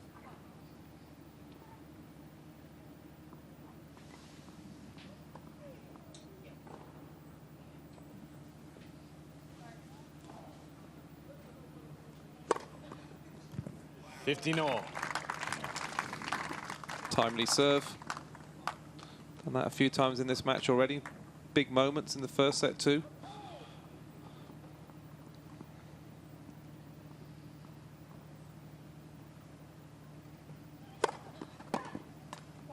Now she's got a terrific action. She gets just great acceleration. 15. Got a really good arm on her, Priscilla. So nice, isn't it, when you love 15, a little bit of a nervy first point, and then you can just win 2 quick points with 2 excellent serves. This helps out so much. 40, make that 3. 15. Unbelievable. And that's the difference, almost, well, one of the big differences between the two players. And we have 2 match points. What a performance this has been so far from Priscilla Hahn. Domination.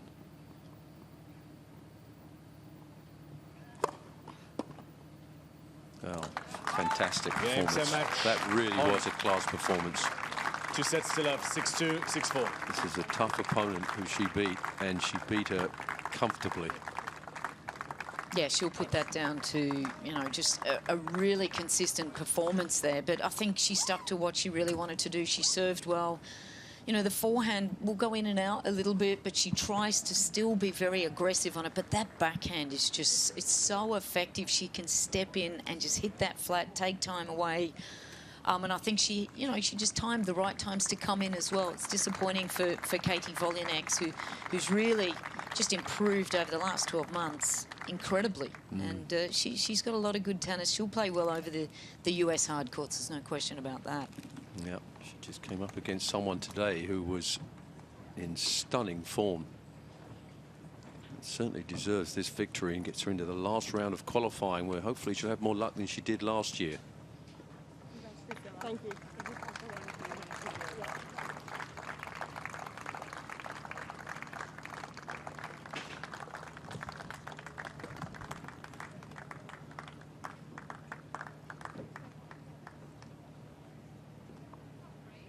Here's the winner, Priscilla Hahn, delighted after that performance, and she's going to be talking to John Inverdale. What a performance. Fantastic. Thank you. I mean, defensively, from attacking point of view, big serving, that was almost a complete performance. How did you feel about it? Yeah, I obviously I've never played her before, but I knew I was in for a tough one. I knew she would make me play a lot, and every single point would be, you know, I'd have to play really well to get the win. And so I was really happy with the way I served. It definitely helped me. If I didn't have my serve, it would be a lot tougher out there. Now, you had unfortunate memories, I guess, of qualifying last year, and yes. just coming up short. Yeah. How much, when an experience like that, how much does that gee you on and make you even more determined next time around? Yeah, definitely. Last year was rough, 7-5 in the third, I remember it. But yeah, definitely want to qualify even more after these matches. And in terms of, you know, that, I don't want to labour the point about last year, but how do you put that to one side and say, right, because your coaches, commentators, we always say, you've got to learn from things like that. Do you learn from things like that?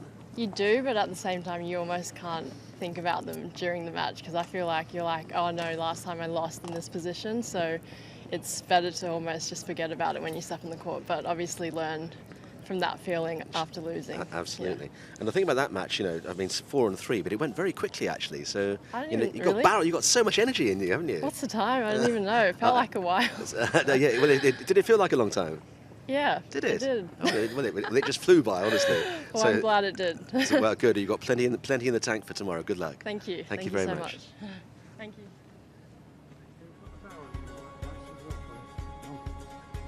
Well, obviously delighted with that performance, as she should.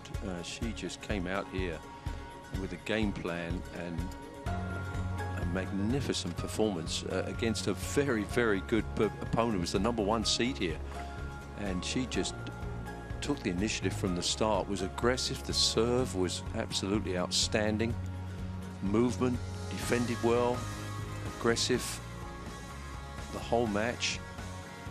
And she just was in the zone today, and that's the place you want to be if you're a professional tennis player. And there's no doubt that's where she was today. Yeah, fantastic performance from Priscilla Hahn. I think a serve was a big highlight of the match. Good percentage of first serve points won. Unforced errors were similar. Only a few more winners, but it did feel like she was dictating the points the whole time. Huge issue in the first set and in the match for Katie Wozniacki was this 25% points won on second serve. She really got destroyed in that part. Yeah, she did. And the day's gone today. We had an early default there. Unfortunately, you don't like to see that in any tournament. Obviously, the Wimbledon qualifying. Carlisle came through 6-1, 2-love with the retirement. And then Andrea Seppi, the vet, he wants to get back into the Wimbledon draw for convincing victory, 6-4, 6-2 against the Brit, Aidan McHugh. And then we just saw the match of the day so far from the performance from Priscilla Hahn from Australia, beating Katie Wozniacki from the United States, the #1 seed here, 6-2, 6-4, absolutely fantastic form. Our last match, Miriam Bjorklund from Sweden against another Australian. What is going on here in this draw? Storm Saunders. Well, that will be an excellent match coming up. Well, so many matches to be completed today as everybody searches for that elusive place in the last round of qualifying. We spoke to Janina Wickmeyer yesterday after her first round victory, and she's now got a second one to go with it. Here she is beating Isabella Siniakova. The score, as you can see on the screen, 6-love, 6-3, so much more straightforward than it was yesterday. And let's head out to court 16 now, which is right at one of the extremes of this complex, and let's find Anne again. Yes, we've got an all-French affair battle going on behind me right now. It's Tessa Adrienne Fitrimo, I hope I've got that right. She battled hard yesterday to beat the 17-year-old Czech girl Linda Fruvertova. She is currently down a set and 5-3 to Jessica Ponche, who, when you watch her play, has a unique playing style, technically very different to a lot of players out there with a single-handed backhand. So I'm interested, if she comes through, to hear how she was taught. But what makes her also different is that she's one of few players in this draw who didn't play any junior competitions, so focused solely on her professional career from the age of 14. And she's a few points away from victory, but Tessa is still putting up a good fight. That's a really interesting sort of debating point, isn't it, about the value of playing junior tennis, or actually just almost abrogating the entire junior program and deciding I'm going to be a full-time pro and going at it from there. What's your take on that, Louise? No, I think it's great. You've got to build confidence somewhere, don't you? And I think you learn a lot of skills coming through juniors, and I think it's very much important to build that confidence and to understand and to compete. I think you get a lot out of competing, for sure. It's always interesting that, you know, so many juniors, there are lots of players here who have been big stars in the junior world, and they come here and for some reason or other, which is sometimes quite hard to put your finger on, they just don't make that transition. Is that technique? Is that in the mind? What is that? That's an interesting one, because we've seen that in Australia. We've had some really good juniors come through. Now in juniors, if you happen to be a physically very tall player and you've got a good serve, maybe you don't have a good baseline game, maybe you don't quite hit your ground strokes as well, maybe you don't move as well. So you're winning a lot of perhaps one thing that you have, which might be your serve, and you might be able to do, you know, very few things. But as you really transition into the tour, you have to do a lot more. You've got to have the whole basket of skills. So I think sometimes, you know, as a young person, you can get away with things, particularly if you've got one good asset. But you will get exposed eventually. Yeah. Listen, just interesting. I don't know if we can do this, but I've just noticed, Pete, can you move your camera? Stefan Kozlov, hi. Who I've just noticed we've got a real tennis player here. That we could do this. Stefan, come here with us. Come here with you. I can just bring you in. So Stefan Kozlov has just played on court 10.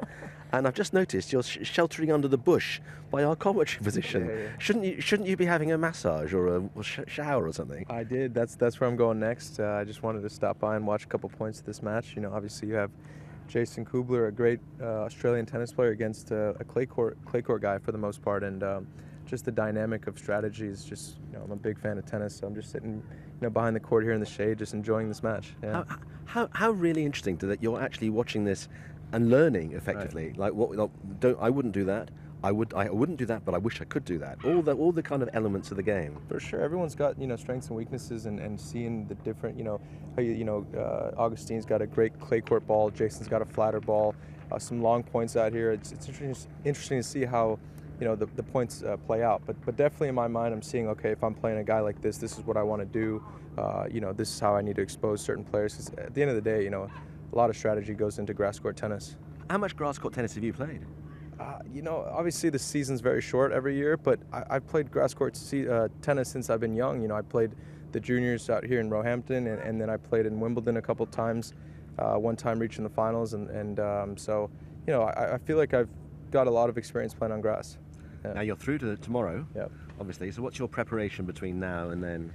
Just a lot of hydration again. Today was sneaky hot, you know. It's I feel like usually when I come to London, that phrase, sneaky hot. It just sneaks up on you, and the weather's been fantastic. You know, normally, you know, it's overcast and you can kind of get away with it, but now just massage work, you know, treatment, get back, have a good meal, and get ready for tomorrow.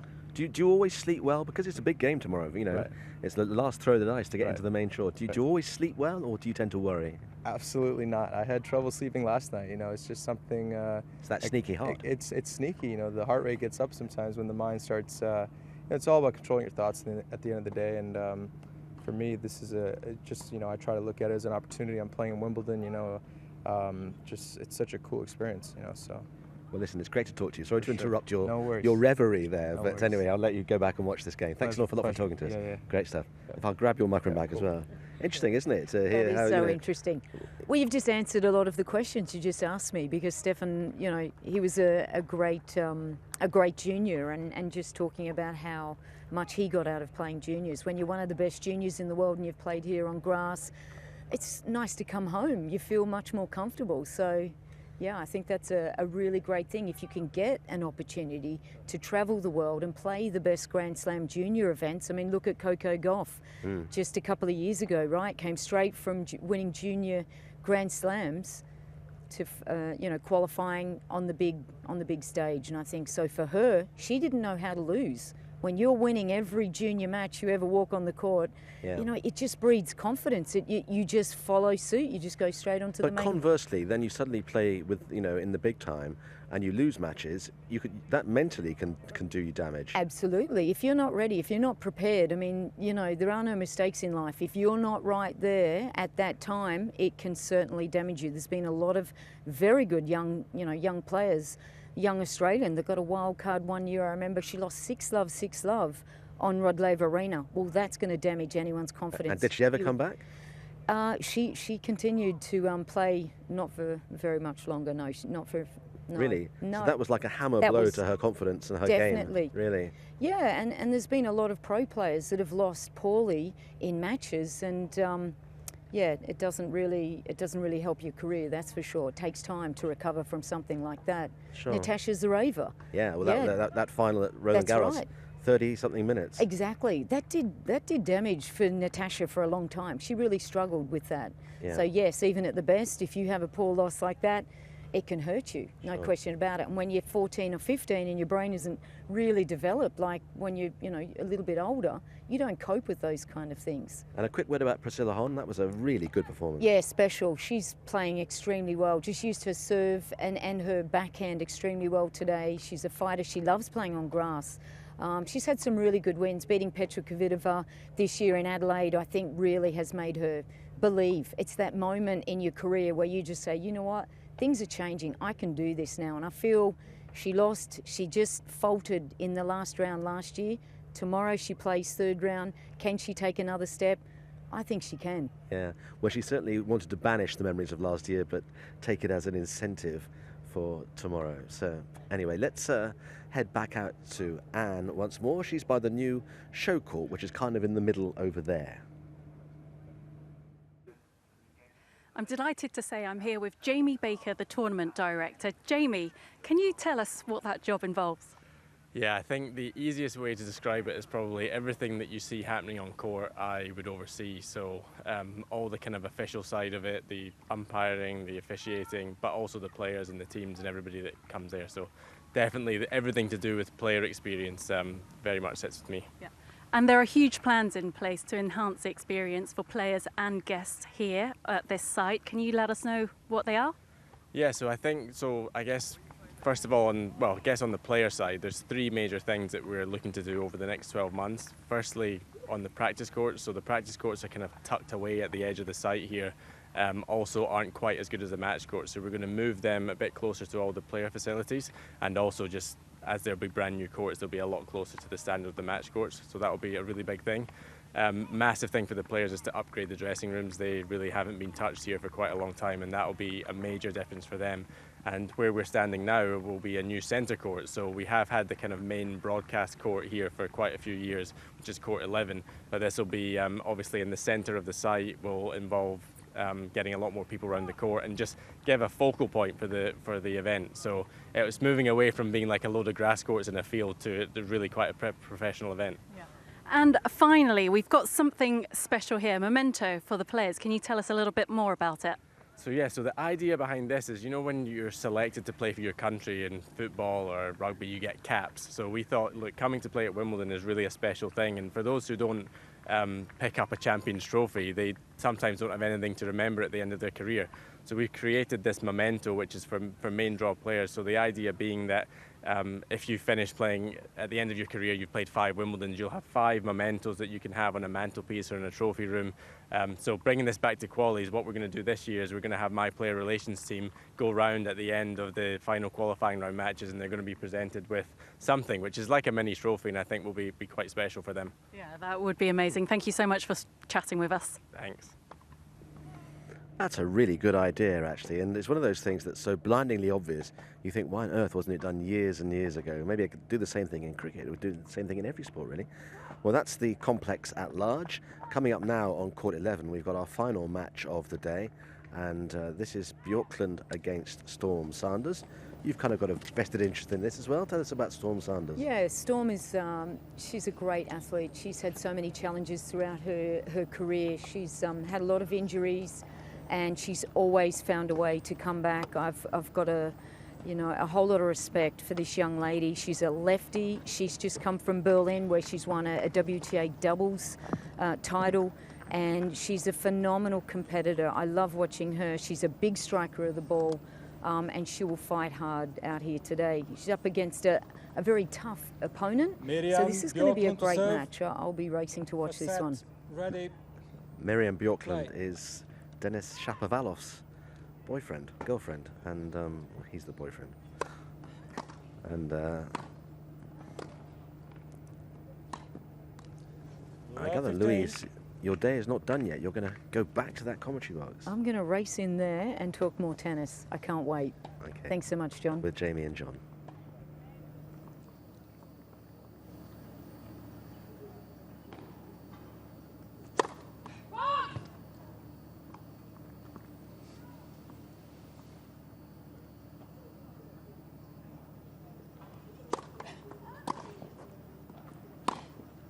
Well, a couple of 30. Loose points to start this match from Miriam Bjorklund. From Sweden, the number 3 seed. Against Storm Sanders from Australia. Another Australian in the draw. Too many, in my opinion. 11. Not allowed that many, come on. Much better serve there.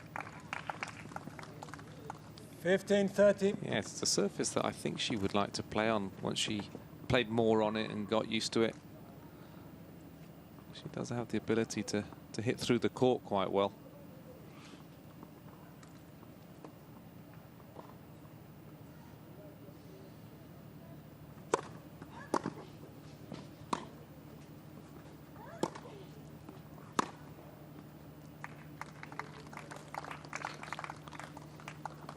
All. Yeah, on her forehand side, she was doing a lot of talking this year of how hard to hit it, whether to really go for winners off more balls or to sometimes play with more shape, and I think she's found a good balance in the last couple of months. Mm-hmm.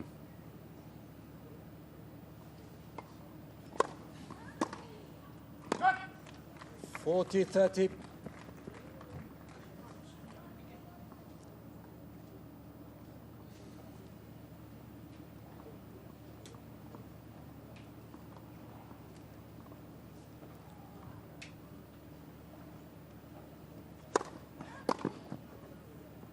Game, Bjorklund. Well, good start there, Bjorklund. First game.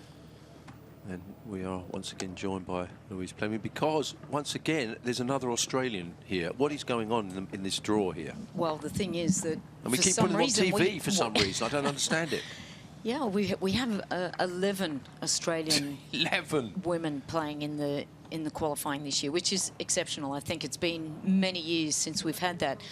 We don't have too many in the main draw, unfortunately, but look, when you've got a cluster that's sitting just outside that top 100, all trying to push each other to take that next step, and I think, you know, we just saw a very aggressive and a very positive Priscilla Hon, and both of these young ladies are extremely infectious with the way they play, very positive.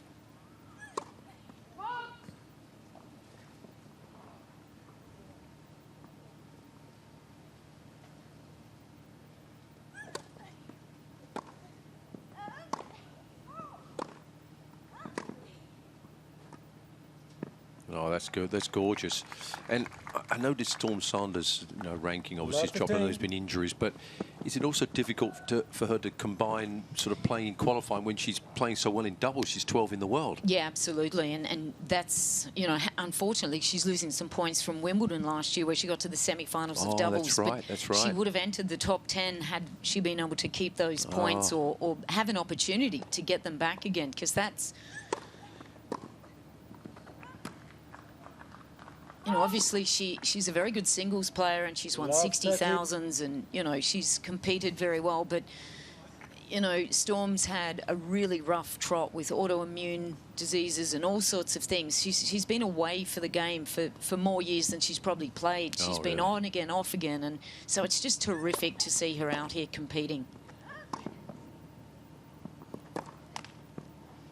And she's a big ball striker. She really can, you know, tear opponents apart. Being a lefty as well, she can get that ball to really drift. She's got a great backhand cross court, not too dissimilar to like a Casey Delacqua, similar kind of plans where she can use that slice and then really attack with the backhand. She's got a good forehand cross court.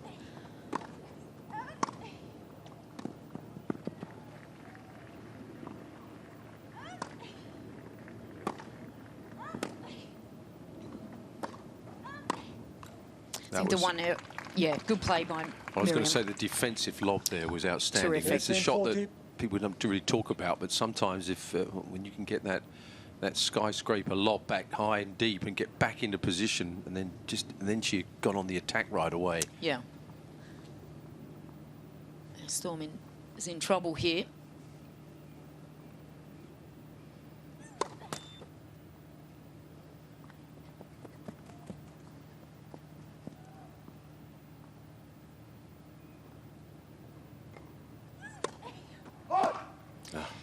Yeah, tough one there. No, I agree with you, John. I think it's hard to really find that balance when you're going deep in WTA tournaments in doubles and you're winning them. That you miss out on playing qualifying the next week, and then you're practicing, you know, singles and doubles. But you can't, you know, you can't simulate these matches. You know, when you go for weeks and you haven't been on the singles court, it's tough. It's that self-belief and also finding the width of the court and the movement, I think, is a big one for Storm.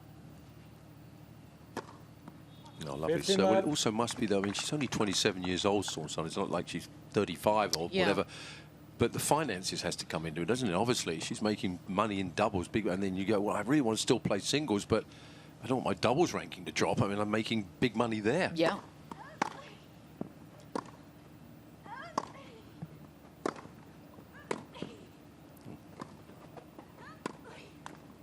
I mean, you become #1 doubles player in the world and you're winning Grand Slams. You're heading up towards to $1 million. And that is very tough to say, oh, no thanks to. And it's recognition and who gets an opportunity to be the best, the #1 in their sport. I think it's something she should really go for. First service. Nicole Pratt has had a big influence in her life. She's really been the glue to keep her in this game. I think any other player on the planet would have quit. Yeah. All the things she had to go through.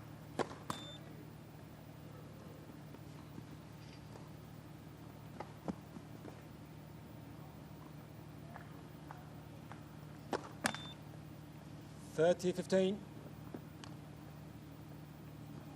Good start for Miriam.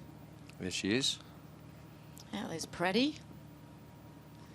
Nicole Pratt. Yeah, she's been the head of women's tennis for this Tennis Australia for a few years, and now in different roles, but still can help and influence the players. And doing a very good job, I heard. A lot of people speak very highly of her. Yeah. She's...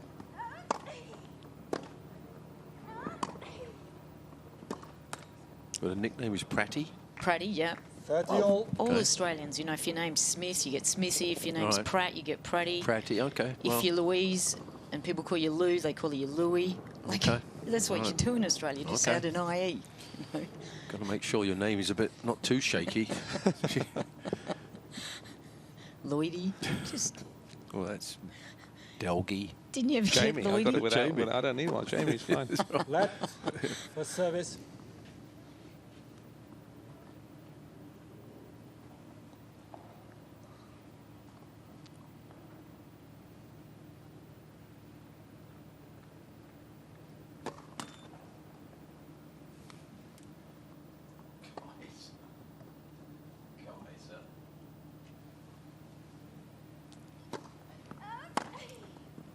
Oh.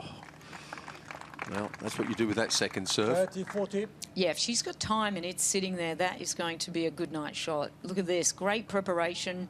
Gets that racket head through, body weight coming forwards, open stance, beautiful. And that's what you get to practice when you're playing doubles.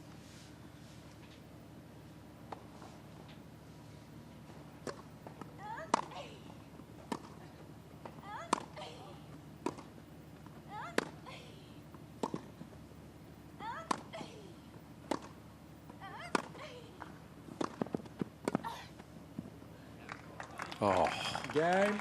what a harp. Now, if that wasn't a double shot, I don't know what was. I mean, that was just brilliant there. I thought she was gone on that ball. Yorkland leads 2-1. What a first set. great break back there from Storm Sanders. Down 2-1. Yeah, John, there's no, you don't get any points for working out what Storm gets called, but this is a terrific shot from Stormy here. Stormy. Stormy. There's no stormy weather here. Look at that. That's a half volley. That's class. That is. That's class. Pretty lucky too, just to catch that last blade of grass that got a little bit of white on it. I tell you, she can't believe it. Can't believe it. Yeah. But it's having that mindset of wanting to come forwards and not being afraid of finishing it at the net. And that's where Storm, if she can find some patterns where she can open up the court, come forwards, she can be dangerous here today. I think for her, the issue is if Miriam can get her moving, she's not the fastest on foot, Storm. She's a great ball striker, but you can't have everything. You can be blessed to be a lefty, you know, but, you know, to be able to really hit big and move, get everything together, well, you're usually inside the top 10 if you've got all the elements.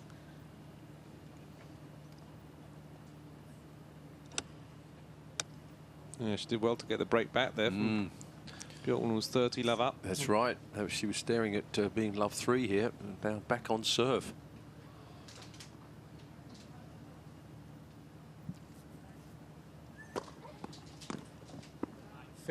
Yeah, I called Nicole last night and I said, do you want to catch up? Say good day. She goes, no, I've just got to do, you know, I'm doing all the tracking for all the matches, all the coding, you know, so she's out there coding all the opponents' matches so that she can give really clear numbers and concise game plans. 30 love. We have the technology, as all the federations do now, but you know, a lot of coaches really use the technology, and she's one of those that will go and code. So she will have coded Bjorkland's match yesterday and just wrote every winner, every shot. This is where she goes from that position, and given all the information to Storm. And then it's up to the athlete to use that constructively and just so that you're not over complicating things too. Too much information is not great. Well, that's what I was going to say. How much do you... Yeah. Yeah, Miriam also uses a guy in Canada, actually. I've seen his work. Sanders. I think he does a good job of keeping it quite 2 games all for bullet set. points and without showing her all of the numbers. And right. But yeah, it'd be quite common now with all the players having some sort of input from that side. Yeah. Probably not as many at this level outside of the top 100 could possibly afford that or use that, but certainly the top players, I'm sure Andy used that. Yeah, very much so, plenty. yeah, the LTA do a good job, and obviously a few private companies that do it as well for quite expensive.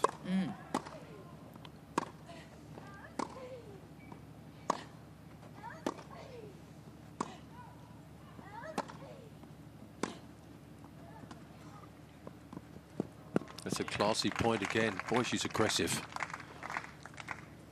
Last one was the field shot, but ground strokes there, just inside the baseline, taking that ball on. Yeah, you can see her moving up inside the baseline very quickly, sensing the short ball. Yeah.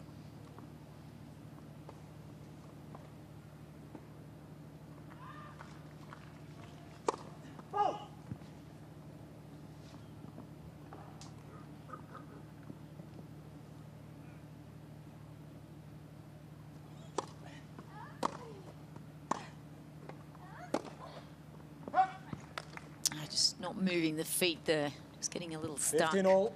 Yeah, she's very much a linear player. She hits the ball very flat, gets a good strike on it. Again, that backhand not too as effective almost as Priscilla Hons, that one that just goes flat and hard.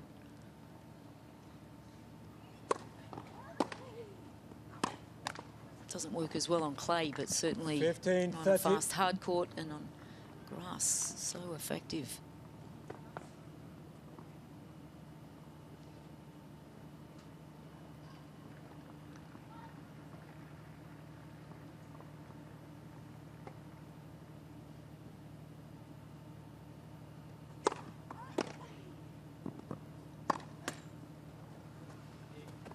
$15.40. Starting to make a few errors. Some forced ones, Miriam. Yeah. Stay patient in some of these rallies. I think she's always rather be going for winners if possible. I think she's a little afraid that if she doesn't get like something that's a little bit, you know, dictating early in the point, that Storm's really the one that's unleashing. So she's trying to get some early purchase, I guess, early in the rally, not to let this one really control this match.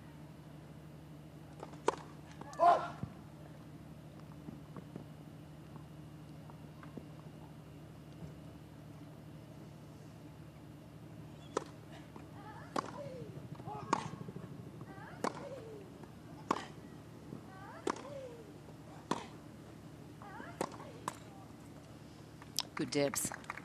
Good work there from Bjorklund. Yeah, good patience, stayed in the rally. Yeah, exactly what you just said, Jamie. If you keep that ball deep, Sanders is not able to really hurt her.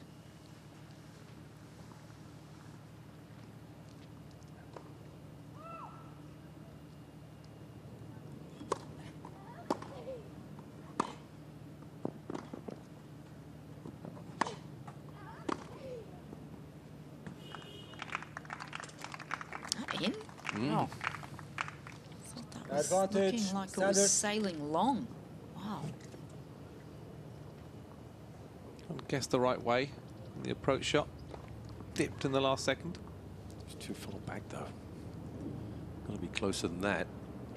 Came in the wrong way there. Should have gone down to the backhand side.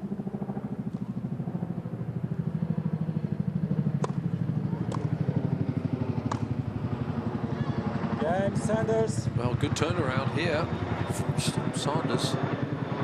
Down a break, now up a break. Sanders leads 3-2. 3-2 up, first set. First set. Yeah, she's found a rhythm, isn't she? Stepping into the court, dictating more of the points. There we go. Andrew Castle should be in the commentary here. He can just give an explanation of every helicopter, aeroplane. It was hilarious during a couple of years ago when there was a lot more, well, not many planes coming in, but he knew exactly what was coming in, where it was coming in from. He's got a lot of spare time on his hands. He's hilarious. Well, bit of thinking going on here. She came out the starting gate fast, didn't she? Up 2-love, and was looking actually really strong, and now all of a sudden the pace of Storm Sanders has sort of come at her, and she's starting to make a lot more errors, and now down a break. It's happened very quickly, flipped. Well, she was 2-love, 30-love. That's right, 2-love, 30-love. And I think combination of Storm playing good aggressive tennis up the court, but she's also made a few unforced errors herself, Miriam, on some balls that she could have just stayed in the rally a bit longer. Thank you. Yeah, the question mark will be if this is a very long and physical match. That's where it may be advantage for this young lady on screen.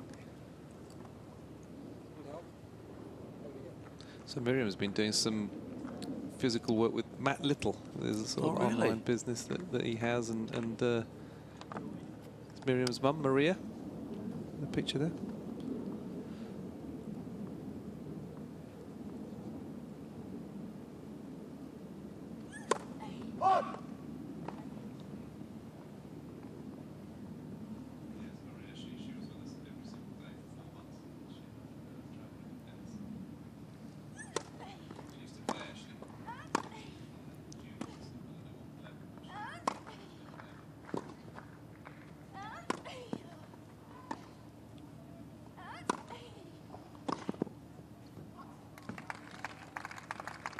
Didn't close enough there, Storm. Love 15.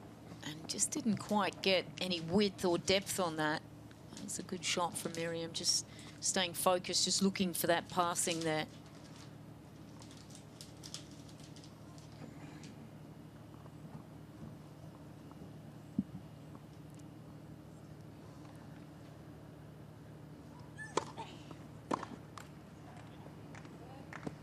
$15 That's just such a great serve on grass from a lefty. Just don't go for that one right in the corner. Just go for the 3/4 slice. Yeah. Doesn't have to be that big. So pretty to watch, isn't it? You could say, I'd like to be her partner, someone playing with her with that serve, swinging that ball out. How many donations are you going to get at the net? Yeah. I mean, Pam Shriver got a good feeling at that, didn't she? With Martina.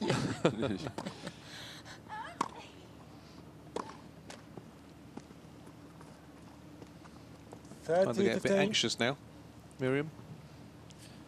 And Jamie, you said she works a little bit with Jonas Bjorkman? Yeah, Jonas Bjorkman's Miriam's coach when they're back in Sweden, and has been helping her for a couple of years now, yeah. So whenever she's back there, she does a lot of sessions with him. And he travelled this year to Australia with her because he said whenever you get to your first ever Grand Slam qualies, that's when I'll sort of make a trip abroad for you. Let for service. So That's yeah, a big, big picked commitment. a nice one. Yeah. Picked a nice one to go to. Jonas is currently, I think, it's on his 50 years old this week, I think. And they're Is he?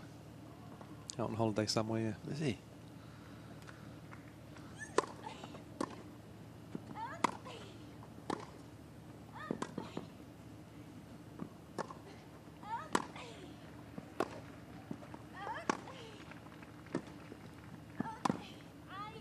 Oh, what a shame. That was, yeah, beautiful.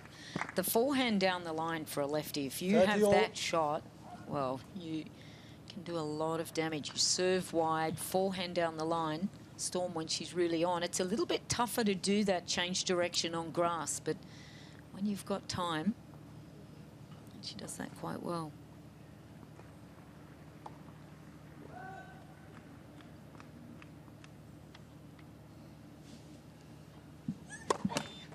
Let for service.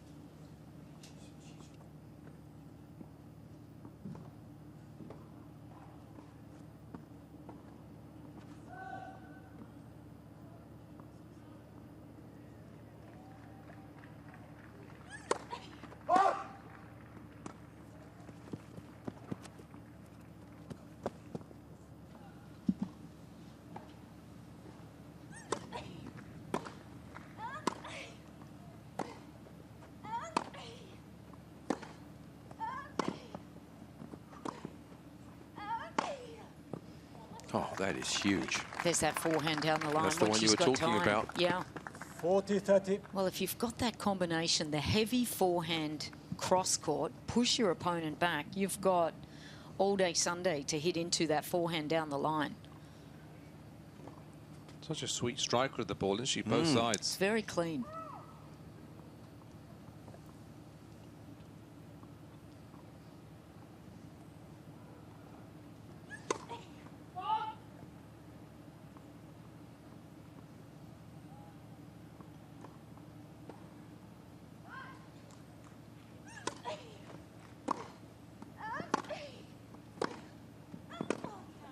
That's big. Wow. That's a big backhand. Beautiful. Yeah, she can generate a lot of pace with the backhand, cross court and down the line. Really easy timing. She does create a lot of pace. And flat as well, so it kind of goes through the court. If she makes it, it's very tough to defend.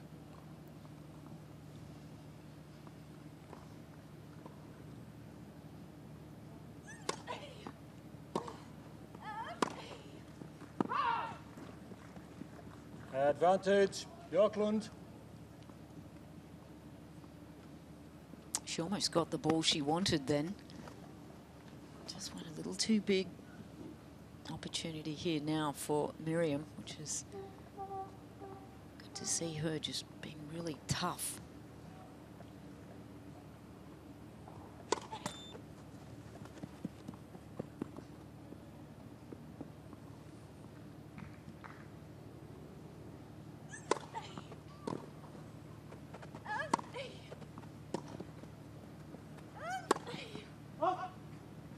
Game, Björklund.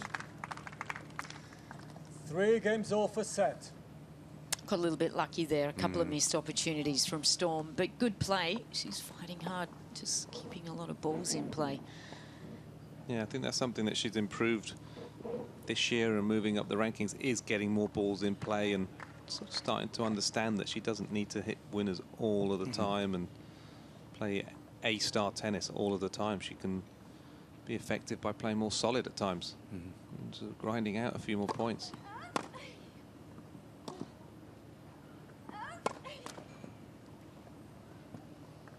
$15 love. No, she's been smart. You just got to weather the storm sometimes when you're playing someone that's, you know, really playing flat and fast. You try to mix it up a little, defend some, neutralise some balls. You're going to get some errors.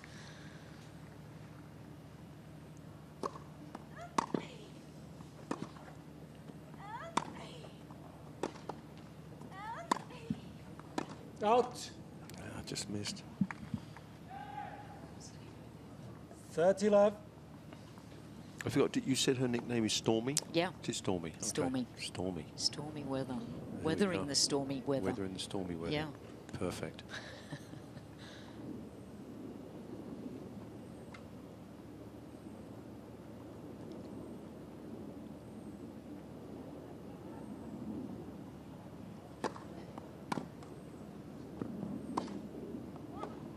$40 love.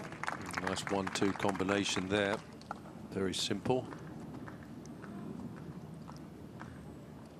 Yeah, not overplaying. Nice balanced shot up the line.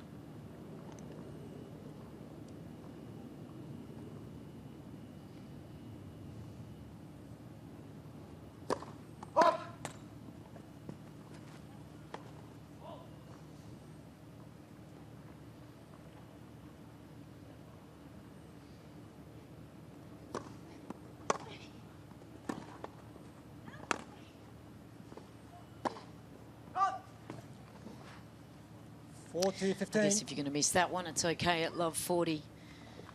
What do you think of her serve, Jamie? That elbow just lags a little bit in here. I'd like to see it just get back a little further on her serve. A bit higher maybe as well. Sometimes gets a little bit low. low.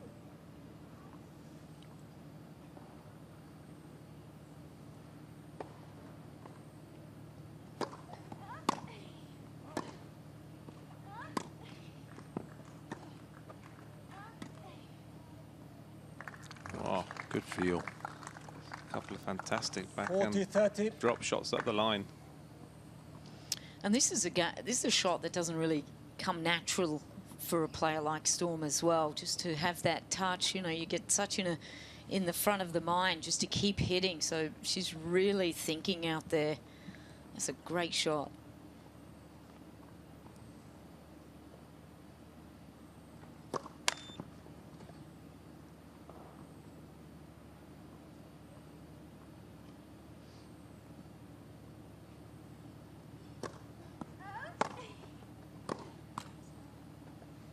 Deuce.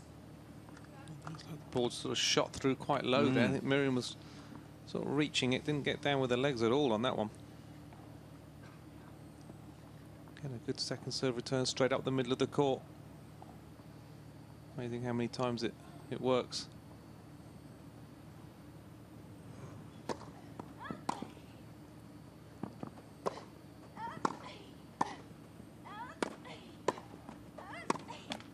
Oh, got lucky there. Yeah. The backhand volley was, the forehand volley was decent. The backhand volley Advantage, punched it Björklund. straight back down the middle. This one here, it was like, okay, why don't you hit that one for a winner?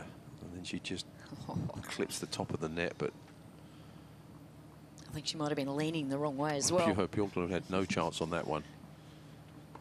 Got away with it.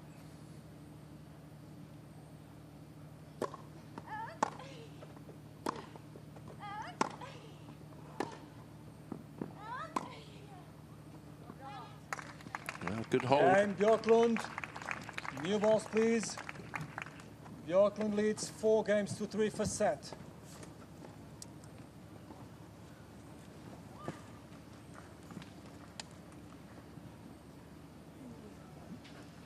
Yeah, it's some good play there from Miriam just to really stay focused and, you know, would have got a little bit tight on that second serve there with a break point from Stormy and just having a... Sorry, it wasn't a break point, but just a little bit tight on their serve. Look at the left hand comes down a little early as well. And, I mean, it's a nice action. I just think that the elbow just stays in a little too close to the body. She could get it a little further away in a more 90-degree kind of angle. But look, I mean, technically she's pretty good. She's an amazing athlete. She's doing a lot of really good things. I mean, I guess one of the best things is her competitive nature and also her movement. I think she's a great mover out there. I think physically, I mean, she's not a big, strong, muscly girl, but gee, she produces really good power. Yeah, she's been working at that side of it a lot when she was traveling at a lot of the events that Dennis was at. She'd always be in the gym each day doing her program and exercises, and the consistency of it was good. So yeah, looks after herself. So she's she's in good shape.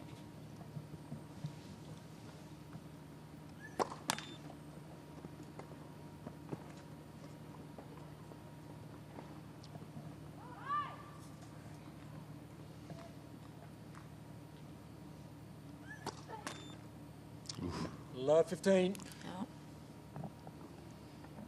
Who is her partner at Wimbledon in the doubles? Who does she partner? She's playing with someone different. Oh, she is. Oh, she's changing. Okay, I just thought it was someone that regular. I mean, she'll be seeded at, well, unless she plays with... she's 12, unless she's playing with someone... Well, she played with Sinyakova last week, who will not be playing with her. She's the #1 player in the world. She'll be playing with Gravencheva.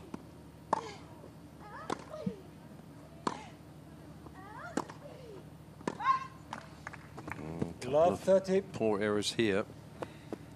Very wise, taking a bit more time. Just regroup. Love 30, 3-4. Big point coming up here.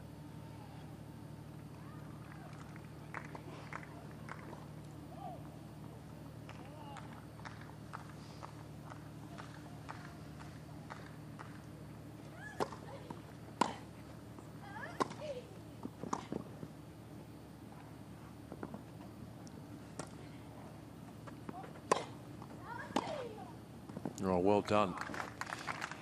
Very well done. It was an excellent lob from Miriam. Second fabulous lob, wasn't it? The approach shot wasn't great, though, was it? Quite good enough on the forehand approach. Still had to make it up the line. Yeah, still a very good passing shot. I was staring at point. 3 break points there.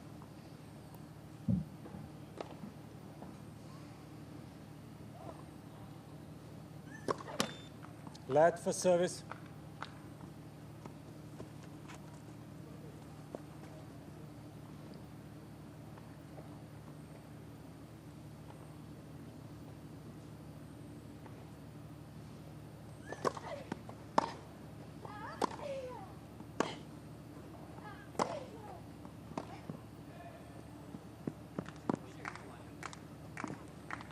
Good aggressive point. Good footwork around the ball to give herself space. 30 all. To give her opportunity to be aggressive with that forehand. Again, great depth right in the corner.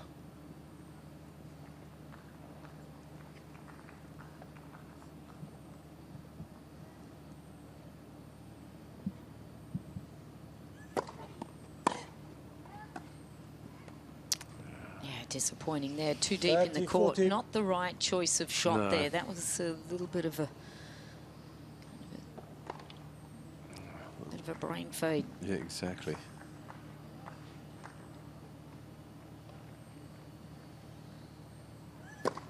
Let for service.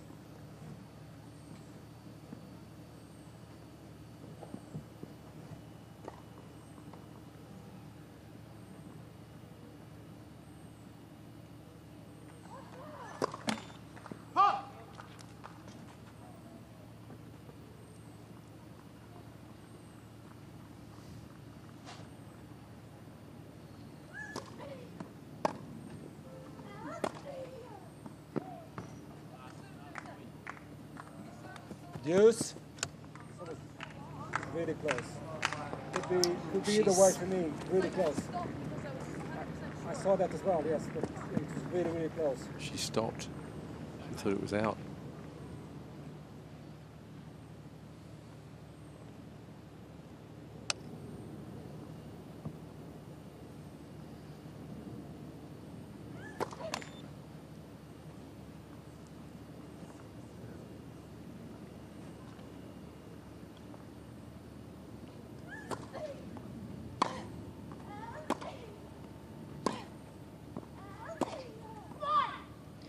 Good fist pump there. Last year she got to the semi-finals with Caroline Dollarhide, but Caroline Sanders. didn't want to play Wimbledon this year without the points. But, she played with Ash Barty at the Olympics last year. Very good friends with Ash. In fact, when they were like 15 and 17, she's a little bit older than Ash Barty, but they used to travel together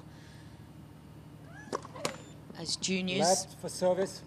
When Nicole Pratt was looking after Ash Barty, she brought Storm along just to help her and really give her that experience. Storm wasn't at the level of Ash Barty, but they became very good friends.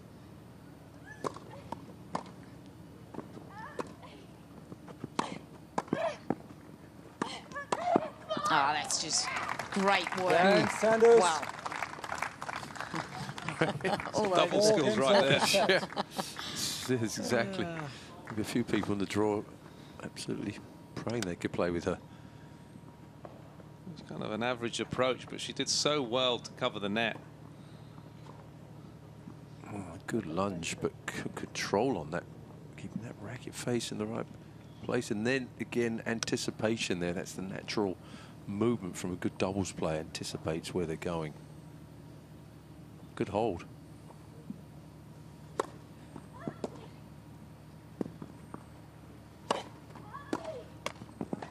How much, Jamie, do you think translates 15 love. from winning matches in doubles, winning tournaments, getting, you know, confidence on that, you know, that skill really? I mean, you're 12 in the world. You think it translates easily over to the singles court, or you've got to still have the opportunities and get the work done there as well? I think mentally it does, yes. I think it's, it can just get you comfortable in those arenas and winning tournaments, and you know, even if you beat top players in doubles, it still does give you confidence that you can go on a tennis court and still beat them.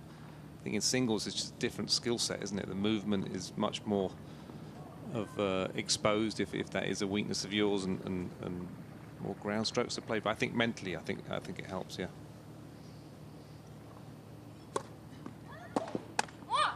Well, I think Sam Stosur, I 40 think love. she's a pretty good example, was #1 doubles player in the world with Lisa Raymond, and then translates to later on winning the US Open and then becoming a very good singles player. And I think Casey Delacroix and Ash Barty, I mean, they're a good example, winning a lot of tournaments. Bjorklund. Good serve there from Bjorklund. Bjorklund leads 5-4 for set.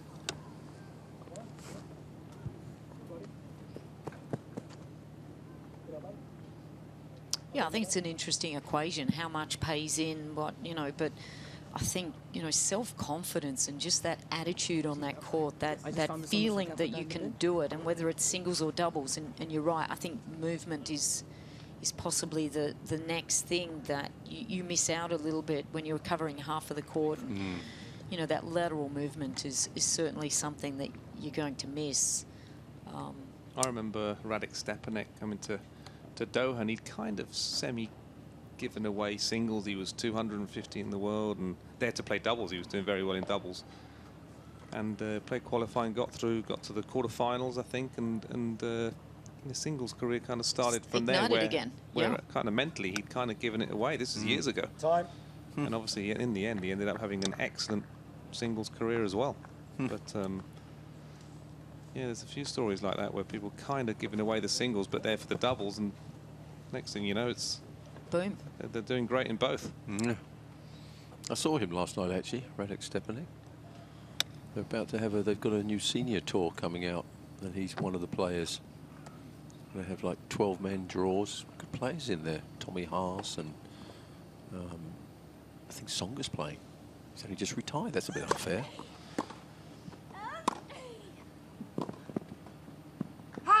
Ooh. 15 love. Her shots work well for that cross-court backhand when she steps in like that. It's good angle on that ball.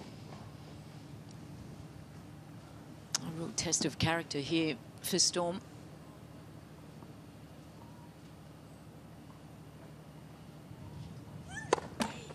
Flat. First service.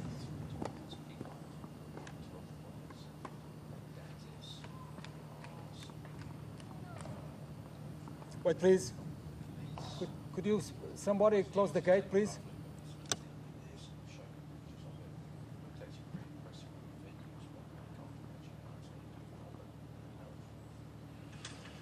Thank you.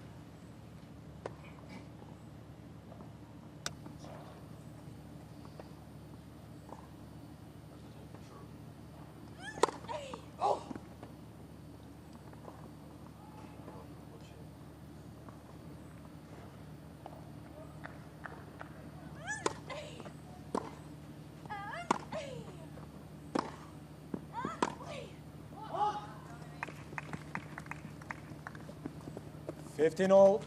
Good backhand from Miriam again, getting the ball deep, hard, flat. Just rushing Sanders on that one.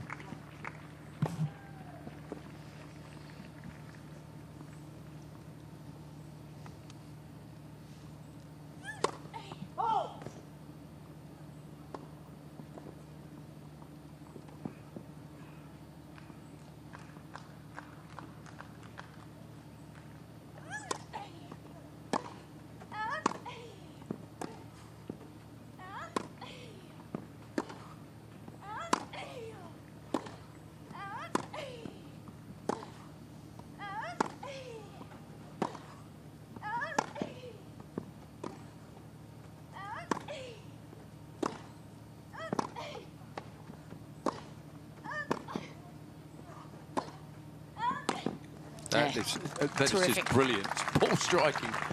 Defended, well, not, I shouldn't say defended, she sliced backhand well, the variation. 15-30. But the heaviness of the ground strokes, the forehand there to finish. Yeah. The last three, really, was just pushing Storm Sanders back, and that brilliant stuff. That's not the point that Storm wants to play over and over. Excellent from Miriam. Improved so much this year in that part of the game, that just awareness of the game, of hanging in points, defending when you have to defend.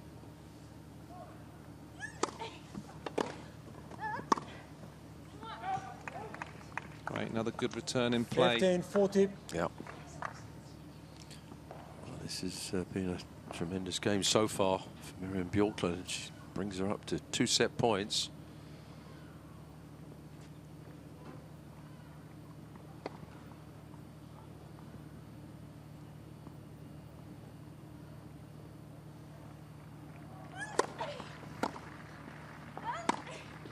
Yeah, and there it is. Game and first set, Bjorklund. 6-4.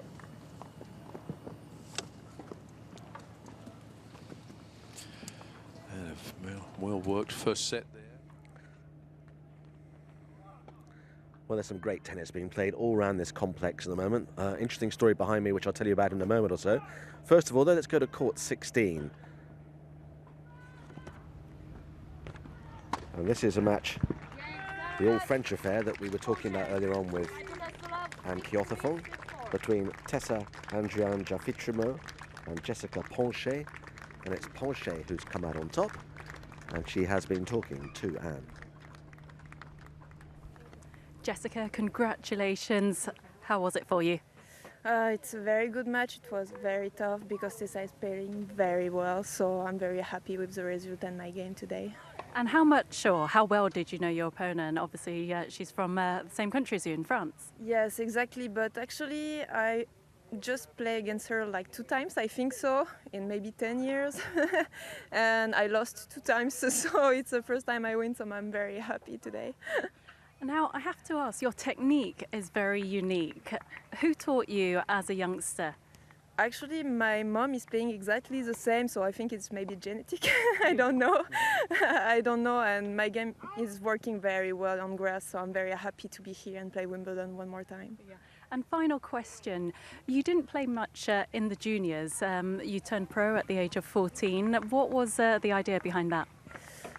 Actually, if you want to play junior, you have to it's better if you have a lot of money because you don't win money in junior. So, and it's not my case. So we started directly with ETF tournament, and I mean at the final we're all playing ETF tournament, so I'm fine. Well, best of luck in your next match. Thank you very much. That's a really interesting point that we actually didn't really cover when we were talking with Louise earlier on about why some players don't play juniors. It's just pretty expensive to do it. Anyway, this is on court 17, Leslie Patinama Herkov beating Andrea Lazaro Garcia. And two long names, one long match, one quite short interview. Leslie, what a comeback. 4-1 down in that final set. What made the difference? I mean, I didn't know what to do anymore. She played really good, no mistakes at all, and I was just like, go for it, because I had nothing to lose. And yeah, it started with the tough game from 4-1 to 4-2. It was a close game. I won that game, and from that one, yeah, I was on fire. Yeah. Final round of qualifying tomorrow. You managed to qualify last year. How will you prepare for that match tomorrow? I will check the opponents. I don't know if they played already, and then just have some rest. And I really enjoy it every year here, so I'm happy to be in the third round. Yeah. And what is it about grass that you love so much? I don't know. Every year I play good on Wimbledon. I just love the surface. My game fits really good for grass, and yeah, every year I play good here, so I just love Wimbledon. Yeah. Well, let's hope we'll see you there. Thank you. Well, the last Grand Slam, of course, was at Roland Garros on clay, and apart from Nadal winning there, I suppose the overriding memory of that tournament was that terrible fall that Zverev had in the match against Nadal when he turned his right ankle and he went down screaming. Well, we had a very similar incident to that on court 10 here during what is a really tight match going on at the moment between Jason Kubler of Australia and Thiago Agustin Tirante of Argentina, and the Argentine went down like the proverbial sack of potatoes. He required treatment for a long period. He limped off, and he's now back on court, and the match is continuing. And live at the moment, the score is 5-4 to the Australian. But this really is a fantastic match in terms of the quality, and it would be a shame if the injury actually ended up determining it one way or the other. Look at that for a forehand, though. Look at that for a forehand. Just fantastic. One thing I would also say about Tirante, he's had 3 other falls as well. So I just wonder whether... It sounds trivial, but it's very important. I'm sure when we go back to our main commentary game, the commentators will have their thoughts on this, but you've got to have the right shoes for the right surface, and I wonder if the pimples that he's got on his shoes actually are suited perfectly to what is obviously very much a drying grass court surface on court 10 at the moment. And this is a considerable mental effort from the Argentine, because he was in a bad way. He could barely stand after he'd had that fall, but he somehow, of course, people always say it's quite difficult playing against somebody who's injured, because mentally you think you should be winning the points much more easily than you actually are. So in a funny kind of way, it's almost an advantage as long as you can keep playing. But it was his left ankle that he rolled, and obviously that's an absolutely key element for his serve. But pretty solid there. So 5 games all. We'll let you know what happens with this a bit later on. But let's go back to court 11. It's a kind of rather trivial, it sounds trivial conversation, but having the right shoes is important, guys, isn't it?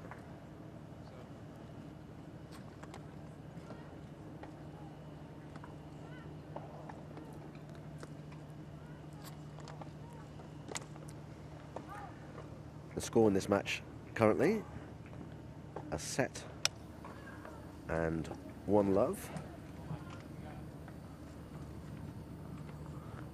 to Bjorklund.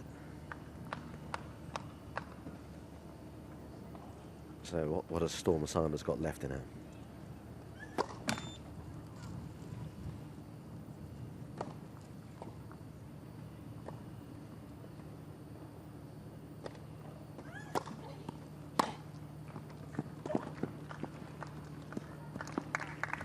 she's up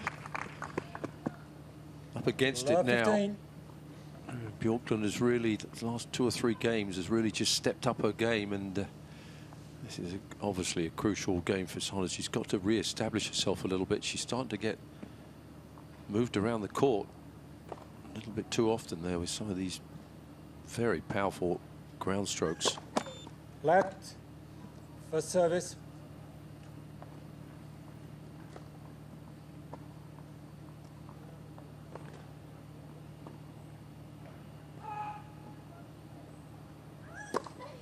Fault.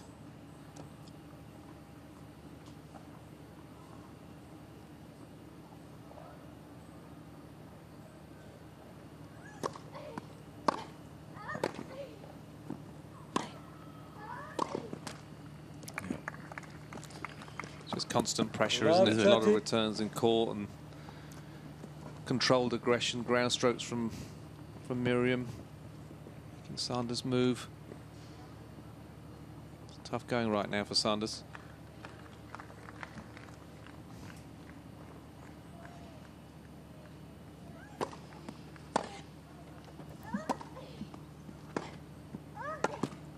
Oh no, that's the second poor forehand volley in a row. Just last rushing. Game, she lost her serve in the last game with one that she would normally make almost blindfolded, and that one the same thing, just snatched at the ball, and that's put her in dire trouble here.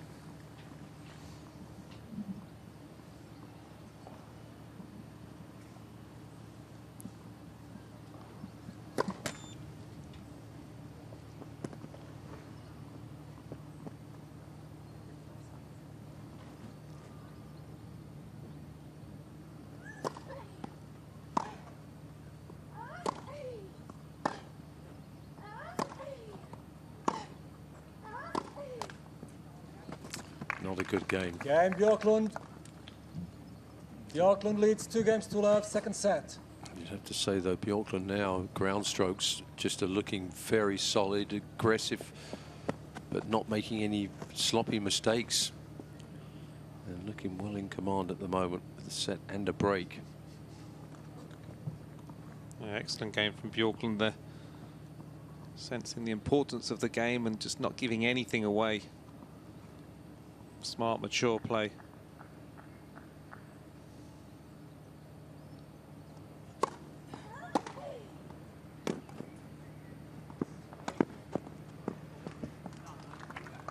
Good foot speed to get up to that one. Oh, that was something she needed to make. She's got to start to put a few points together here, get some momentum back, get a little shift and put some pressure back on her opponent.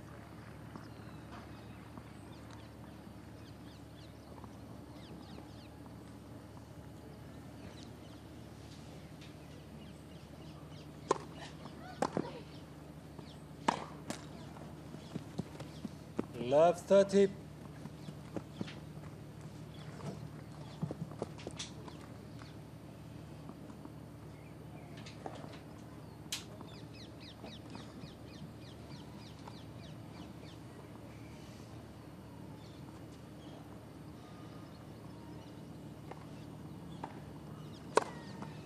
(15-30). She took a lot of time between that point after playing a sloppy point to go down love 30.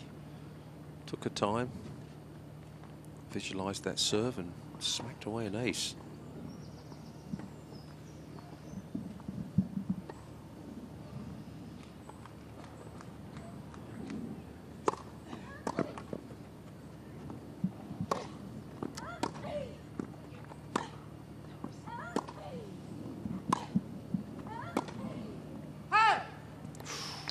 I think she thought she made it. She did. That's the shot she's looking for, that three-quarter backhand shot. It's a dangerous shot when it comes off, but you can just see the difference between, you know, accumulating all that confidence by winning singles matches, and perhaps that's where she's just lacking a little bit of that conviction at the moment, Storm.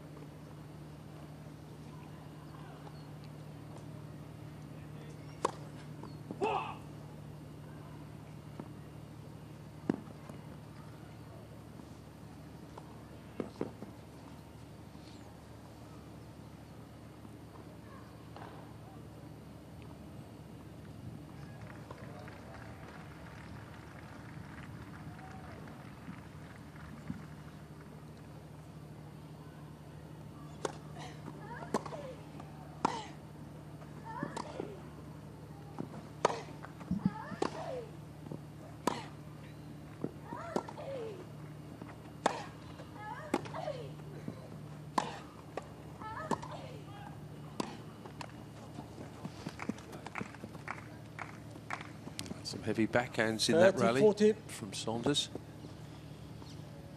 We haven't seen many backhands up the line, have we? So you just see Miriam just perching herself in that forehand side, waiting for the backhand cross. Just that one just skidding a little low. Opportunity here just to try to rectify the situation just a little bit.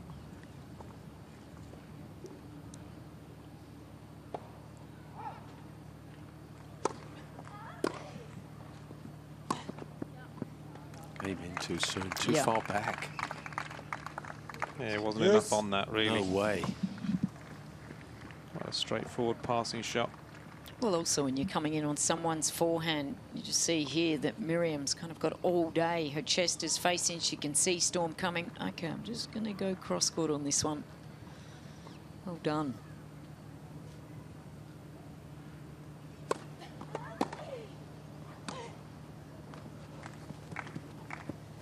Advantage, Sanders.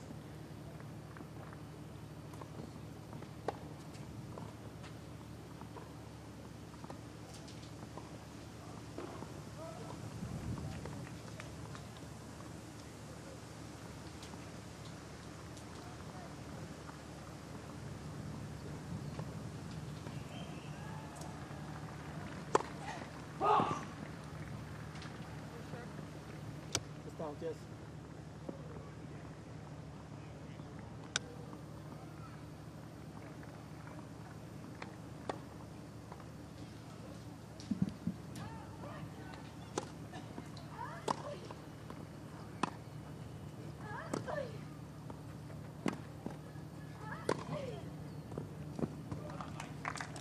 Game, Sanders. Good fight back here. Jorgen leads 2 games to 1. Second set, 1 set to love. Couldn't really see that happening, but she's got the break back. Now it's back on serve in this set.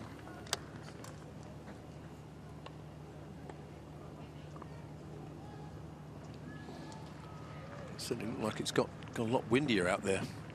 Yeah, I think that's explain a couple of those slice forehands that Miriam just played in that last point. I think the wind just got hold of it and made it a little bit tentative. Yeah.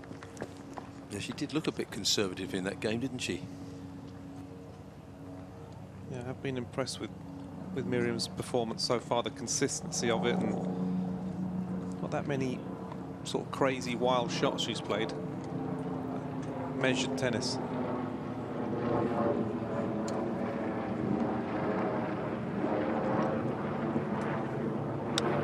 Time.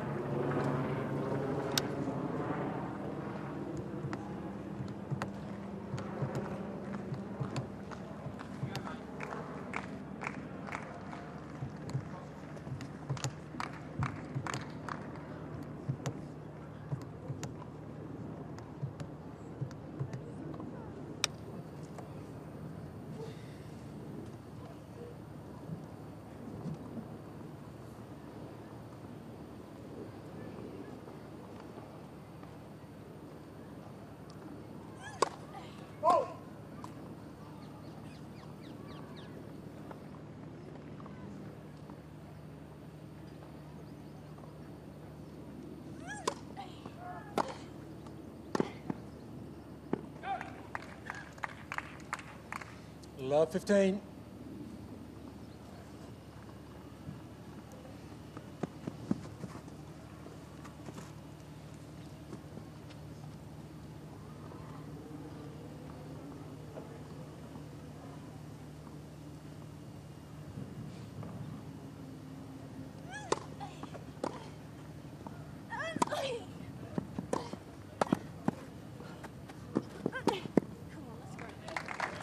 Nicely done. Interesting approach shot straight down the middle of the court. Yeah, take the angle out, I suppose. But she did well to drop that ball so short on the drop volley. I think that's the first volley she's made in a few, because she's had a few disappointing ones in the last 3 or 4 games. Showed good hands there.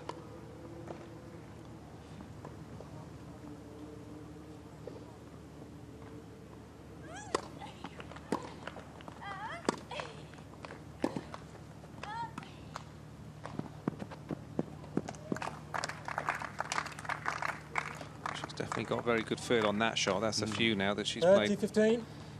Backhand drop shots up the line. She played it perfectly every time. Oh, by the way, she was born in Rockhampton in Australia. And there was a certain average lefty player from Australia that won a few slams that was from there as well.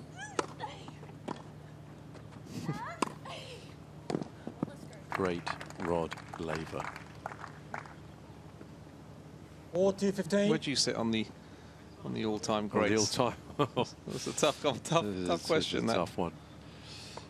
I'll tell you where I don't sit, where I'm absolutely sure of that Rafael Nadal's 14 French is the greatest sports performance of all time by any individual in any sport. Agreed. Yeah, I totally think that so. one I don't think there's any dispute. If there is, for service. Tell me someone who's better than that, or tell me a performance that's better in any sport. No, I don't think that's ever going to be repeated.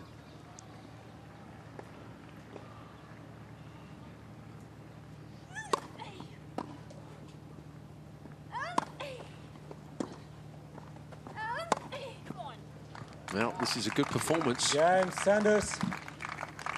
Stepped up to the game. 2 games all. Didn't answer the question though, John. I didn't answer it. No. Rod Laver, I think. I still think Rod Laver. We were just talking about Rockhampton and Rod Laver. Yeah. He was just asking me who was the greatest of all time, so I'm saying Rod Laver. Yeah. And she's played like Rod Laver in the last 2 games. I mean, you know, the way she's been aggressive. Yeah. That's a pretty good compliment, Lefty, isn't it? yeah. I would say. I think she'll be happy if someone lefties. said, who will you compare with? Rod Laver. Yeah. Oh, okay. I'll take that. I'll take that. Wow. Just the last couple of games, mind you.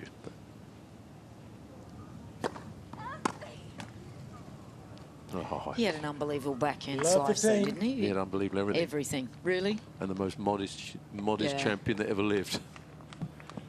He's just, it's like, if you talk to him, it's as if he's won a few park titles. Mm.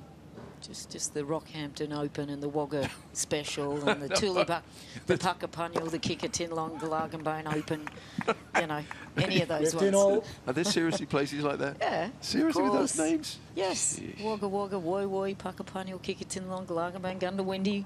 I've played at all those places. Well, Come there on. you go. That's where my career started. Where's your postal code? Hopefully it doesn't end up there.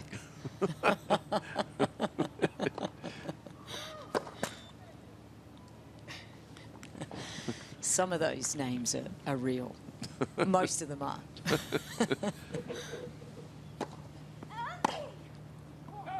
And they all are either in Australia or fictitiously there, one or the other. All right, well, it sounded great to me. But I am from Wagga Wagga, so there you go.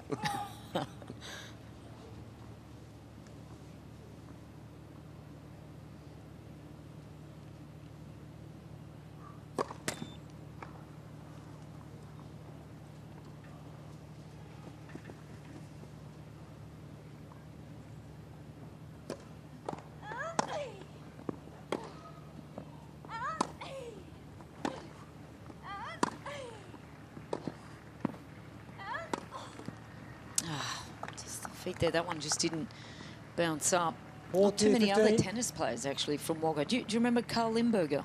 Mm. Yeah, Carl was from Wagga, and of course just down the road is Margaret Court from Albury. And from Tarcutta was Tony Roach. But nearly all the great Australian tennis players have come from kind of regional or country areas, but that just doesn't exist anymore. We're just not producing players from country areas. Just don't get, you know, the influence, the tennis that they need.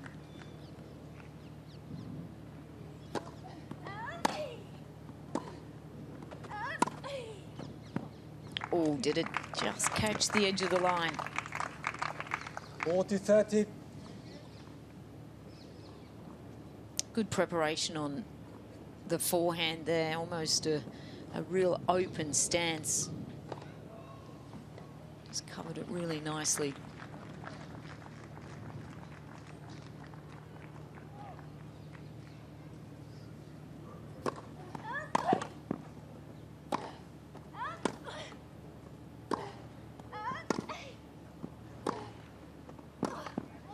It's heavy hitting. Game, Bjorklund. And Bjorklund needed that hold. After losing the previous 2 Bjorklund games. leads 3 games to 2. She leads a set Second and set, 3-2. 1 set to love.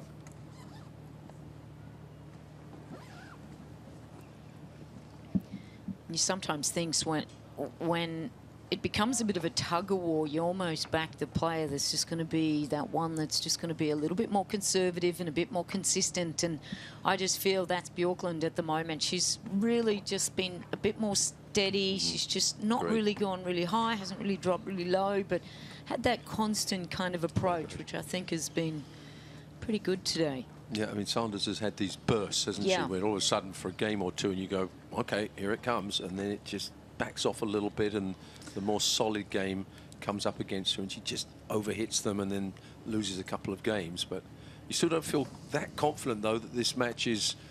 Going one way? No, not really. No, I agree.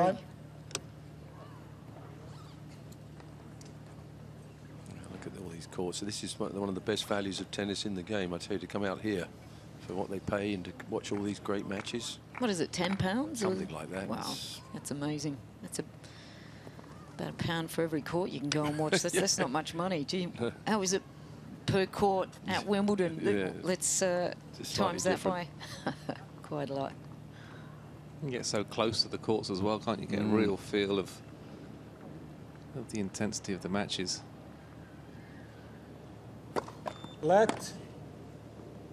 First service.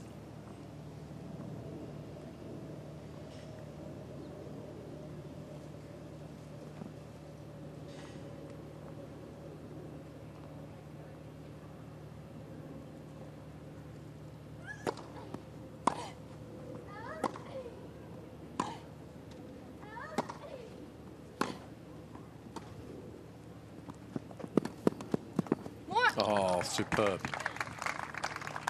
Actually, a reasonably good drop shot, that. But incredible speed. And again, the hand skill when she got there to control it. I think the problem is that there's a little bit of... you can see that racket head going high, just dictating. And she's just racing after that.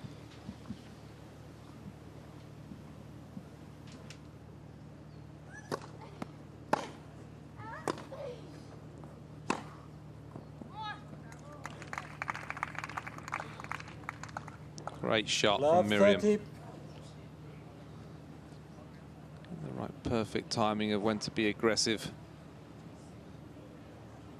One of the main reasons why she's done so well this year.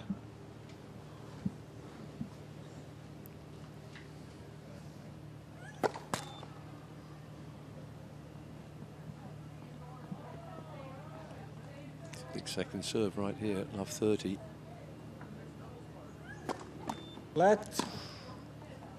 There is Second not service. a lot of room for error on that serve. It's always pretty closely, just landing just above that net. It's tight.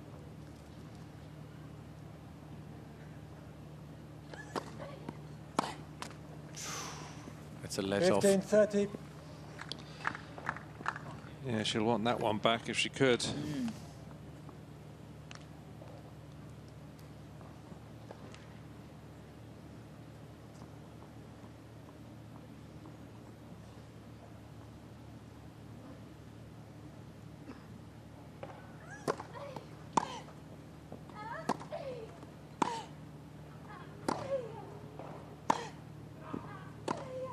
Hi.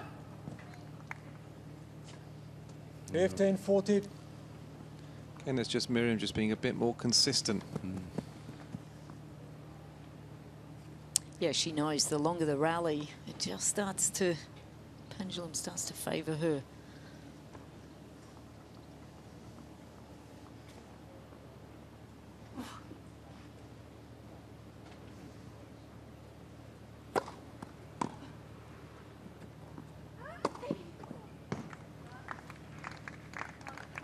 He did that first serve. Yeah, we just haven't 30, seen enough 40. of that at this stage from Storm. Just to get that good first serve in and then a nice strike on the first shot. But that's off the back of some really good returning from Bjorklund too. She's been able to get that ball nice and deep and consistent, not with a lot of power, but good placement.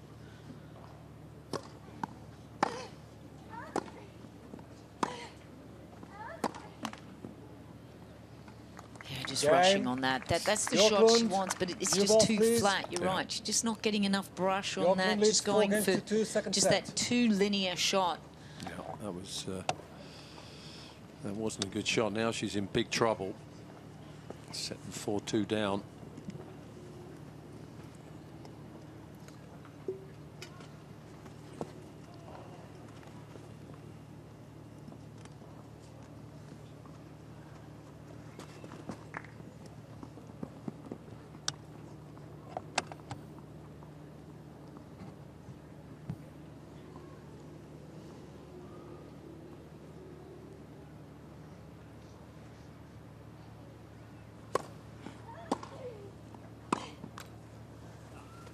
Love 15. Keep the legs and feet active. Those balls and feet just stuck to the ground a little bit there, decelerated. Big game, got to keep the intensity high.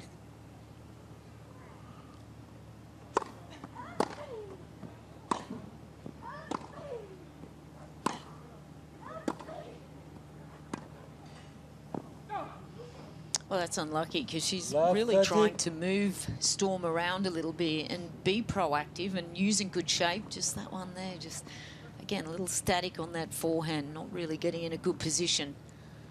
It's just a slight opportunity, again, for Stormy.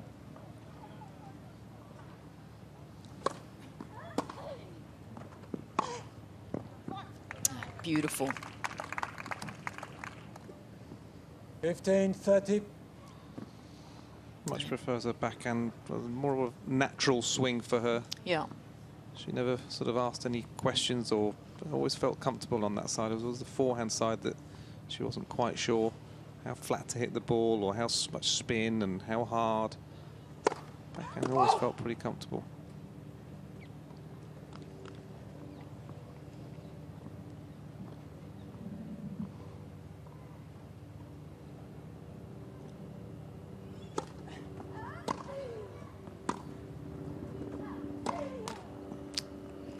Just again too flat, not enough shape on that forehand. It's just rotating the wrist around a little bit too quickly, not getting the racket in under and getting the brush up. Just almost closing off just a little too sharply there.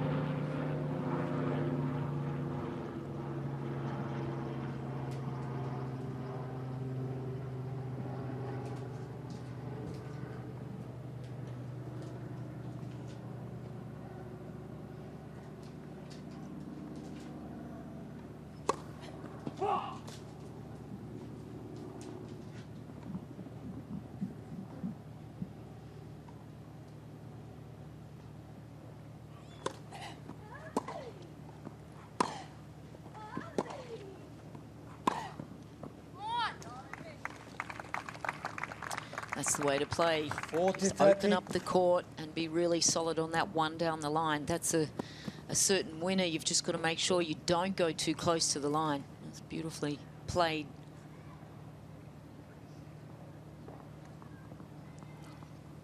Yeah, it doesn't look like she's forcing it or rushing it at all. Good timing.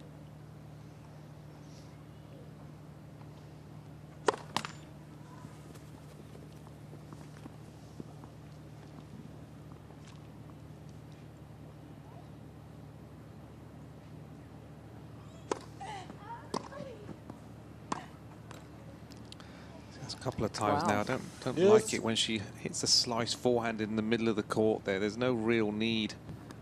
She's hitting a forehand perfectly well enough when she's driving it. And is that just getting tight? Yeah.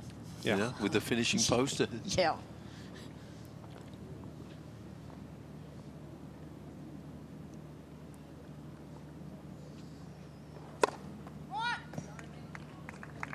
Advantage. It's a nice correction there. Just released a little bit of tension. You tend to play the big points well, don't you? When you've had a good few months and you've played a lot of matches and you've won a lot of matches, and those little moments, it's a bit calmer. Two good serves. Nice open. Game, Björklund. Björklund leads 5 games to 2. Second set, 1 set to love. good last couple of points. Has put her in a commanding position here, a set and 5-2. She'll be feeling there's enough of a buffer now between her and Storm, and so she can swing out a little bit on this next returning game. Just try to, put the pressure back on Storm, and even if she doesn't try to finish the point too quickly, the longer the rallies, I feel she's got an advantage in that as well. She moves a little bit better. She's hitting with more shape, and I think as the rallies are extended, Stormy's getting a little impatient, playing too flat at the moment, and not really trusting, staying in the rally. I think she's played a very good game. She's, as we said before, she just maintained, and she looks like she's really focused and self-assured at the moment. It's been a good match for her so far. Yeah. Time. Yeah, it's amazing how much just that awareness of her just being consistent and not having to go for winners all the time, and that full focus has really helped her move up the rankings a lot. Her shots haven't changed so much in the last 6-7 months, but it's knowing how to play and knowing how effective she is when she just keeps it a bit more consistent. And the shot selection. Yeah, agreed.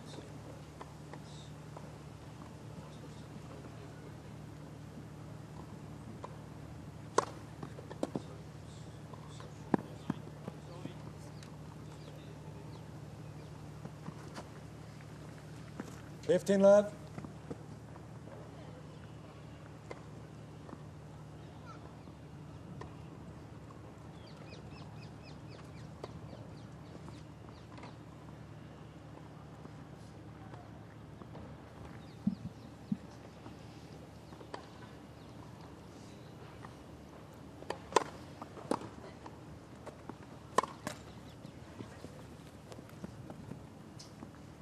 Fifteen all. Snatching at that forehand a little bit. Unforced errors have crept into her game as the match has gone on. Just rushing a few.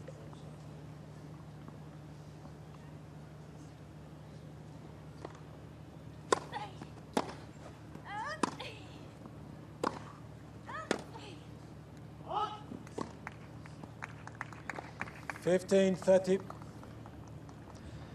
Again, good consistency, good Miriam Bjorklund. Balance throughout the match has been really, really impressive. When defending and attacking, great decision making. Oh.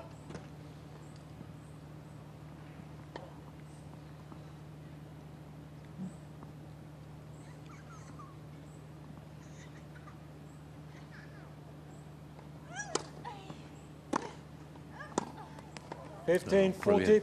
Brilliant backhand depth there to bring her up to 2 match points.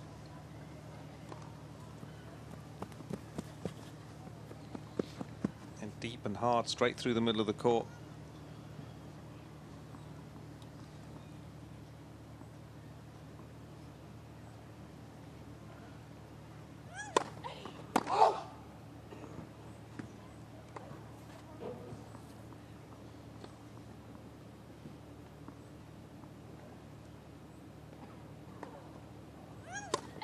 Let. Second service.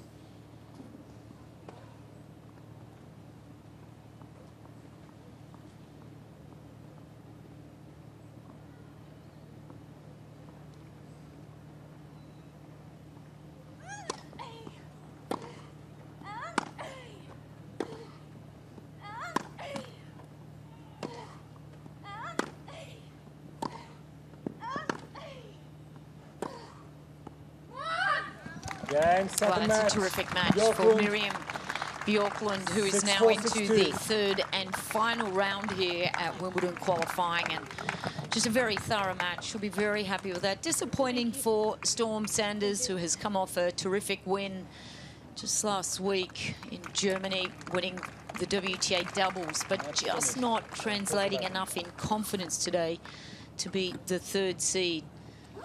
And Mum Bjorklund will be very happy with that, but pretty convincing, wasn't she, Jamie? Yeah, I thought she was really, really impressive. Very, very consistent. knowing when to defend, knowing when to attack.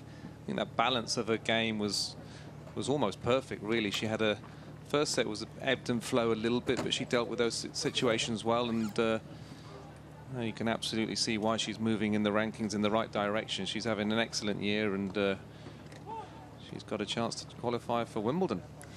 Yeah, what an opportunity, and we just see Storm just walking off there, but absolutely, I think her game really is suited very much to just playing on all surfaces. She looks like she'd be a great hard court player. Probably moves very well on the clay as well, and well, there's a lot of upside to this young lady and an opportunity to get into the most prestigious tournament of the year. She'll head over to speak to John Infidel.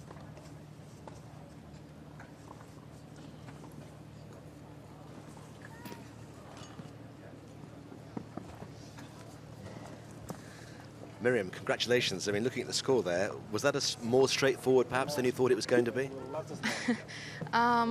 Yeah, I mean, she's a great player, obviously, and I'm expecting every match here to be really tough. Considering my match yesterday, that was going on for 3 hours, I was ready for anything, but happy with the results. How tired were you after yesterday? Oh, I only play 3 sets, so I am okay with it. But I mean, you know, after a match like that, are you just exhausted and you just like, do you sleep like a log? Every tennis player, I think, sleeps a lot of hours every night, so I think sleep is obviously a very important thing after a match like that, but I think I'm tired, but I'm expecting it to be a tough 2-setter anyway, so it's just 1 extra set.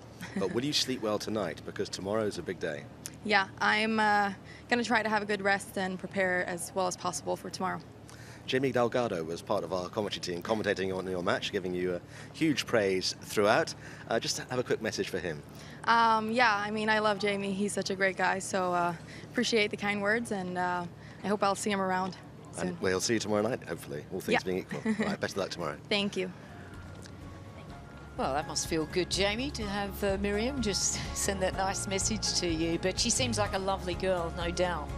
Yeah, she is. Yeah, sort of hit with her quite a lot this year through the tournaments that she was with Dennis, and because a lot of them were just ATP men's events, so there was not many women around, so I'd help her out a lot, and it was good fun. Really, really nice girl, and great to see her make the improvements she has, and no, really happy for her. She was really nice. Well, she seems very comfortable out there. She's getting plenty of sleep, which she said all tennis players get. I think the question is, are you going to be a little bit nervous tonight, knowing it's the last round tomorrow, and ultimately the biggest match that she's probably going to play this year to get into what is every tennis player's dream, to get into Wimbledon. And it's so close. It's only 3 miles down the road, and she's got to be almost smelling the beautiful flowers, the centre court there, and probably not smelling the pims, but maybe the strawberries and cream. But what an opportunity, and she seems like a really lovely girl. No question about that. We'll have a look at some of the numbers that she played today, and pretty much all in favour of Miriam Bjorklund. You can see the left there, big numbers. First serve percentage pretty good. First serve points 1 in front of Storm Sanders, and second serves in. So she's getting a high number of serves in, but Storm was really early on impacting that. But around 40% is not too bad, considering that first set was not great. Very tidy with unforced errors, and that's really the difference. I think unforced errors for Storm Sanders was the undoing towards the end of that second set. So there it is, 6-4, 6-2 to Bjorklund. Well, it's certainly been a day of mixed fortunes for Australian players, but here's an Australian winner. This is Astra Sharma, who's seeded 10th here, beating Irene Burillo Escorjuela of Spain.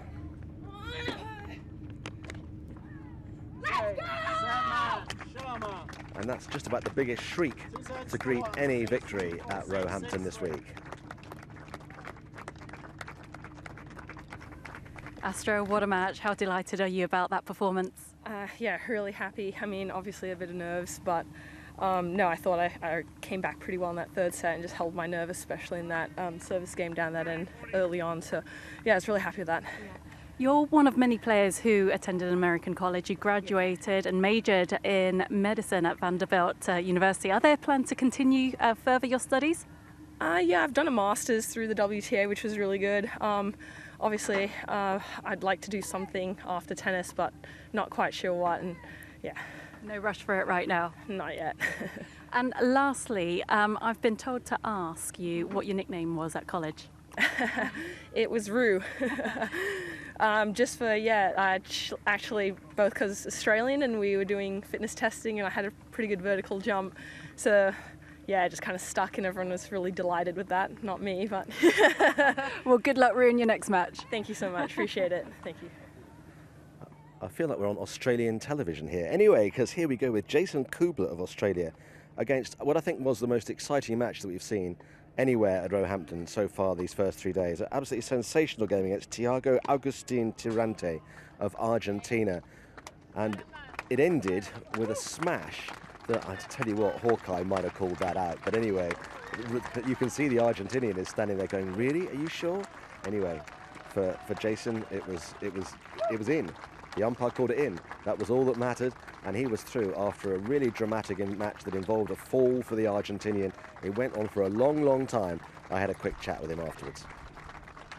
Just genuinely, what a sensational match. It really was. Yeah, that was one of those matches that just had everything, you know. It was one of the matches where, you know, I had some chances early in the second set to maybe close it out in 2, and then he came back strong and started serving very well and made it very difficult for me in that second set. And then third set, look, anyone that watched, you know, it could have gone either way. When he took that massive fall, it's actually quite hard for the other player sometimes to retain focus, isn't it? Yeah, no, it is difficult. Luckily, I've actually had a bit of history with ankle rolls as well, so it's like, in my opinion, it's definitely a shock when you first do it, but then sort of that first few initial steps, you can sort of gauge how he is. You know, as soon as he got up, I thought he could put a bit of weight on his ankle, so it looked, in my mind, that he was ready to go. I thought he was maybe going to take a medical, but it was even better than maybe he assumed. So it's definitely tricky, but I think luckily after that I came out with 2 good serves and was able to hold, and then, man, that could have gone either way. That last game, that last point. Yeah, like I said, this match had everything, you know, a lot of drama, which I think is what people like to see, you know. I may not necessarily like to feel it, but it's you know, it's great for the game of tennis to see something, you know, that's back and forth like that. And just one more to go. One more to go, so we'll see. Tomorrow, I'm assuming. So yeah. Best of 5 sets. Can you make it? I can make, you know, best of 5 sets tomorrow. So just that in itself is a challenge. So you know, I want to recover tonight and then just be ready for tomorrow. We'll get a good night's sleep. Thank you, appreciate it. Many well done. Thank you. Best of 5 for the men tomorrow, so it's kind of real big time. That was a fascinating game, that, John. I know you were otherwise engaged, but it was quite interesting that the Argentine, having had a really bad fall, it was very similar to Zverev's fall against Nadal in France. He actually then fell 3 times subsequently, and I just wondered if maybe, you know, wearing the right shoes, it sounds trivial, but actually it's very important. It's very important, and I actually haven't noticed that many slips this week. I mean, at Queens we had almost none. There have been quite a few actually on these courts in the last half hour. Really, because we haven't seen it on the centre court. But I'm surprised. But you would think the footwork. I mean, there's been plenty of good sun. They shouldn't be slipping like that. So maybe the footwork's not as good as they should be. Well, I don't know, but you know, you do need grass court shoes. Every player out here is playing with grass court shoes, and they have pimples on the soles. And I do wonder whether, because it has been so warm, it's really dry. You've got a bit of that kind of dust on top of the grass at the baseline. So maybe that's one of the reasons why we're seeing a few slips out here. Okay, now the quality of play today has been tremendous, obviously, but let's look ahead to tomorrow when the big prize is on offer. Is tomorrow, for a lot of the players who've never been in this position before and for whom playing at Wimbledon has been a dream since time began, how big a moment is this in their tennis careers, John? It's huge. I mean, there'll be a lot of them won't be sleeping too much, I'll tell you this tonight, and it'll be actually a big job from the coaches to really get them prepared, try and relax them as much as possible, get ready for the match tomorrow, because it's a huge thing to get into Wimbledon, to qualify. This is the toughest thing there is in the Slam, especially when you have 5 sets. For the men, for the last one, is brutal, and for the women as well. It's just huge. And the incentive, I mean, I hate to sort of bring it down to the basis level, but actually, get into Wimbledon, lose the first round, it's £50,000. you know, for a lot of the players who are here, that's a big lot of money. Yeah, it's lucrative to be a professional tennis player if you can work your way into the main draw of the slams.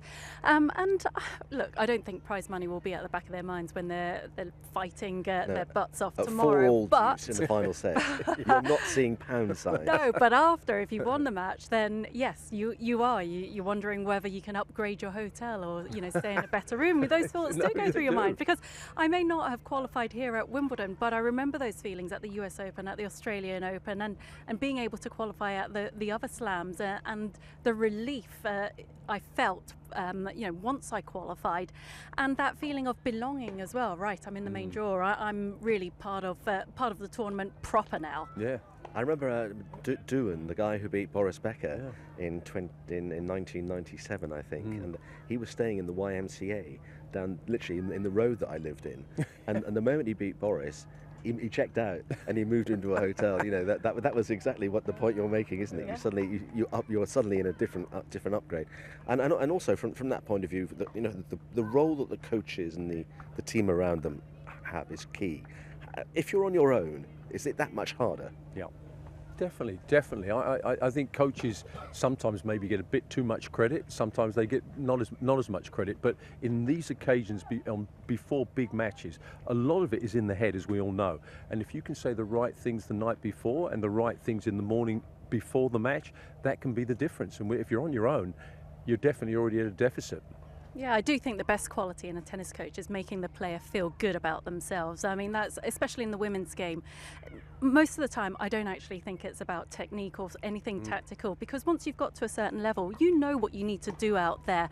But you just need someone at times to help give you the confidence to just feel like you believe and you've really got it.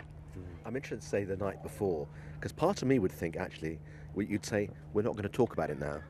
First thing in the morning, we're on it, but just don't, because I would have thought implanting things in people's heads at 10 o'clock tonight, they're not going to. It's going to be going round and round and round, isn't it? Well, I don't think you're going necessarily to talk about tactics the night before, but I think it would just be a general thing about, you know, relaxing and you've had a great day today. Just prepare, have a nice dinner. Don't relax about tomorrow. We'll work on it. We'll work on the things tomorrow about the match. But it's just basically just reinforcing what a great couple of days you've had.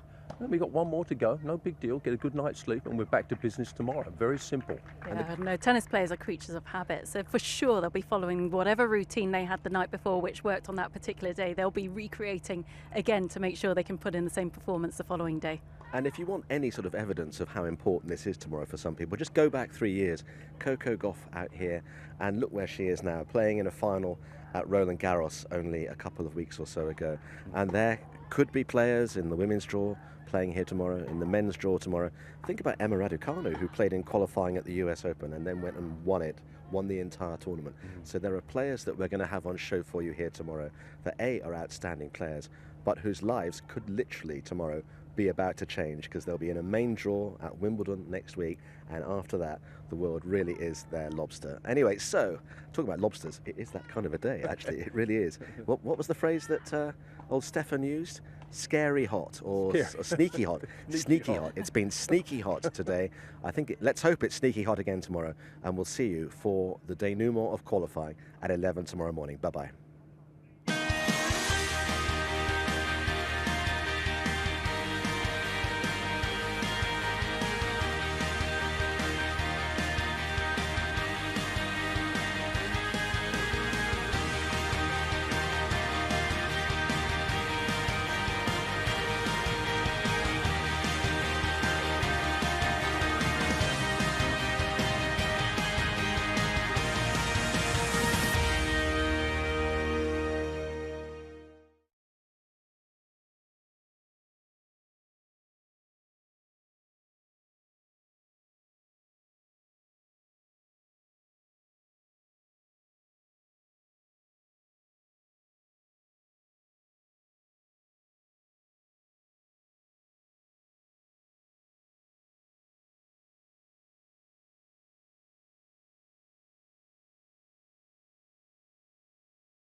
Game caller. You done? Yeah. Injured. I try, but Sure.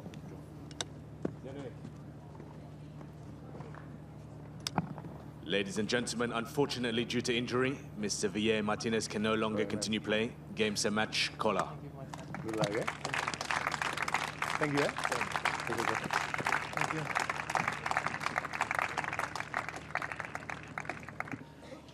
So Deniak, well done. That is not how you would want to win, but it's very handy because you haven't had to exert too much energy. Yeah, thank you. Yeah, I saved some energy, and of course I have to say that I played very well today. Not so much mistake. I made so many good returns. So yeah, I play really good and hope for my opponent that he will feel better soon. So good luck for him.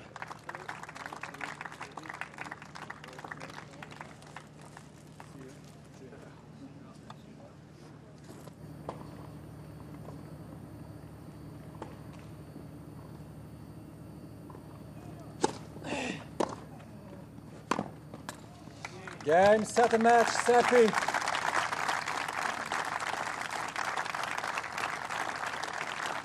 Six, 4, 6, 2. So much. Thank you.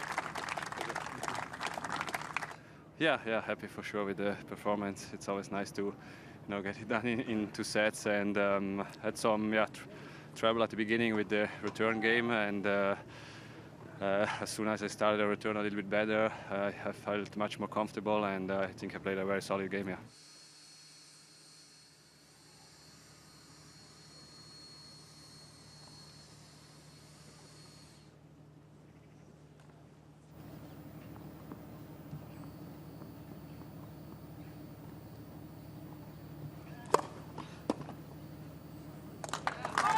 Game set match on. 2 sets still have 6-2, 6-4.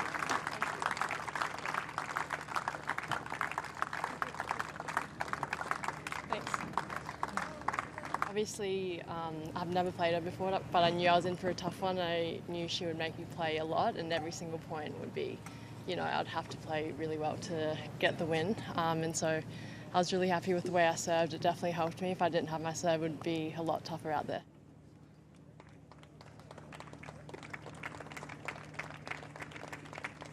The number is 10.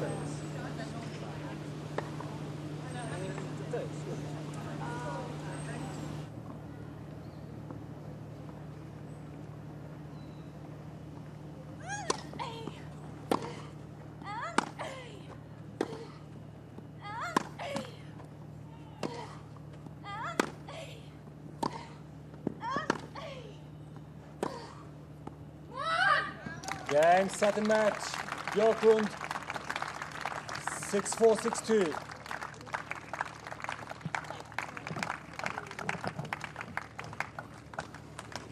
Thank you.